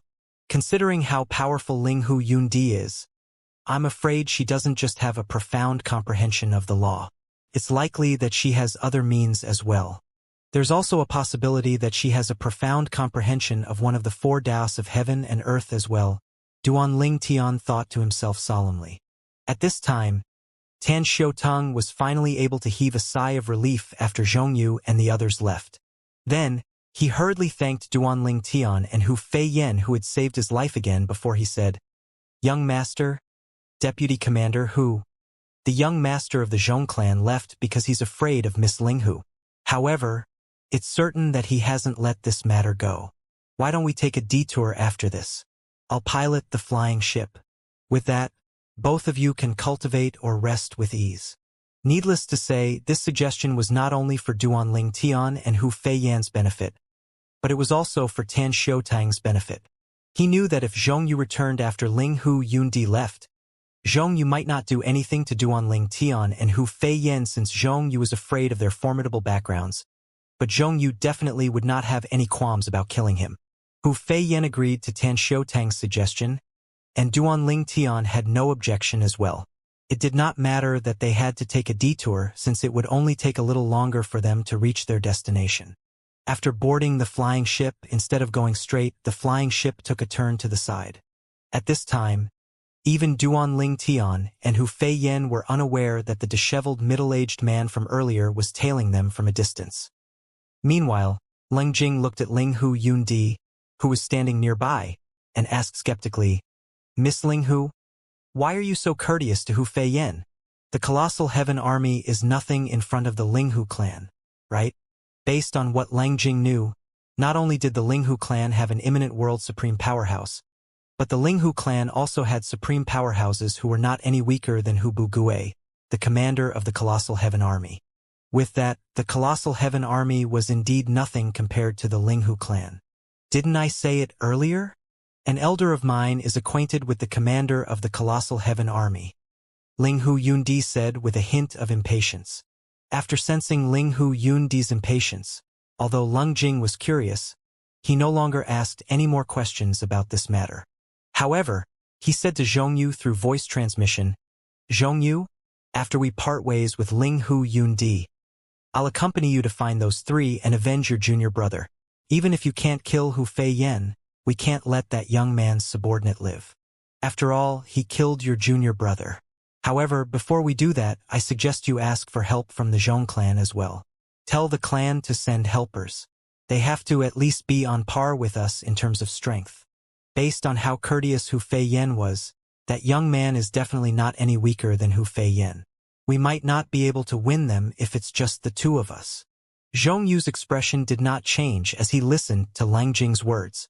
Only a hint of icy killing intent could be seen in the depths of his eyes as he replied tonelessly through voice transmission. That's my thoughts as well. However, I'm sure they also expect you to return and seek revenge, Lang Jing said worriedly through voice transmission.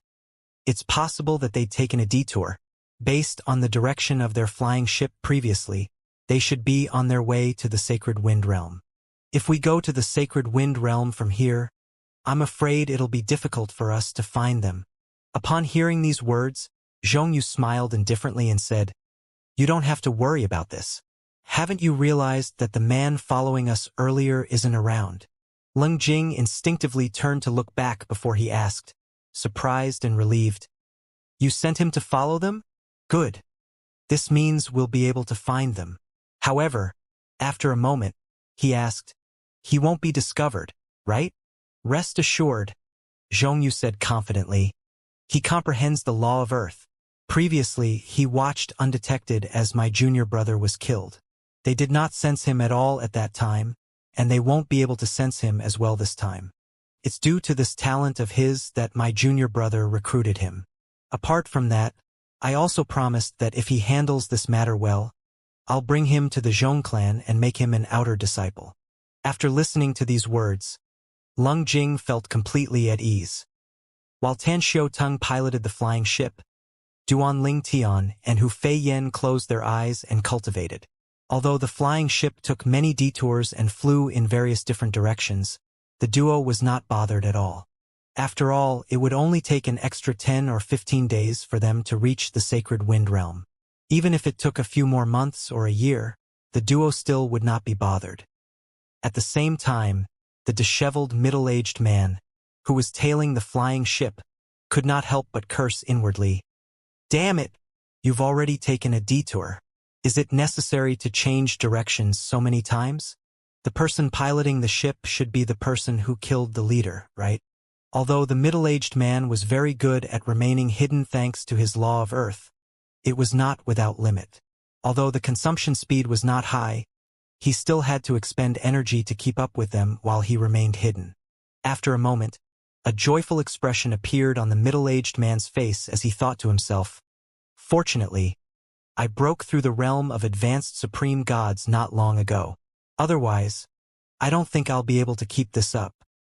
Tan Xiaotung, who was piloting the flying ship, was naturally unaware of the middle-aged man's presence. He continued moving in different directions, and during this time he encountered a few groups of bandits as well. He did not hesitate and quickly chased them away or killed them. He did not pursue those who managed to escape, worried that it would draw the attention of people from the Zhong clan. The Zhong clan was very famous in the Peaceful Might realm.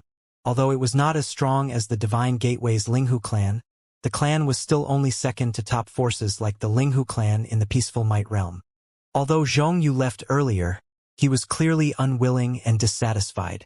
I'm sure that after parting ways with Miss Linghu, he'll chase after us. If he and the people from the Zhong clan find us, I'll definitely die. Although they might not do anything to the young master and deputy commander who due to their backgrounds, it won't stop them from making a move against me.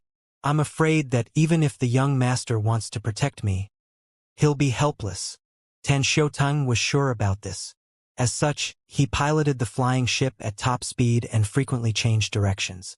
In fact, at this time, the flying ship was rather far from the Sacred Wind Realm. Maybe we shouldn't go to the Sacred Wind Realm. If we continue in this direction a little longer, it won't be long before the distance to the Sacred Wind Realm is similar to the distance to the Sacred Lightning Realm. Tan Xiaotung thought to himself.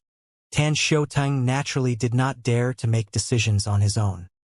He looked at Duan Ling Tian and Hu Fei Yen, who were cultivating with their eyes closed, for a moment before he finally made up his mind. I'll wait until the distance to the Sacred Wind Realm and the Sacred Lightning Realm is about the same before I ask the young master if we should go to the Sacred Wind Realm or the Sacred Lightning Realm. The flying ship continued forth. During the journey, there were still groups of bandits that stopped the flying ship, and Tan Xiaotung drove them away or killed them as usual. 10 days had passed when Tan Xiaotung finally began to let his guard down. It's been 10 days, but the people from the Zhong clan still haven't shown up. It should be impossible for them to find us now, right? They've probably gone in the wrong direction, hoping to intercept us.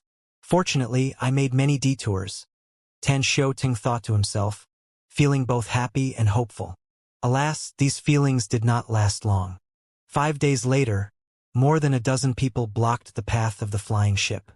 Initially, Tan Xiaoting assumed they were just bandits. But when the flying ship drew closer and he saw the 2 people standing in the lead, he was in shock and disbelief. How's this possible?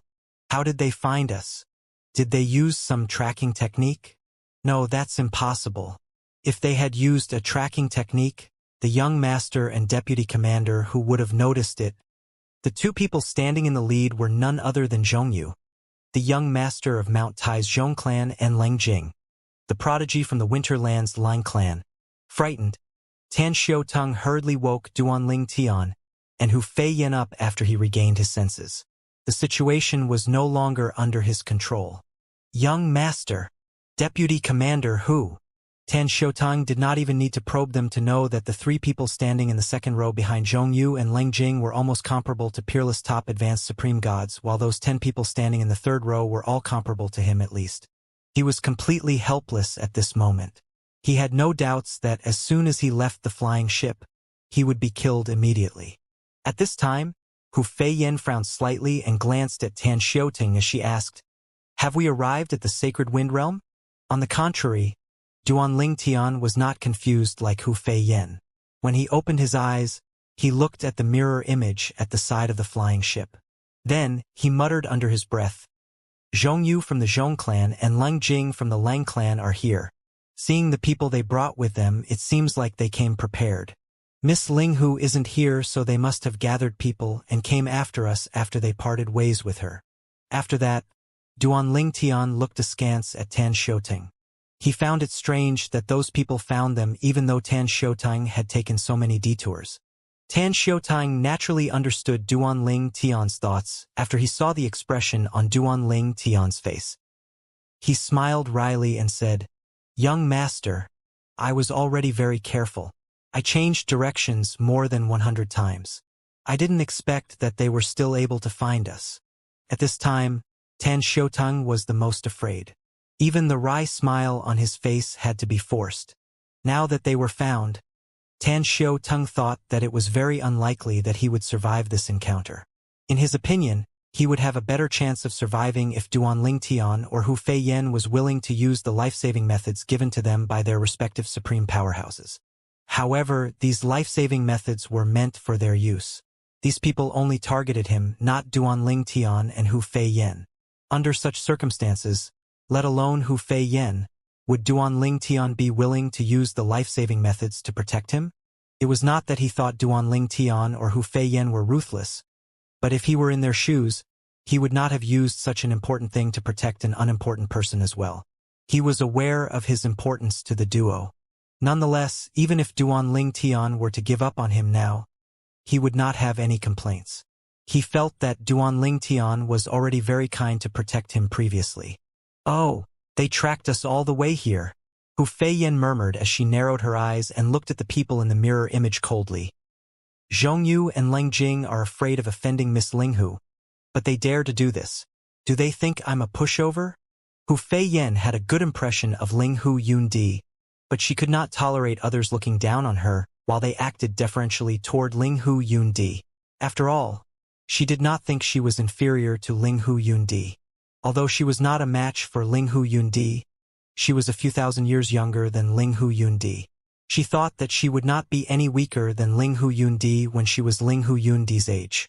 Since they were both female cultivators, she could not help but compare herself to Linghu Yundi. With all these thoughts in mind, Hu Feiyan grew even more furious as she looked at Zhongyu and Leng Jing.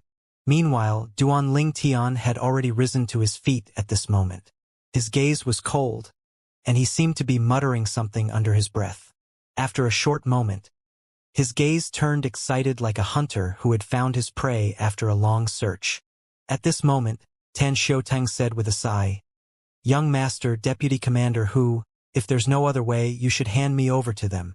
I'm quite certain that, if you do that, They won't trouble you any longer." Tan Xiaoteng's words were not perfunctory. He sincerely felt that it was not necessary for Duanling Tian and Hu Feiyan to offend the people in front of them. This matter would be resolved as long as the duo handed him over. After all, those people would certainly prefer not to burn bridges with the duo. Duanling Tian and Hu Feiyan did not pay attention to Tan Xiaoteng's words.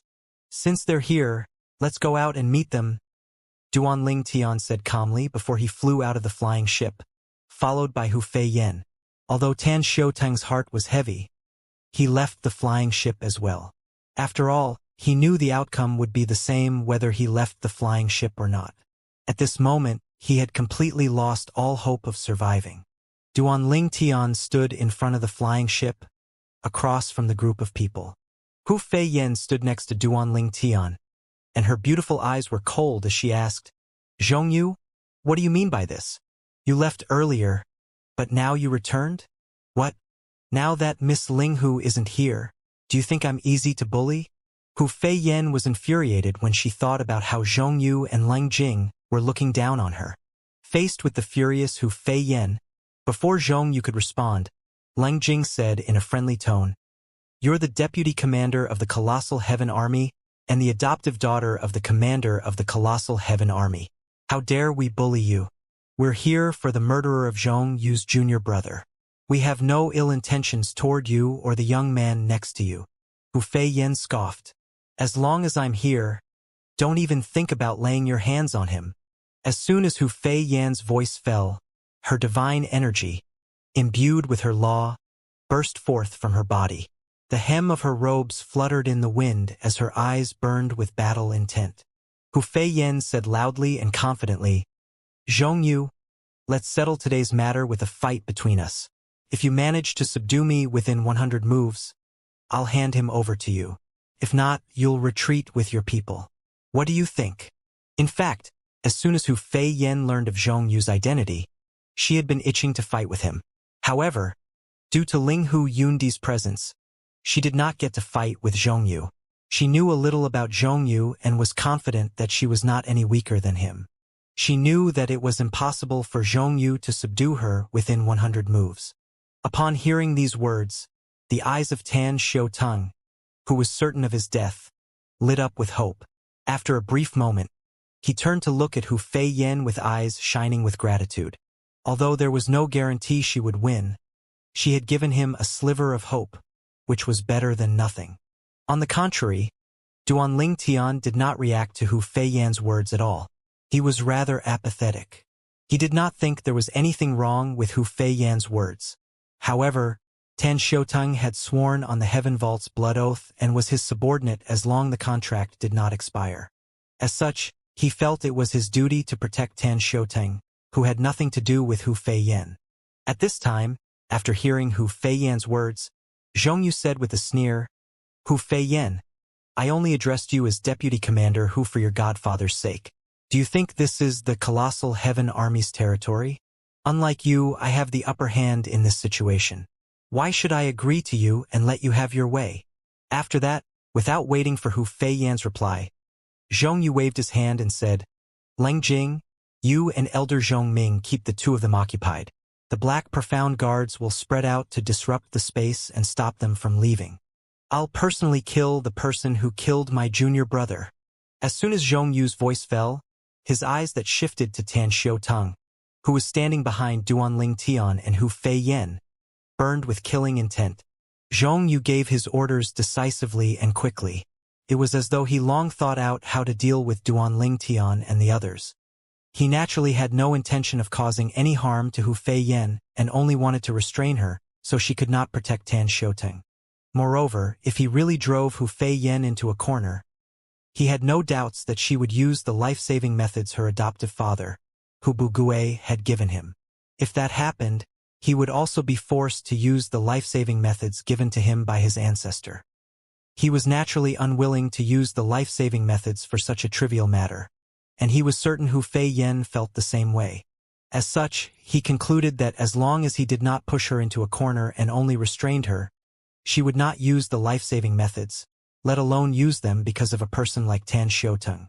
As for Duanling Tian, Although Zhongyu felt that Duanling Tian was responsible for his junior brother's death, he did not plan to hurt Duanling Tian either and only planned to restrain him. After all, based on how courteous Hu Feiyan was to Duanling Tian, he concluded that Duanling Tian also had an extraordinary background. Such a person naturally possessed life-saving means from a supreme powerhouse. This was the limit of Zhong Yu's compromise. He would not hurt Hu Feiyan and Duanling Tian, but he would not let Tan Xiuteng go even if Tan Xiuteng was Duanling Tian's subordinate. He did not care if Duanling Tian had an extraordinary background, and in his opinion it was enough that he did not hurt Duanling Tian. After all, he too had an extraordinary background. In his opinion, since Duanling Tian's subordinate killed his junior brother, it was only fair for him to kill Duanling Tian's subordinate. Unless the supreme powerhouse backing Duanling Tian was stronger than his ancestor, there was no way he would give up on avenging his junior brother. Otherwise, he was determined to kill Tan Xiuteng. As the young master of Mount Tai's Zhong clan, Zhong Yu naturally had his pride and would not bow his head easily. He gave in to Linghu Yundi since Linghu Yundi's background was not only better than his, but she was also stronger than him. It was not embarrassing to give in to her. However, Hu Feiyan was different. She was not enough to make him back down. As for Duanling Tian, although he suspected that Duanling Tian had an extraordinary background, he did not know anything about Duanling Tian. Who was to say Duanling Tian's background was superior to his? As such, there was no way he would give in to Duanling Tian. In his opinion, if Duanling Tian wanted him to retreat, Duanling Tian should just reveal his background and prove that he had a superior background. Do it! Subsequently, Lang Jing and the 3 men from the Zhong clan who were almost comparable to peerless top advanced supreme gods flew toward Duanling Tian and Hu Feiyan.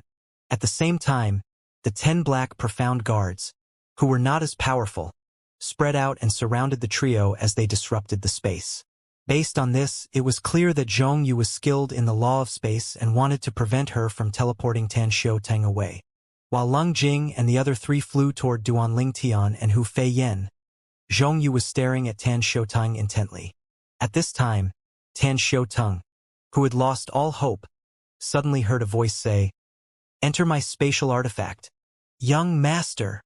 Tan Xiuteng was shocked. Tan Xiuteng did not expect that Duanling Tian would continue to protect him. After all, the current situation was not in their favor. Their opponent's collective strength overwhelmed theirs. Even if they used the life-saving means given to them, it would not make a difference since Zhong Yu had them as well. Moreover, there was Lang Jing. Although Lang Jing was not the young master of the Lang clan, he was still a highly valued prodigy of the Lang clan. As such, the supreme powerhouse from the Lang clan definitely would give him some life-saving means as well. If both sides summoned the projections of their respective supreme powerhouses, it would turn into a confrontation between supreme powerhouses. At that time, the side with the stronger supreme powerhouse would win the confrontation. Needless to say, if their side lost, Tan Xiuteng would die. "Hurry up," Duanling Tian said impatiently, urging Tan Xiuteng to enter his spatial artifact. Once the fight started, he would not be able to protect Tan Xiuteng. Hu Feiyan was also slightly surprised that Duanling Tian was going to such an extent to protect Tan Xiuteng. She could not help but wonder, is he so confident because of the supreme powerhouse behind him? Since Duanling Tian was so determined, Hu Feiyan thought that it was likely that this would end with a confrontation between supreme powerhouses. After all, just her and Duanling Tian alone were not enough to deal with 5 cultivators who were almost comparable to peerless top advanced supreme gods, including Zhong Yu and Lang Jing. Zhong Yu did not expect Duanling Tian to be so determined to protect Tan Xiuteng as well. It was clear that Duanling Tian was not going to back down without a fight. He said grimly, "Very well, let's fight. I want to see which supreme powerhouse is protecting you as well." In both the outer boundary and myriad worlds, strong supreme powerhouses were all famous. It was thanks to many fortuitous encounters that they were able to become so strong. They would fight for these fortuitous encounters, making a name for themselves in their journey to grow stronger. To ordinary cultivators, they were mysterious and powerful, but in fact, they were not different from ordinary cultivators at the core. Like ordinary cultivators, they too strove to improve their strength. One example of famous supreme powerhouses was the supreme powerhouse from Mount Taizhong clan. However, even his fame and strength were nothing compared to imminent world supreme powerhouses like the one in the Linghu clan, let alone world supreme powerhouses.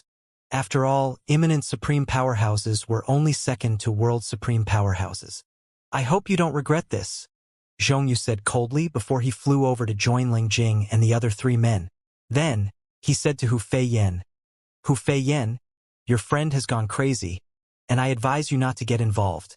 Upon hearing these words, Hu Feiyan smiled slightly and said, Zhongyu, you just said that he's my friend, right?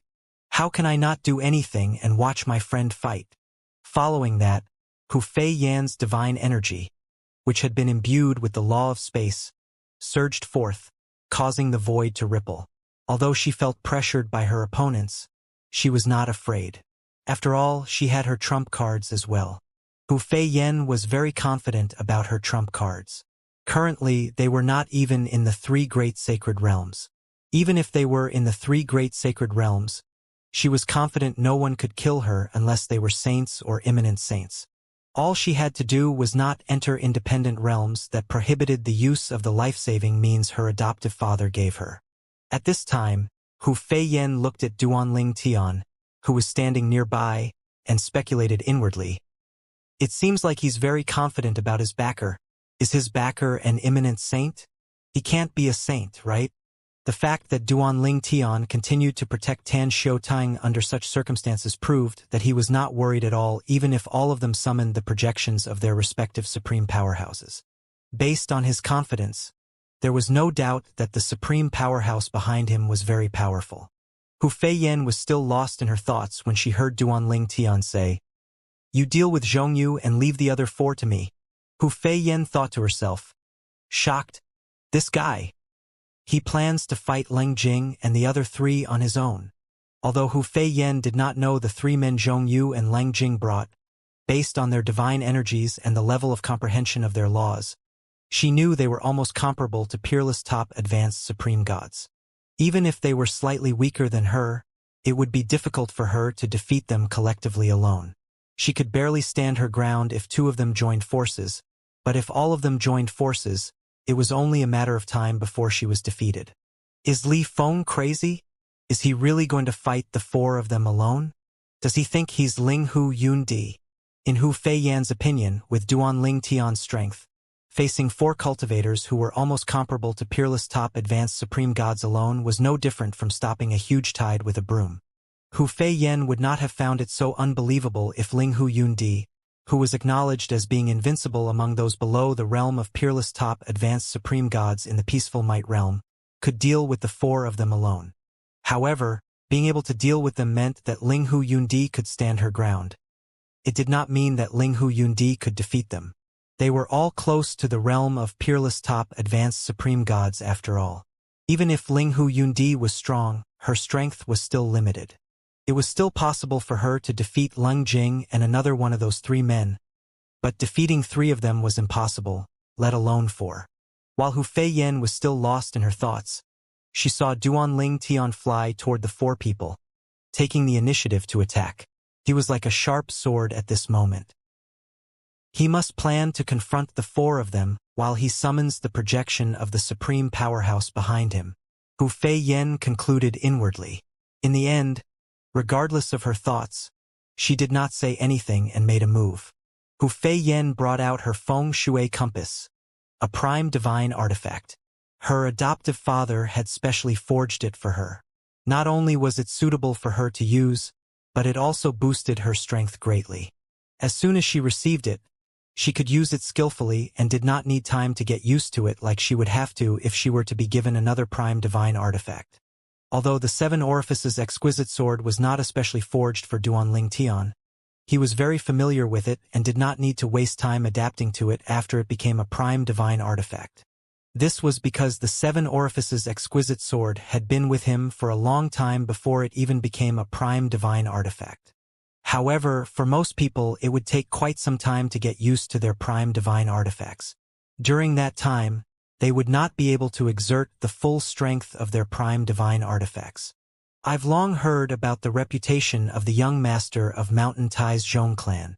Show me your strength today, Hu Feiyan said as she charged toward Zhongyu. Zhongyu did not underestimate Hu Feiyan.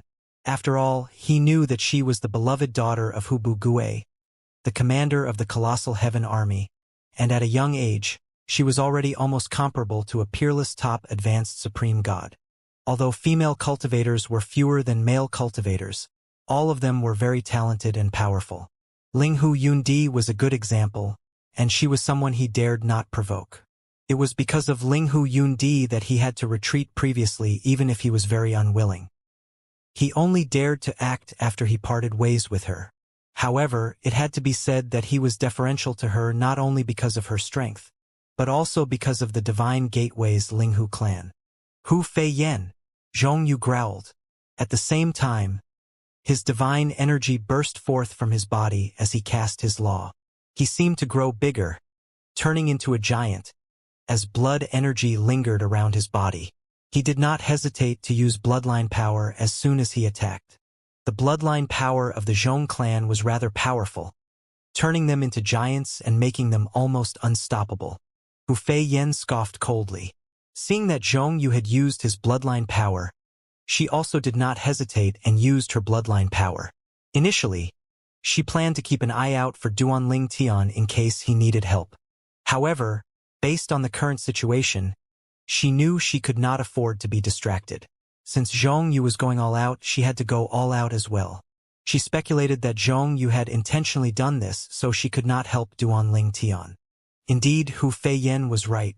Zhongyu was trying to help Leng Jing and the others so they could quickly defeat Duan Ling Tian or force Duan Ling Tian into summoning the projection of the supreme powerhouse behind him. At that time, he would be able to assess if Duan Ling Tian was someone he could afford to offend or not. If the supreme powerhouse was not as strong as their respective supreme powerhouses, perhaps they might not have to summon their respective supreme powerhouses. At that time, they only needed to reveal the identities of their supreme powerhouses to force Duan Ling Tian to hand Tan Xiu Ting over. After all, if it was possible, they did not want to use the jade tokens to summon their supreme powerhouses. That kind of jade token took a lot of energy and time for a supreme powerhouse to forge after all. Swoosh! A 7-colored sword ray boosted by the law of space shot put at this moment. Duan Ling Tian's eyes glinted coldly as he thought to himself, "These people came just at the right time. My law of space just had a breakthrough, and these people sent themselves over for me to test it out on them." Half a month ago, Duan Ling Tian finally comprehended his law of space to the perfect form. Needless to say, after the breakthrough, his law of space had grown stronger, especially since it had now reached the perfect form. Before the breakthrough, he was already close to the realm of peerless top advanced supreme gods. After the breakthrough, even if he was not yet a peerless top advanced supreme god, he was already one of the strongest among those below the realm of peerless top advanced supreme gods. He was confident even if he had to fight Ling Hu Yundi, who was known as invincible among those below the realm of peerless top advanced supreme gods in the peaceful might realm. He was certain that he was not any weaker than her.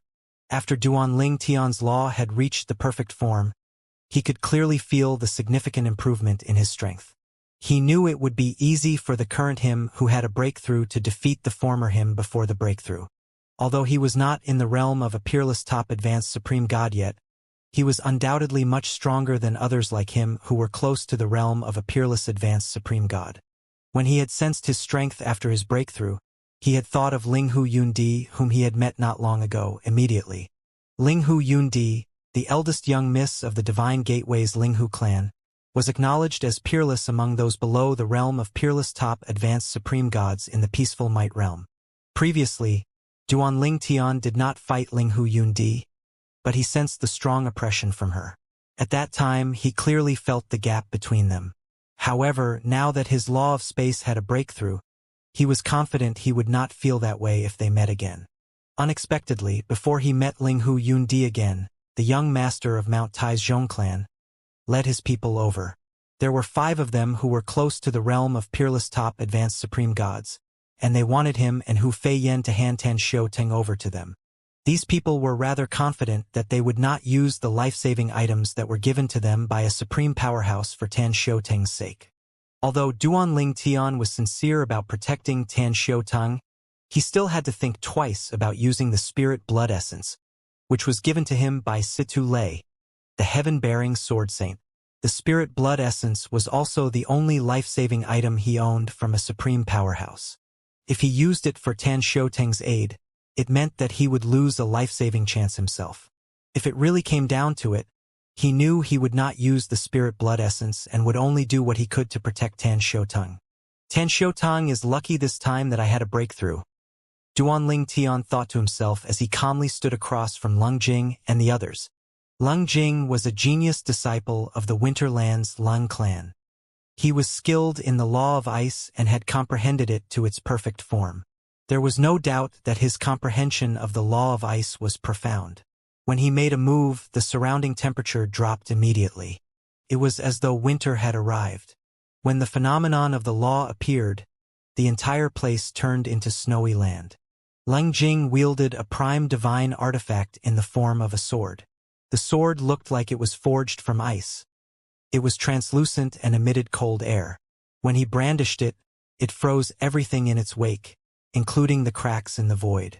As for the other three people with Leng Jing, they naturally owned prime divine artifacts as well. After all, they were not only close to the realm of peerless top advanced supreme gods, but they were members of Mount Tai's Zhong clan. It was not surprising that they owned prime divine artifacts. Similar to Leng Jing, they had also comprehended their respective laws to the perfect form. They were different from Duanling Tian, who obtained strength close to that of a peerless top advanced supreme god from his sword Dao and not from his law of space, which previously had yet to reach the perfect form. Before his breakthrough, he was not stronger than the people in front of him, but now that he had broken through, his strength had improved significantly. Swoosh! Duanling Tian's seven-colored sword rays shot out. Its brilliance completely overshadowed the land that had been turned into a land of snow by Leng Jing. The sword rays dyed the snowy white land with various colors in just a blink of an eye. As they moved, they caused the space to ripple with their terrifying powers. With just one strike, Duanling Tian successfully fended off the joint attacks of Leng Jing and the others. Boom! Boom! Boom! When the attacks collided, a terrifying explosion rang in the air. A huge tear in the space appeared immediately after the collision, and then a huge spatial vortex appeared, pulling all the plants on the ground into it. The force of the collision surged in all directions, further damaging surrounding the areas. "How's this possible?" Leng Jing exclaimed. He was horrified, and he was in shock and disbelief. An old man, one of the three men with Leng Jing, said tremblingly, He's so strong." At this time, Zhongyu and Hu Feiyan, who were engaged in a fight earlier, had retreated due to the force of the collision. They instinctively turned to look in the direction of the commotion and saw a vast expanse of destruction. They were in shock and disbelief as they looked at the churning spatial vortex. After a moment, Zhongyu and Hu Feiyan saw Leng Jing and the others, who had retreated into the distance. Based on their expressions, it was not difficult to tell that they were panicking. They were further shocked when they saw Duanling Tian, who looked no worse for wear. "His law of space has reached the perfect form?" Hu Feiyan, who also comprehended the law of space, exclaimed inwardly after she sensed the energy from Duanling Tian's law of space that had yet to dissipate. She looked at Duanling Tian and asked tremblingly, filled with fear, You had a breakthrough in your law of space." Hu Feiyan knew the level of Duanling Tian's strength very well.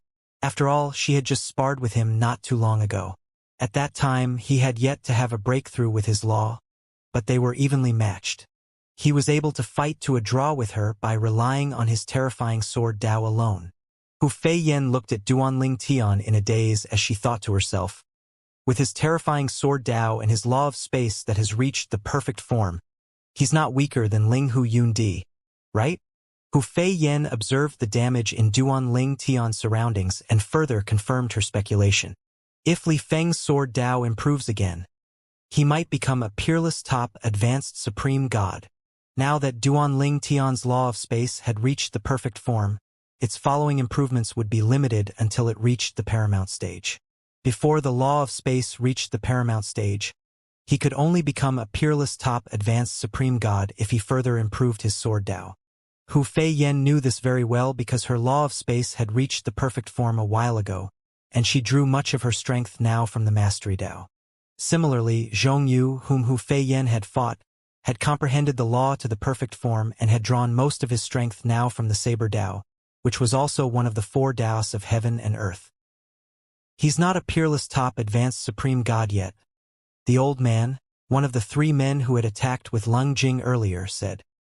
He was very observant, and he was now staring at Duanling Tian intently with fear in his eyes as he continued to say, his law of space just reached the perfect form not long ago. The reason he's so strong is due to his sword Dao. Currently, he's not any weaker than Miss Linghu Yundi from the Linghu clan. The old man was an elder in the Mount Tai's Zhong clan. Not long ago, he had received a message from Zhongyu and left the clan to help Zhongyu. He also learned that Zhongyu was unable to act previously due to Linghu Yundi's intervention. He was not surprised that Zhongyu did not go against Linghu Yundi. After all, even if Leng Jing helped Zhongyu, not only would they not benefit from going against Linghu Yundi, but they would also offend Linghu Yundi, which was no different from offending the Linghu clan. The old man had naturally heard of Linghu Yundi and knew that she was acknowledged as peerless among those below the realm of peerless top advanced supreme gods in the peaceful might realm. As such, he could not help but compare Duanling Tian to her. He's not any weaker than Linghu Yundi. In the distance, Zhong Yu's expression turned unsightly when he heard the old man's assessment. After a moment, he asked Duanling Tian in a deep voice, "May I ask where you come from? Perhaps Mount Tai's Zhong clan is affiliated with the force you belong to." Zhong Yu's tone had become much more polite now. Nonetheless, one could still hear the reluctance in his voice. Duanling Tian only glanced at Zhong Yu indifferently before he looked away. Clearly, he had no intention of responding to Zhong Yu. Zhong Yu's face flushed red from anger immediately upon seeing this. After all, as the young master of Mount Tai's Zhong clan, he had never been treated in such a manner. If he were not wary of Duanling Tian's background, he would have lost his temper by now. On the contrary, Lung Jing remained indifferent. He said, "I don't believe he's on par with Linghu Yundi." Then, he continued to say to the 3 men, "We were careless and underestimated him earlier. After this, the 4 of us will attack with all our might. Let's see if he can still defend himself against us. If he's able to do it, it means he's really not weaker than Linghu Yundi." When Lung Jing's voice fell, the 3 men looked at Zhong Yu in unison. They were members of the Zhong clan after all, and they were summoned here by Zhong Yu. It was only natural that they listened to Zhong Yu. Lung Jing, despite his good relationship with Zhong Ju, was not qualified to order them around. Upon seeing the gloomy Zhong Yu nod, the trio finally nodded in response to Lung Jing's words. As they charged out along with Lung Jing, blood qi surged and lingered around their bodies. Just as Lung Jing suggested earlier, all of them attacked without holding back at all this time. The 4 figures, which looked majestic, swept out domineeringly between heaven and earth, causing the void to crack. They seemed to eclipse the sun at this moment with their terrifying strength. Boom! Boom! Boom! Swoosh! Swoosh! Swoosh! Along with the surging power, the phenomena of the laws appeared. It naturally attracted the attention of everyone in the vicinity. However, no one came to have a look. Perhaps they did not dare to come over to have a look due to their lacking strength, afraid of being affected by the fight. Thousands of miles away, a figure that was flying at top speed suddenly came to a halt. He looked in the direction of the commotion fearfully as he muttered under his breath, "Heavens! Who's fighting? The power is earth-shattering. The energies, they're definitely not ordinary advanced supreme gods." In another place 8,000 miles away, a burly figure stood at the top of a mountain and looked in the direction of the commotion. His eyes flashed with fear as he said, "Although I've been an advanced supreme god quite a while ago, I don't think I'd be able to withstand even one move from those people. Are they peerless top advanced supreme gods? Even if they're not, they must be close to becoming one. Back to the battlefield. Lung Jing did not believe that Duan Ling Tian was on par with Ling Hu Yun Di. As such, he joined forces with the 3 men from the Zhong clan again and attacked Duan Ling Tian. This time, the 4 of them did not hold back and attacked with all their might. In the distance, Zhong Yu and Hu Fei Yen, who was burning with fighting spirits earlier, tacitly stopped fighting and watched the confrontation. After all, based on her short exchange with Zhong Yu, she determined that they were both on par with each other. Now, she wanted to see Duan Ling Tian's strength after the breakthrough in his law of space. Li Feng has doppelgangers. Now that his law of space has broken through, his doppelganger from the law of space must be stronger as well. Hu Fei Yen, who was aware of Duan Ling Tian's hidden strength, thought to herself. At the same time, Duan Ling Tian did not flinch at all when faced with the attacks of Lung Jing and the 3 men. On the contrary, his eyes were bright as he rushed out to meet them. As he flew out, his doppelganger appeared. The doppelganger resembled him completely except for its lifeless eyes. Apart from that, its movements and speed were not much slower than those of Duan Ling Tian at all. Zhong Yu's eyes widened slightly. Doppelganger. He's from the myriad worlds. Although they were cultivators whose bloodline powers allowed them to form doppelgangers in the outer boundary, most cultivators in the outer boundary who owned doppelgangers were from the myriad worlds. Zhong Yu had a certain understanding of the myriad worlds. When he was a child, he had heard from his elders about the countless powerhouses in the myriad worlds. In fact, there were a few visiting elders in Mount Tai's Zhong clan who were from the myriad worlds. He had heard that those in the 3 strongest worlds were even more powerful than the saints in the outer boundary, and he had heard of the saint-rank forces in the 3 strongest worlds. He did not know much about other forces. His knowledge was only limited to what he was told. He had never been to the myriad worlds before. Zhong Yu recalled everything that happened before he speculated inwardly. If he's from the myriad worlds, it's quite likely that he's from a saint-rank force in the myriad worlds. At the same time, 6 figures collided in the distance. Duan Ling Tian and his doppelganger fought with Lung Jing and the other 3 men fearlessly. Despite the presence of his doppelganger, the fight could be considered a 1 versus 4 fight. Since the 4 men did not possess doppelgangers, they could only fight with their bloodline powers. At this moment, Zhong Yu looked at Hu Fei Yen and asked through voice transmission, Hu Fei Yen, which world did he come from? Did he tell you he came from the myriad worlds? Hu Fei Yang was slightly surprised that Zhong Yu caught on so quickly. Nonetheless, she feigned a confused expression and asked, Huh? What do you mean? What world? Zhong Yu seemed to be fooled by Hu Fei Yen. He muttered, If he's not from the myriad worlds with his doppelgangers, he can only be from one of the few forces in the outer boundary. Among the cultivators in the outer boundary, many of them possessed bloodline powers, and very few possessed doppelgangers. There were perhaps a few demi-saints who were imminent saints who possessed doppelgangers and 1 saint who possessed doppelgangers. A thought suddenly appeared in Zhong Yu's mind, and his eyes widened in shock. He shook his head and thought to himself, Wait, because I'm from a clan, I habitually only consider other clans. He could be from a sect as well. There's also a possibility that he's a disciple of a demi-saint. Based on how fearless Duan Ling Tian was when facing him, Zhong Yu theorized that Duan Ling Tian must have had the support of a demi-saint. Although the Zhong clan was a powerful second-tier force in the peaceful might realm, the clan had no demi-saints. However, the clan had several supreme powerhouses. Among the supreme powerhouses, one of them was similar to Hu Bu Gue, the lord of the colossal heaven army, and was close to becoming a demi-saint. Considering how fearless Duan Ling Tian was, Zhong Yu thought that the person or force behind Duan Ling Tian definitely was a demi-saint or had a demi-saint at least. At this moment, Zhong Yu was suddenly pulled back to his senses by a loud commotion. He quickly looked up and saw that the confrontation between Duan Ling Tian and the others had ended. His heart skipped a beat as he wondered inwardly, what are the results? Hu Fei Yen, who was standing nearby, looked ahead intently as well. the smoke gradually dispersed, and the dust gradually settled, revealing the sight hidden from Zhongyu and Hu Feiyan just a moment earlier. The duo froze as they looked at the scene before them in shock. This, Hu Feiyan and Zhongyu saw Leng Jing and the other three men panting heavily with ashen faces. Blood could be seen on the corners of their lips. It was obvious that they were seriously injured. On the contrary, the purple-clad young man standing across from them was only a little pale, and his doppelganger was slightly transparent, looking as though it might vanish at any moment. Duanling Tian looked at the people in front of him and sighed inwardly.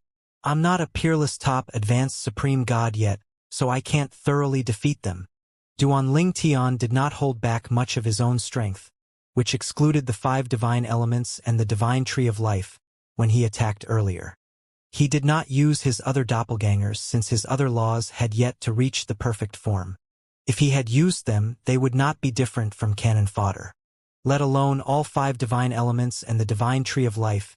If Duanling Tian had help from the world-cleansing divine water alone, his opponents would be in a much more terrible state now, and he would not be injured in the slightest. Nonetheless, he was rather proud he did not rely on them. Even with help of the divine tree of life and the world-cleansing divine water, it would be impossible for him to kill Leng Jing and the other 3 men unless his sword Dao improved significantly or his law reached the paramount stage.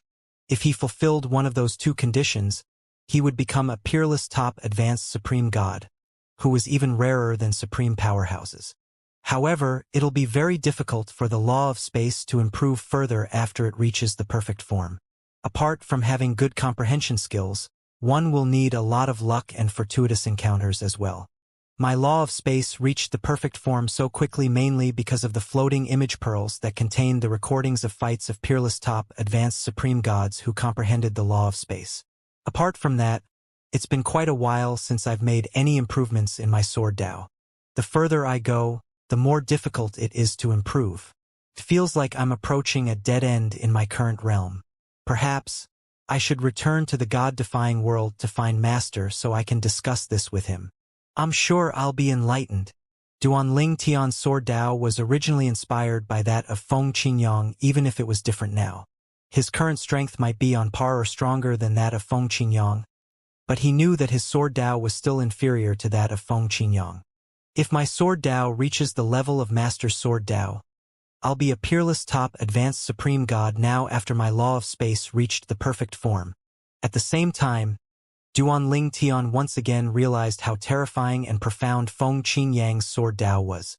Perhaps even among world supreme powerhouses, otherwise known as saints in the outer boundary, there aren't many whose comprehension of the weapon Dao is as good as or better than that of Master.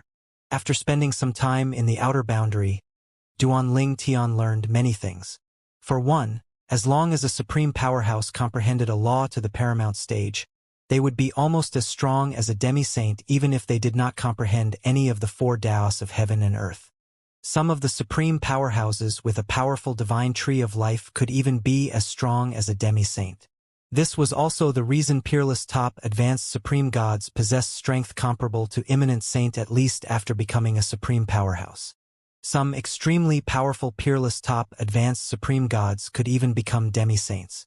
As for the peerless top advanced supreme gods who had comprehended the law to the paramount stage and possessed a profound comprehension of one of the 4 Daos of heaven and earth, they would become a saint as soon as they became a supreme powerhouse.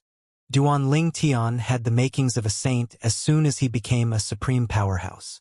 If he comprehended the law of space to the paramount stage with the level of his sword Dao, he would become a saint as soon as he became a supreme powerhouse.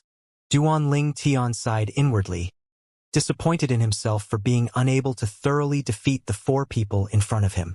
Meanwhile, similar to Hu Feiyan and Zhongyu, Leng Jing and the other 3 men, who experienced Duanling Tian's abnormally terrifying strength, looked at him in horror and disbelief.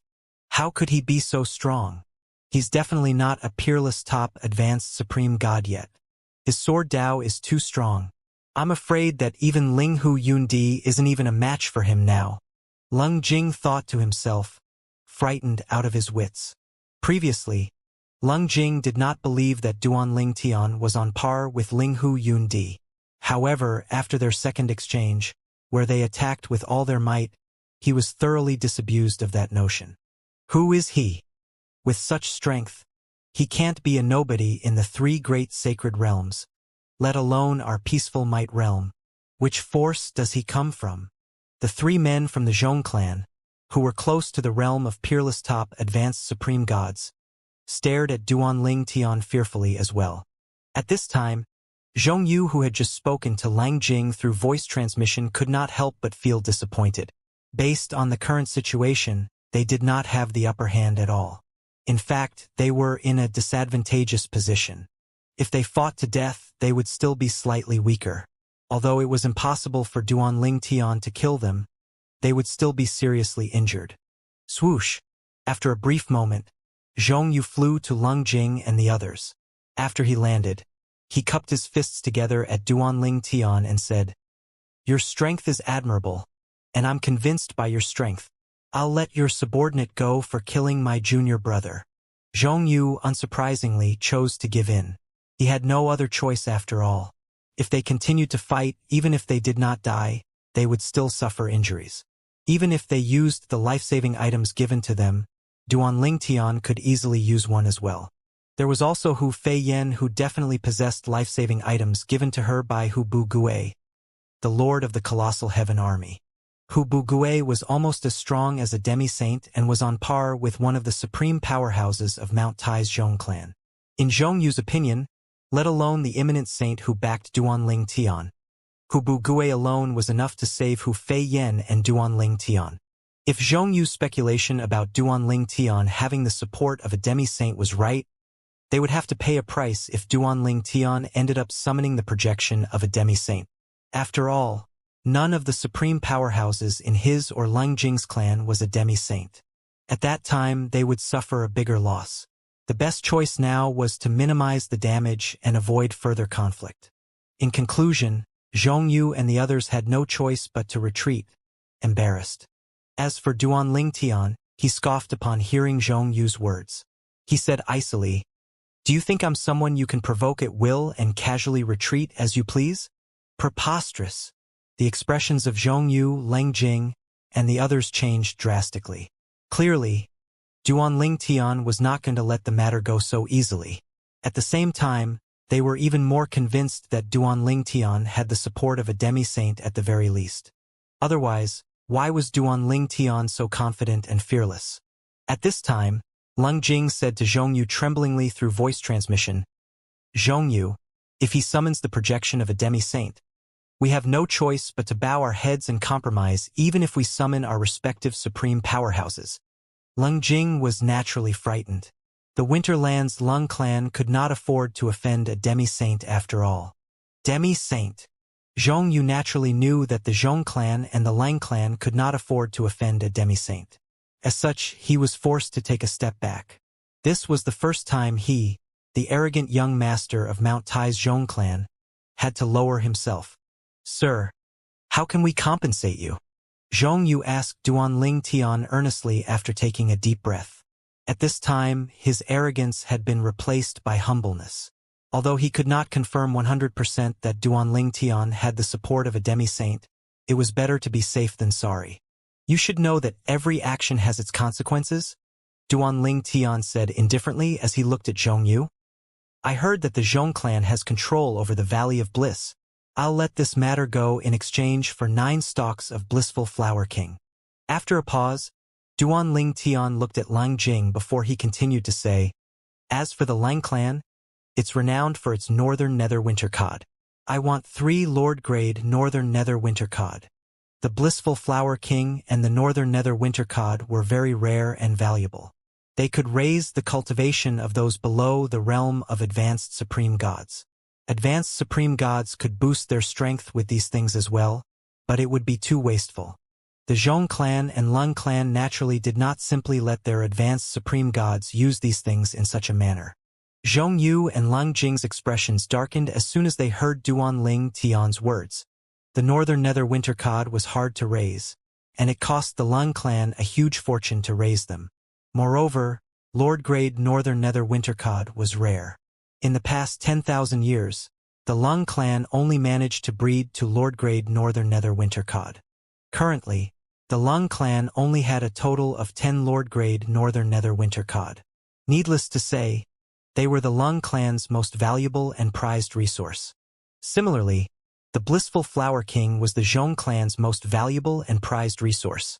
Alas, although Zhongyu thought Duanling Tian was being greedy, he could only swallow his anger. After all, he was afraid of further offending Duanling Tian. At the same time, Leng Jing complained through voice transmission, "Zhongyu, I got dragged into this matter because of you. You should bear the cost for this." Leng Jing truly regretted meddling in this matter. Originally, this matter had nothing to do with him or the Lung clan after all. Zhongyu replied with a sneer, "Leng Jing, I didn't ask for your help. You insisted on coming along and watching the show. Although I had the intention, you were also pushing me to do it, right? How dare you push all the responsibility to me now that things have gone south?" Zhongyu was naturally furious. In fact, he thought that Leng Jing was not very reliable, so he had asked for help from a few elders in the Zhong clan. From the very beginning, Leng Jing had been very eager to join him. How could he not be angry now that Leng Jing was trying to push all the responsibility onto him? Zhongyu took a deep breath to calm down. Perhaps he was so angered by Leng Jing that he did not even bother to negotiate with Duanling Tian. He said, "Sir, I'll have to return to the Zhong clan to get the Blissful Flower Kings for you." "All right, I'll wait for you," Duanling Tian said with a nod. He was not surprised that Zhongyu did not carry so many Blissful Flower Kings on him. He was also not worried about Zhongyu going back on his words, since he had a feeling that Zhongyu was under the impression that he had the protection of a demi-saint. "I'll return with the Blissful Flower Kings as soon as I can," Zhongyu said with a nod before he led his men away. The members of the Zhong clan who came with high spirits looked dispirited and embarrassed now when they left. In just a moment, only Leng Jing was left with Duanling Tian and Hu Fei Yen. Duanling Tian shifted his gaze to Leng Jing, and Hu Fei Yen followed suit. Leng Jing shuddered inwardly now that he was facing two powerful cultivators who could easily kill him. He hastily said, "I'll return to the Leng clan and bring you the Lord-grade 3 Northern Nether Winter cod at once." As though he was afraid Duanling Tian would change his mind, Leng Jing left quickly. After Leng Jing left, Duanling Tian looked at Hu Fei Yen speechlessly for a moment before he asked, "Didn't you say that they'd try to bargain with me? Were my demands too low? I should have demanded more then." Clearly, Hu Fei Yen was the one who came up with the idea to demand the Blissful Flower Kings and Northern Nether Winter cod from the Zhong clan and the Lang clan respectively. Earlier, she had told Duanling Tian that they were very rare and valuable resources. One would be extremely lucky to obtain 1 Lord-grade Northern Nether Winter cod or 3 stalks of Blissful Flower Kings. Hu Fei Yen was speechless as well. She did not expect that Zhongyu and Leng Jing would not bargain with Duanling Tian at all. She wondered again if they were really convinced that Duanling Tian was under the protection of a demi-saint. That's the only explanation that makes sense. Otherwise, it's impossible for them not to try and bargain at all, Hu Fei Yen thought to herself. A hint of envy could be seen in Hu Fei Yan's eyes as she looked at Duanling Tian again. After all, even supreme powerhouses would covet 9 stalks of Blissful Flower Kings and 3 Lord-grade Northern Nether Winter cods. At the same time, Zhongyu, who was returning to the Zhong clan, wore an unsightly expression on his face. He did not expect that he would be inferior to Duanling Tian in both strength and background. "Junior brother, I'm in deep trouble because of you." Zhongyu truly regretted trying to avenge his junior brother at this moment. He could already imagine how furious his father would be once his father learned about this matter. After all, he had caused the Zhong clan to lose 9 stalks of Blissful Flower Kings. Due to his mistake, his father would be criticized by the elders of the Zhong clan. After all, similar to the Northern Nether Winter cod, the Blissful Flower King was extremely rare and valuable, even to supreme powerhouses. "I must choose my words carefully later. I can't let this matter be traced back to the Zhong clan. I'll have to make the Lung clan my scapegoat." Zhongyu thought to himself as the corners of his lips curled up into a sinister smile. At the same time, Leng Jing, who was also returning to the Lang clan, thought to himself gloomily, Eldest senior uncle is going to be criticized because of me. I shouldn't have gone to watch the show. Why didn't I leave with Ling Hu Yundi earlier? Needless to say, Zhong Yu and Leng Jing caused a huge commotion in their respective clans when they returned. The high-ranking officials of both clans could only unwillingly hand over 9 stalks of blissful flower kings and 3 Lord-grade Northern Nether Winter Cod. The Zhong clan's high-ranking officials did not doubt Zhong Yu's words, since there were 3 other members of the Zhong clan who testified for him. As such, the clan quickly gave him the 9 stalks of blissful flower kings and sent him off.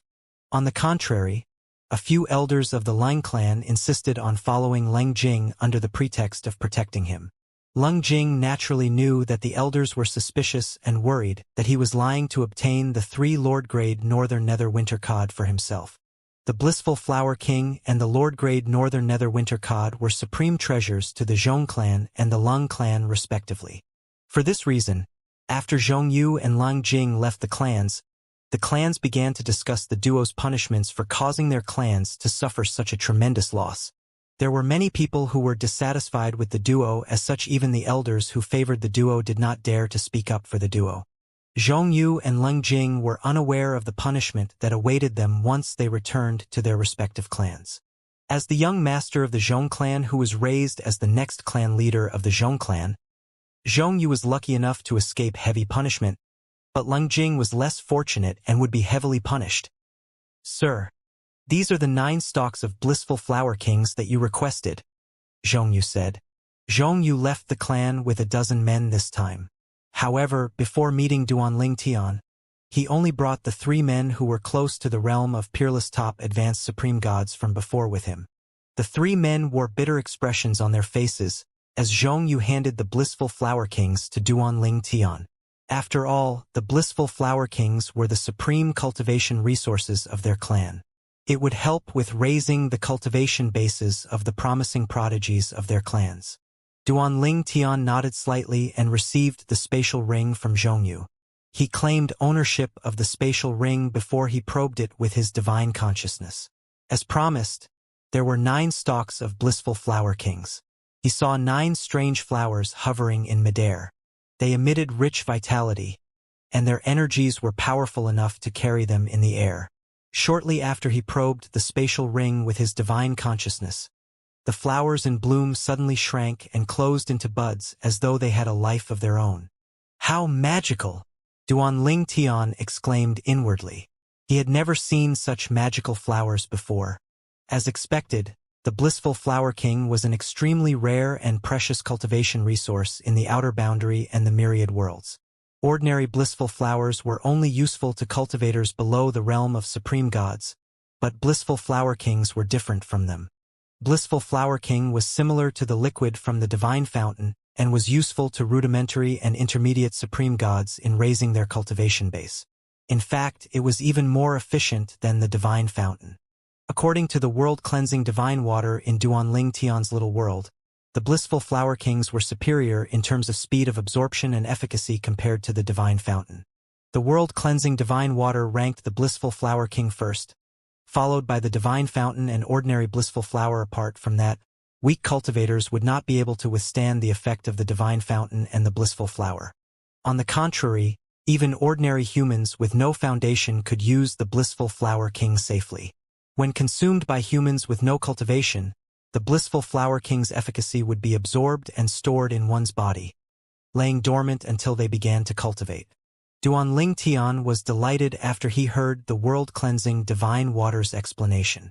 The blissful flower king would greatly help his family and friends who were weaker to raise their cultivation base quickly. With the blissful flower king, they could become kings of gods, lords of gods, emperors of gods, and even supreme gods. After all, for some of his family and friends, due to their poor innate talent, attaining godhood was just a dream, let alone becoming a king of gods. Needless to say, he would leave the decision of becoming a king of God to them. After all, they would have to face the heavenly tribulation once every 1,000 years after they became kings of gods. If they did not continue to improve, they would eventually be killed by the heavenly tribulation. On the contrary, if one did not enter the realm of kings of gods, one might be able to live as long as heaven and earth, since one would not have to undergo the heavenly tribulation once every 1,000 years. As time passed, the strong would naturally eliminate the weak when the cultivation world became overcrowded. As such, it was important to keep improving and cultivating. Those without desires to cultivate could live long lives, but it would eventually turn into a life of loneliness since their mortal family and friends would pass eventually. After I achieve my goals in the 3 great sacred realms, I'll return to the God-defying world and pass these blissful flower kings to little Feier, Huaner, father, and mother. Duanling Tian knew Feier, Huaner, and his father had the highest talent among the others. He also knew they were eager to grow stronger so they could catch up to him and protect their loved ones. Meanwhile, Zhongyu struggled to maintain his composure after handing the spatial ring to Duanling Tian. After a moment, he bade farewell to Duanling Tian politely and left with the 3 men. At the same time, Duanling Tian continued to wait for Leng Jing. Half a month later, Leng Jing finally showed up with 2 unknown old men. The 2 old men were very courteous to Duanling Tian, but they requested to spar with him. If Duanling Tian managed to defeat them, on top of the 3 Lord-grade Northern Nether Winter Cod, they promised him another 100 ordinary Northern Nether Winter Cod. Ordinary Northern Nether Winter Cod was even more valuable than ordinary Blissful Flower. It was almost comparable to the Divine Fountain. Unlike the Blissful Flower, Northern Nether Winter Cod could also raise one's innate talent and potential by cleansing one's meridians.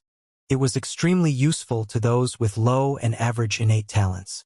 100 Northern Nether Winter Cods? Duanling Tian was naturally aware that the 2 old men wanted to test his strength to see if Leng Jing was working him to trick the Lang clan out of 3 Lord-grade Northern Nether Winter Cod. In the end, he agreed to spar with the 2 old men and managed to defeat them under 30 moves. Similar to Leng Jing, the 2 old men were close to the realm of peerless top advanced supreme gods, but they were stronger than him and much more experienced than him. Due to his victory, Duanling Tian not only obtained 3 Lord-grade Northern Nether Winter Cod, but he also obtained another 100 ordinary Northern Nether Winter Cod. The 2 old men asked a few questions to figure out Duanling Tian's origin, but he ignored their questions. It was best for him to remain mysterious to avoid unnecessary trouble. If the Leng clan found out that he did not have the protection of a demi-saint, the supreme powerhouse of the Leng clan might even make a move on him. At that time, let alone Situ Lei, the heaven-bearing saint, even Hu Bu Gue, the lord of the colossal heaven army, might not be able to protect him. After all, the Leng clan was a powerful force in the peaceful Might realm. They might spend a fortune to hire a demi-saint to deal with him. Duanling Tian had heard about how powerful the Leng clan was from Hu Fei Yen previously. Perhaps, if he was already a peerless top advanced supreme god, he could seek protection from a demi-saint or even a saint. Alas, he was not a peerless top advanced supreme god yet.